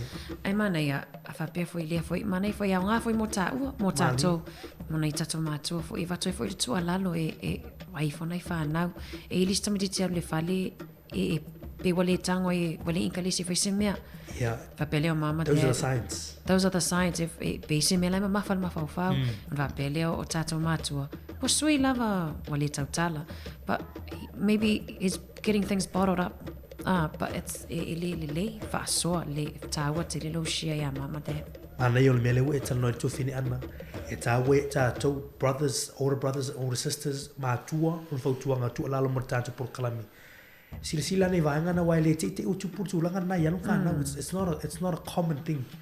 Ele te mai titi fu ele if you besi tala loa it's always that outgoing social person. E lor te mi lai te vai atu o matana sui. You know what I mean? E me lai tu. E ta o te mi ala na on e tala no ai share, ask them how's it going, what's going on.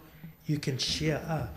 O fu ne ta tu ru fa mo ta tu a judgmental sort of behavior. Ele o se leo. But ta no pena you're not a police, you're not an investigator. You are a parent, you are an older person, a brother, a sister. That's all they need. They don't need a investigator so they can be comfortable to speak to you and tell you what's going on. Sa'olei Mari, ia e se foi vaenga how to deal with these problems I Samoa. Ia mai nei foi o Samoa a sa se tamititi foi le ta o mai a mama dad. Na fai na tango Mari pe tango Mari fukilo. Ela sa alti na fai sa alta mai titi taimina le tamititi le. But nei there's like a special process in faiona on itatawo no via ele fatanga ina le waton matua le fai sa alta mai titi. Ite ui le pulea o ngam fai a o ngai. Longo ia le mata upu. Ma raise your concerns about your son or your daughter. Ea, Mari amata mai primary school, e o atula ta mai tia le fai le puli I o ngā molulunga. O matuai whatatele ina le, pe a le fufo ina mai I a o ngā tulanga lua. Sa'ole. It starts from when they're in kindergarten. When they go to primary school, they go into intermediate. Never seen here for tatu tangata, Mr. Fuitatu over a fokatulanga. Why are these young people acting out this way? Langai li for 4 months na matai, matoto nga meni a mata mai la tala me se ala va ngai light. So le me tatu tala they are 9 to 10. So you can just imagine that 9-year-old who's being a bully going to intermediate if we build trend there. Se vanga na la o te lepe o fo na anga le. ia wai ni me ane wo o kolisi. Yeah, that's the same lifestyle la wala so if one not and when they grow up they will continue to be like that. So it's very important that we break that cycle. Ai te roi mari pe a mata me ton lainga pe ona sa noa.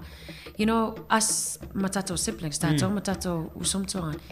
Pe se me fifi foi le alo fai atu fateta inga va pe. Oh, you have rabbit ears va pe etalinga fai la se tu lo. E fata atala fonga.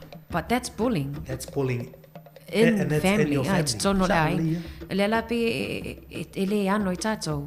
Ai o I tono ale a mata mai le te fai anga ile si o so tangata. Le lai ave tono le ole a onga pe a tili ai.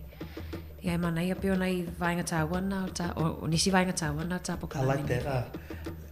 Ni just fa peo fa for to le onga, but it might be even in our own families. Just a simple saying that you know, say something negative, something hurtful to your brother, your sister, that can also have an impact. So but there's a saying from Demi Lovato, people say sticks and stones may break your bones, but names can never hurt you. But that's not true. Words can hurt, they hurt me, things were said to me that I still haven't forgotten. Pala maa le pala upu metala Sa ole le tala lea mari ia lewa tamatua ele ngalo tala na fai mai e nisi o tamaiti fai na mata onga fateta inga ia o si o grandfather ia pua wale ini la ulu foi le se tulo ia ele ngalo ia u tala ia mai e lo toi ina ulu kula se tulo pa o te mana tua matoi o tangi le ono le fai mai. It's hurtful, yeah. O pela le fai at le sa oile le quotes le from Demi Lovato. E sila tu le tinga o le upu e te la foi le stangat. Mana ia mai watu staff o tuanga ini tamaiti fo ini halo ni o tato atunu o lo o fai le me o le puli o ista maiti tono a onga. It's very important to pulang tala vo walum fan now ta ua yo o langa a o foi lana fai me ya o le tulanga le. How would you feel if someone else bullied you and said those things to you? I want to have that tattoo ni fa now for ye if fa tu puina se sa wanga mo se tangata pe fa ita se tangata ia pe te no fo fa ni upu fo ile la fo ni upu manitala e o ti ai manu ai le fina ngalo le se uso tangata that may lead them to doing bad things and making bad choices. The extremes is suicide. So don't be that person. But be a supportive person. Lisi tamiti mari afa pe fo la lo le tamiti ti la tu po se tu langa fa pe. Awe te tu mo pu e lo telefoni because that's what's happening. E talu tu mo pu e ia le ngayoinga le fai ile tamiti ti puli le na ile tamiti. Ai pe on ta phrase don't stand by. You have to stand up and stay strong together. Against bully. There's this word called bystanding. Le tangata le tu ai lai mata vo ile me tupu mai. O te ai Samoa isi tu langa vo yo isi misa e fai mai ni so wa o ngai Samoa. La lai fai fatar pasia. Ile vanga le fatar pasi Samoa. Tele o tala vo le to tu ma. A fenga le telefoni lunga telefoni on le camera. Alai fai le live. Alai fai le live, alai na tu wa mata le mere tu. Ai le ma se ma fo. E ton tu e ton so mo la tu le ta fio fin mere tu. So our encouragement to our young people, even here in New Zealand, don't be a bystander. Don't just stand by and see your friends, other people being hurt. Because at the end of the day, if that happens to you, you wouldn't want the other person to stand by and not do anything. So the word for today is don't stand by, stand up, stand strong together.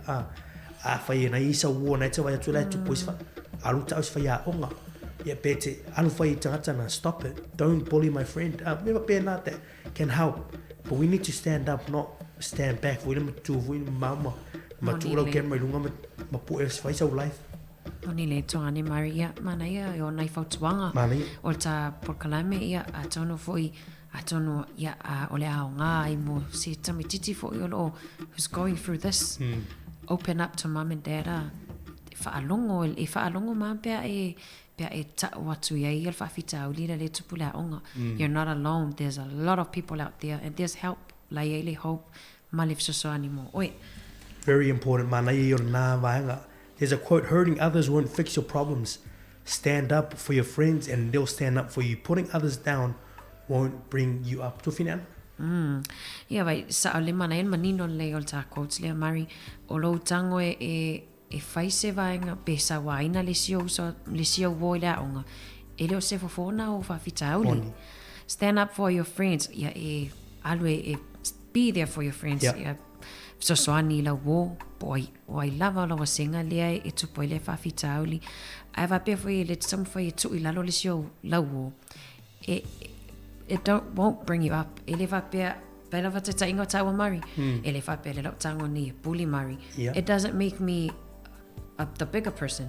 Ele va pe la I'm better than Mari.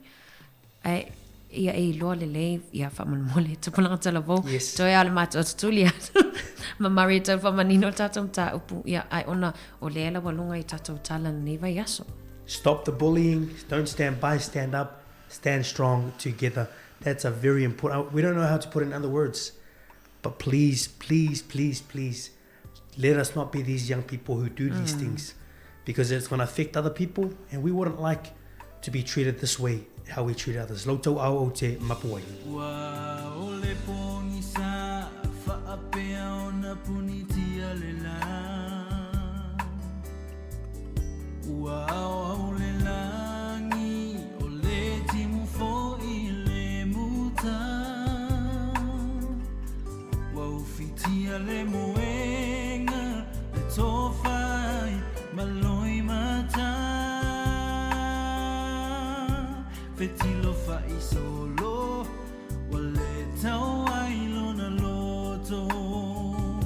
Awe uso e sauia le vaino le au te tau mafaina. Mapumai le paolo le fa amalu le ua e laina. Ia fa amali e ina. Vau se mea ua o mawaina.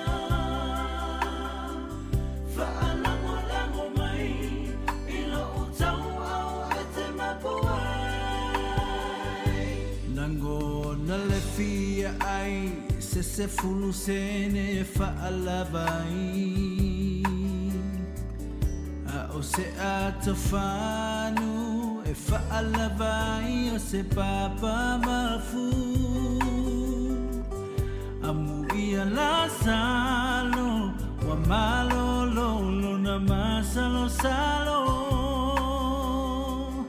se ia lo famai ola uola wale mafai. Awe uso isawia le vaino lea o te tau mafaina. Mapomai le paolo le fa amalu lea ua e laina.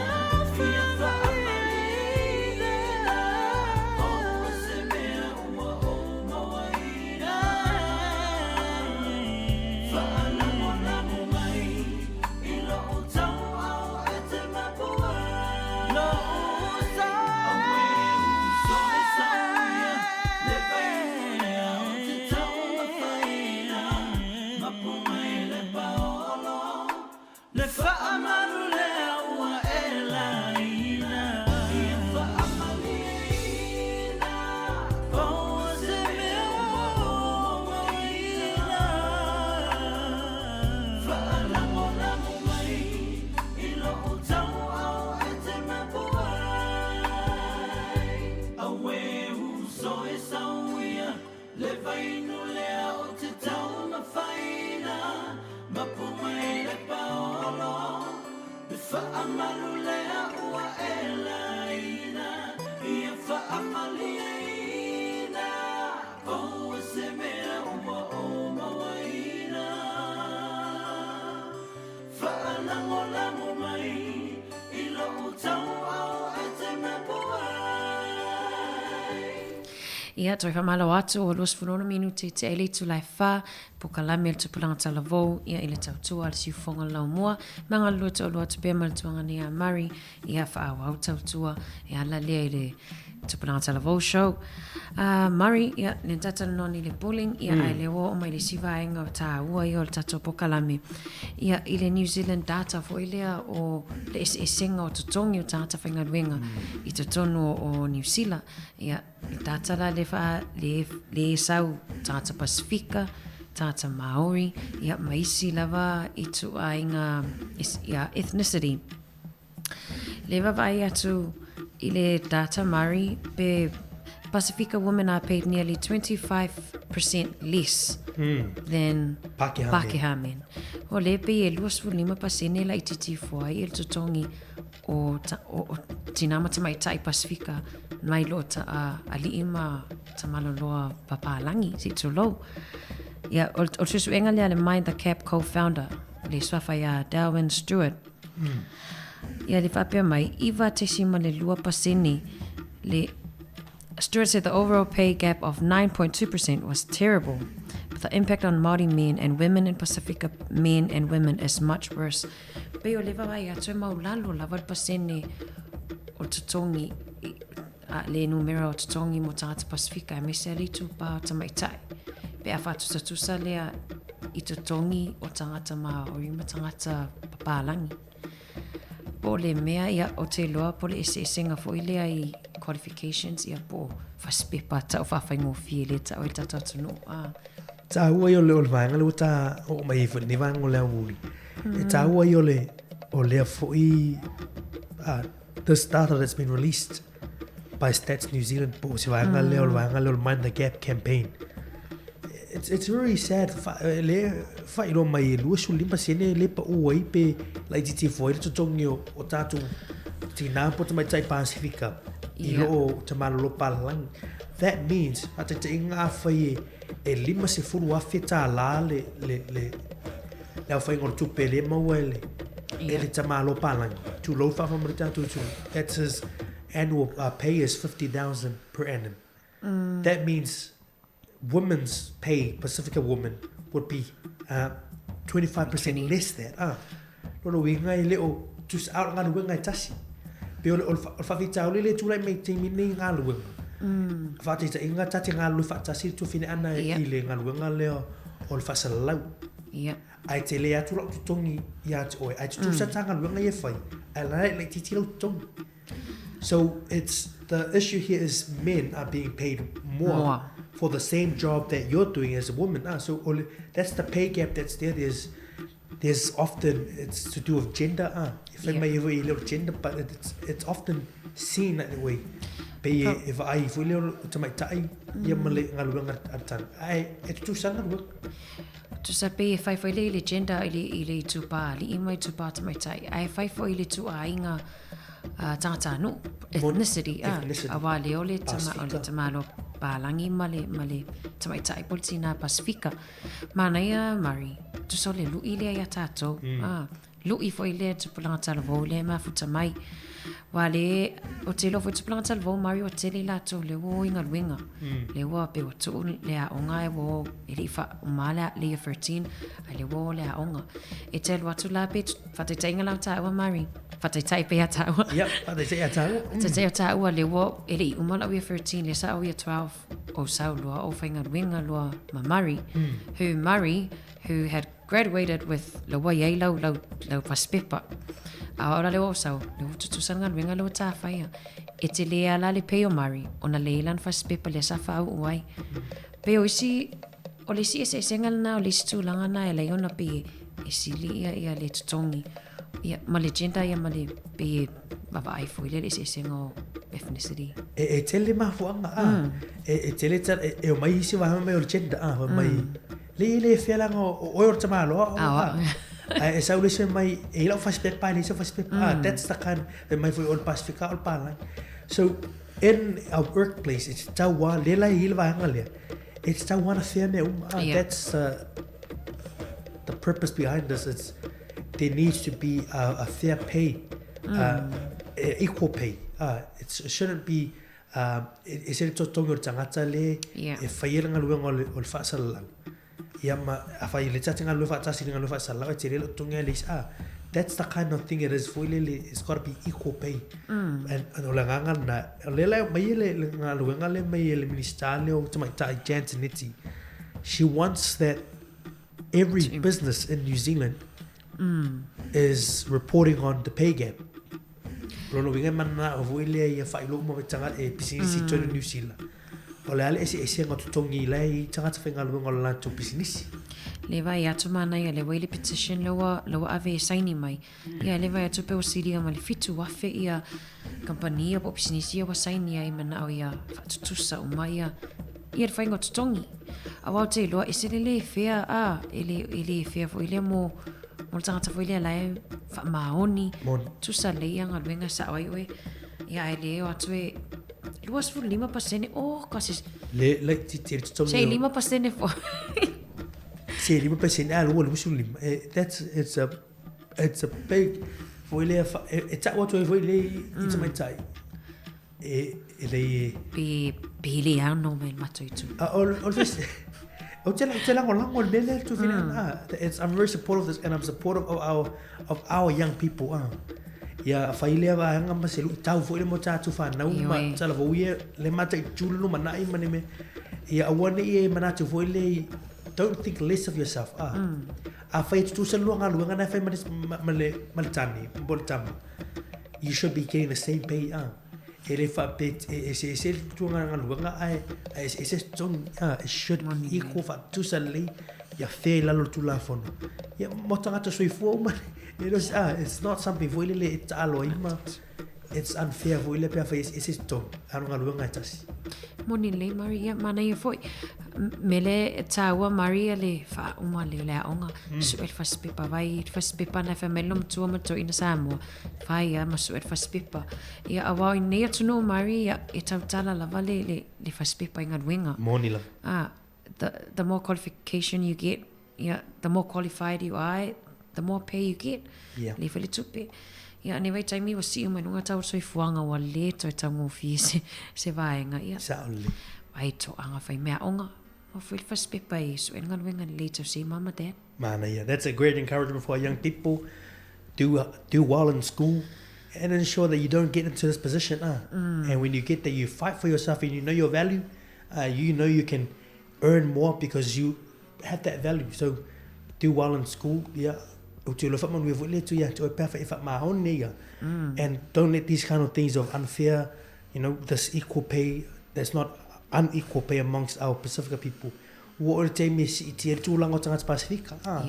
Awani mana tu tātou hu ele esi tātou me si tangata pa tu lau whawha mara tātou tunu.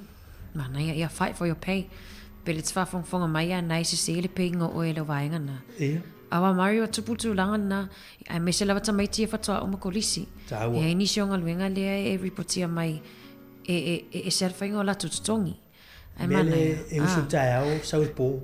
Ai sau ngā tutongi. Ai sau tutongi e tau se lau tāla. Tāua. Ava ai lau pe silipi ane manamlama fesili a mama dad.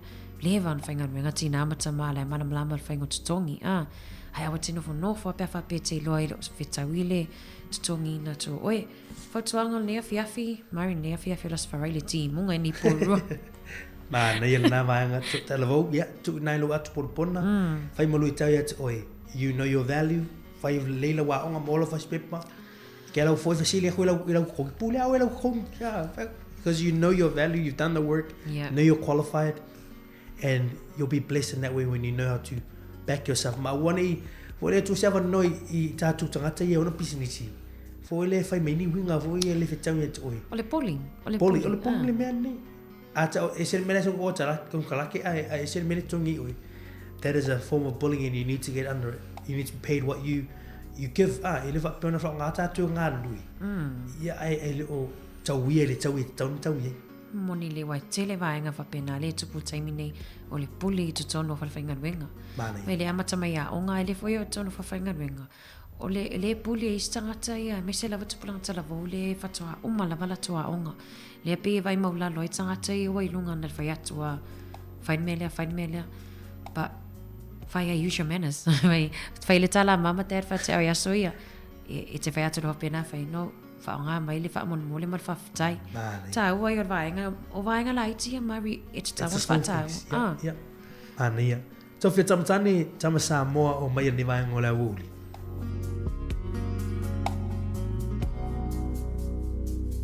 Usile faa fofonga ai se io utala o ina leo langa o le tama Samoa iso se aina ua te leo la ua mama ona o lele amana ia ina ziona si ule utaule langona ufitia ifa au songa Fofola nelo fala tala una fauna e mala mai ala uma mole savalina o ala mani fai na tape taya vo I o ele matangi maua alo fa atua alu e male fa amao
Samoa e te tiua I le Pasifika Aue Tama Samoa mai e tātou Amo whaata silota pao pao O le whola ngai le whai ato atasi Awa o le atua lava le tautai Alola ia yo whai wato fili ma le tautua ina Nga maekale siya uane ifa angalo Usay alama Tama Samoa O maya tato Ata silota pao pao Ole fola wala Eto atasi Ole atua Tautai Alola ia yo faiva Tofili male tautua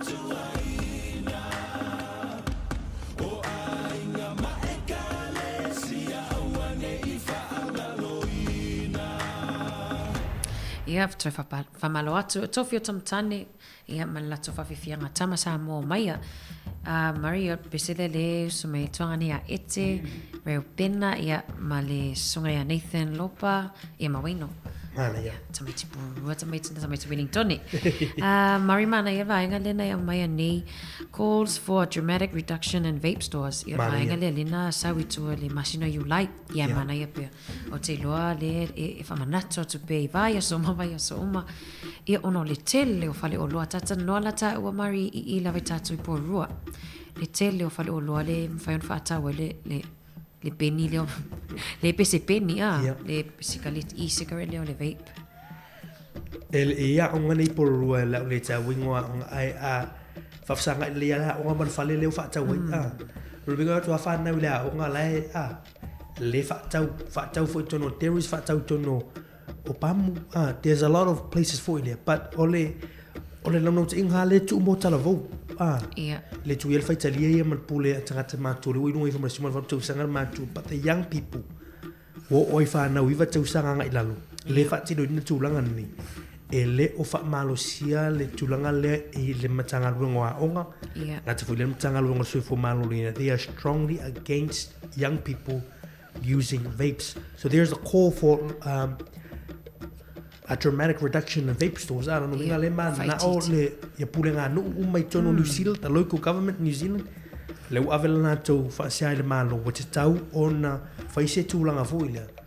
Fa titi le foi numero faleni because tof what community mo fale ni pe o fo ini ai por rupe o lima le ono fale o ro pe ni silia to mo le ono e wa pe sawa mai a auto ti taipe tau ia matou ngai wai tangi rua oka ia ai te loi mari pe e matenga ta fo ile pe fa pe o lai fai e fa na tono a onga e matenga ta e fai a onga ona fo ile e ana fa pe o sikaliti fo ile ai tate lo le manongi ole sikaliti fo ile tapa ia ai alanga o vape se o le mana ia on manongi pe strawberry pe ia blueberry manongi e strawberry raspberry fala au fo ia pe mon por camu babo camu ia e le te taina i lo e si fai a onga ia le polal me la fai wai tau le asu fo ia ai mana ia man to mari silia tu le afio o le o tangata le o laula le mana vaina le tapa nai lo tangata le mana ia o te loa wa te talinga fo ila tunu un tatal no so fo il vai na ia ai fa malulu atu ne ia fa ina se finanga lo se si ia le ai ele o matua le fa atu ai tatia ia nei tamamtina ia e tangofia ia ana ia lom fa now very young Marilena ele 11 nei lena mawai tamai ti primary schools in Aporua I fai for no mawal awala and they got some from home ilakto te matutua le po expose ia la to vai ngale remember Elisha ya ta to tulanga vo ia me lai fight to no ainga mo pena but of tuanga i tu na tu it is not right for our children and young people to be using these at school.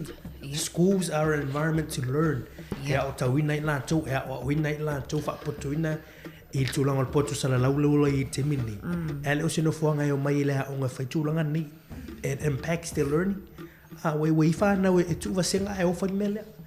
So what we're trying to do on our program is raise awareness on this and inform you that these are the things that young people are doing. Teachers elenga o fa ya onga wo o pulea onga matanga lunga onga se fo maloluina o lot tu man losi mai fa tuanga fa mole le tau fa na won fa ngaina mene. Well, vainga fo ile not only impact on their learning Mari ai e afia fo ile soi fo maloloina te le o le afia ngal soi fo maloloina masani fo yontal no to ile se savelina mal tanga lenga soi fo maloloina le masani fa tal no atu ile pokola mal health e afia nga o le tametiti mal tanga ta fo ile ele itango fia mo mota pa le mai te le la fa nei mama mal fatu e ai te le fo la fa ina ma fa o isi tameti fa mai ona was stress Mario te le lo mana fo ita ma fa po anita ni ta me to tia na fai so ia ta onga ai ta stress ona o isita mai ti fa pena te plan tala voa ata fai atu o wai le la tau tin e la ula ti e lo tonga ni e vape ata fai atu lai fa pe mai si excuse I'm stressed ata pe te pa fa pe so ia ta stress you de-stress alme moi le leva si malo lo tu me a yeah. Ale te moe, ale fise, go do some walk. Take a walk.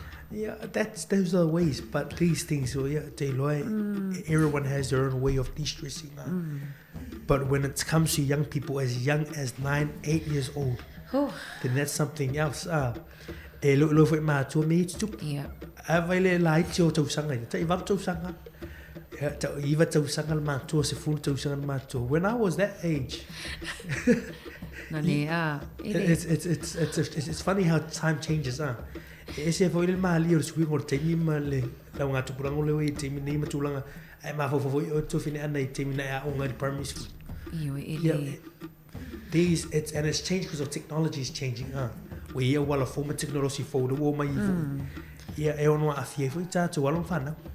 Te loe Maria, iwa walu tau sanga. I o te lo foi nisi o whanau lai whai ai le o loe mama dad. Pe le o loa foi stoi ina masilo matua.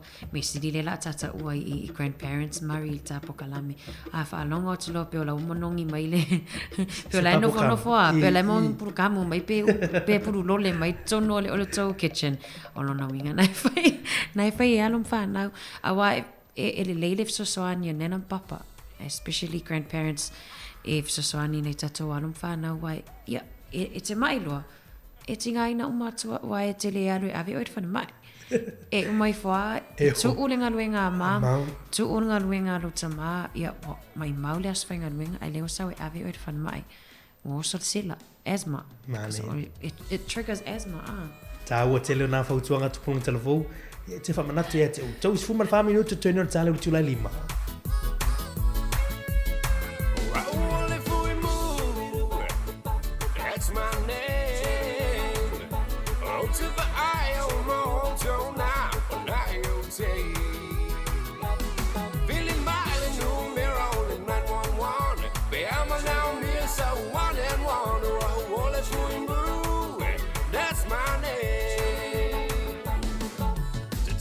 Telefoni, vili mai foi.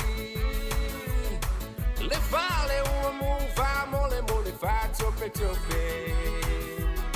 Awa ete popolo te ai ina. E fui le to fale le to pai pa ole fui mu. That's my name. Ole fui mu. That's my name. Oh to the eye of my home now. Feeling mighty new mirror only 911. I'm now near so 1 and 1. Oh, let's move. That's my name. Lauta Valley, Elanu. Don't you long feel the fire I've been with you. Il leo te le olanda sailing. Oh, I will be fire, Kaoka sell me, oh, I will let you know. That's my name. I will let you move. That's my name. Oh, to the eye of my hometown now, and I'll say. Feeling mighty new mirror only 911. I'm now near so 1 and 1. I will let you move. That's my name. Take it away.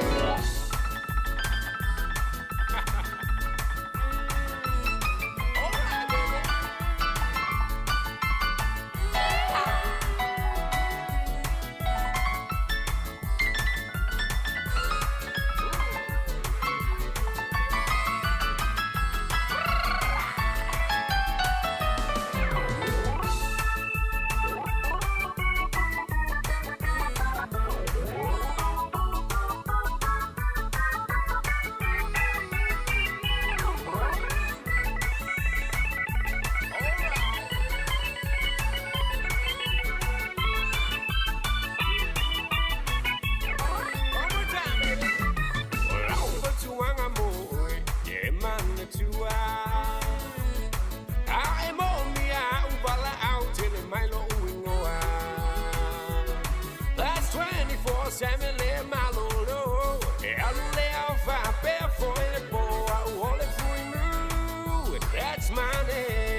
Sam Junkurman bes bisa kan nawa or fui mu ia.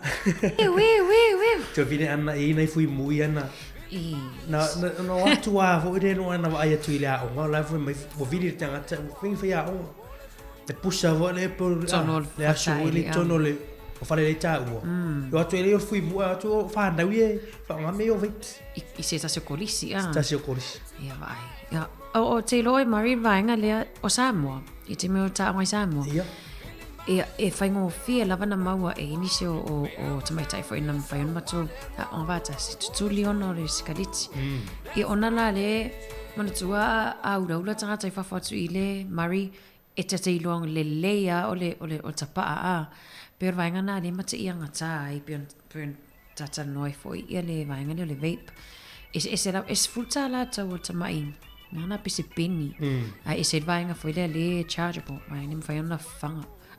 Fata mal juice. O te pola o te vesili voi le pola se fai visi susu nga pe e nei ne afianga voi le mantua me ne fanga. Ele ama se o telefone radioactive foi le foi laptop there's radioactive waste that's coming onto afia. Mantua le fanga pe se tulanga foi le afia foi le tangata ono tulanga na le fanga. So le tiseli so no fesilia voi mana tu tu voi le pe ia fiang ai but ia o le fautuanga le man matanga le nga onga ma su fo malo luni mo fa now it is not encouraged so na fautuanga tu na tu mo to ile na I tu o le tu eva minuto tu fine anna o la ni fautuanga mo le tatu fa now le o tim mu me o te lo fa ingol vai aso ni o le tu mano jet tim o la ni fautuanga ai mo ni vanga tau na pta ia lum fana tatu tu yo malo fa pta tu ngani mari ia o te lo fo ile sa ni atu alum fana o first 15s ia mo ta longa fo ile aso ata te le a onga yo le ia mana tua e fo tuanga fo tu ala lo tu nei le tapua'i o tato te tapua'i tato le na visin tato tu planta vo man ia to ta longa ia ta fa ta mali ia na ta fo ile mari ava pe fo ile malanga mamau ia fo tu at fo I be to lo malanga mamau awale la pata ia mai le office of aita wala e te teleti munga mnolo wale tau le fa nga vaiaso awale tau mafale ava ma avel ta avale fa pena tau mafale ava ma losia le no fo le fale ia be awale tau fiele avel ta avale tau te le si fa tuanga le fa nau ia vai le homework ma tu le ma lo le ia ma lo fa te au you want to out you know have some time for yourself but I want ngalo to e vai tu lang hoyo ta por lava yaso ya me sa ta to yo in level 1 level 2 level 3 of NCA ta wo yo so fa up to sanga le wa la ta mai pe sa ma mawa hodi pe sa ma mawa me na tsanga ya January ya pe o wa o mai le 4 to lui tu la ta mai ya so it's nearby a faila ngalu ngartimini ya te pole timide ho to tem suenga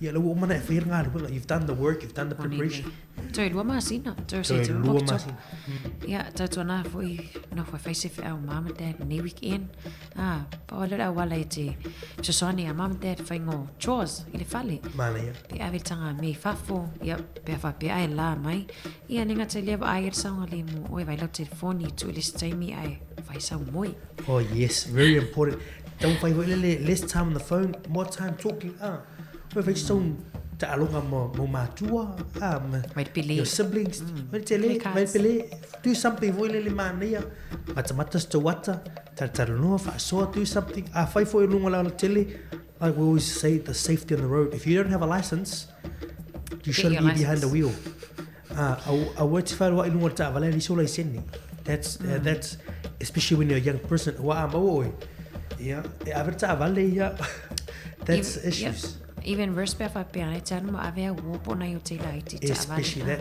if you're on a learners you need someone on a full license even those on restricted after 10 you need someone that has a full license but you can only drive certain limits ta wo ti lo vanga na awale no fo sangale mo ta tol fa no au fo in sa vali vo ile una tele and you're using a headphone from Nato Masani to play musica to lalo headphones have I fa le pena foi fa mai no foafi va la tula e ri saunga le mu fa te mata la ilu tula ni moni le ma vai la ufi fonga yes I va nga le te fa lo ai ia faile mask ia ni te la voto mai ia toi le wala ta me te mi swenga misi foi de la sa onga ia mai te lo ia lo mai foi time ia fa ta foi ta por kalame to 5 minuti tali tu lai 5 mole tu langa fa fa nei ta to wompa anga o mala va si fonga la mo ma futa mai lava mai la songa fua se ia o mai nei time ia fa mangalo foi ta tu pe ia se leo wa sasi foi po se upu foi wa le to tamali la fa fonga anga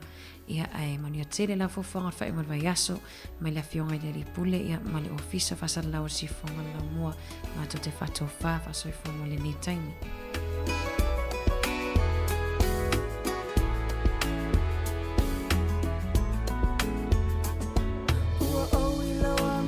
Tino to my sila loa pe mo se avanoa se ia fea ni se no foanga tasa asa a betali ala tato maanga taui ani i se ne atu ufua manela fula fua ona o fai atu ai leo ulangona fai ngata o ualo fana va ai ai o fofo ngalo te ena o langona i le po sola e ui ina motu fa a pei o se pole moni e tau e polonga e fa ata i a so uma i a puna ma faufaunga i a mo se tali tutusa ai fa atali se i la fo atau le afi afi ai ta fa a fe sana i au lo na na mui lo u fatu e liu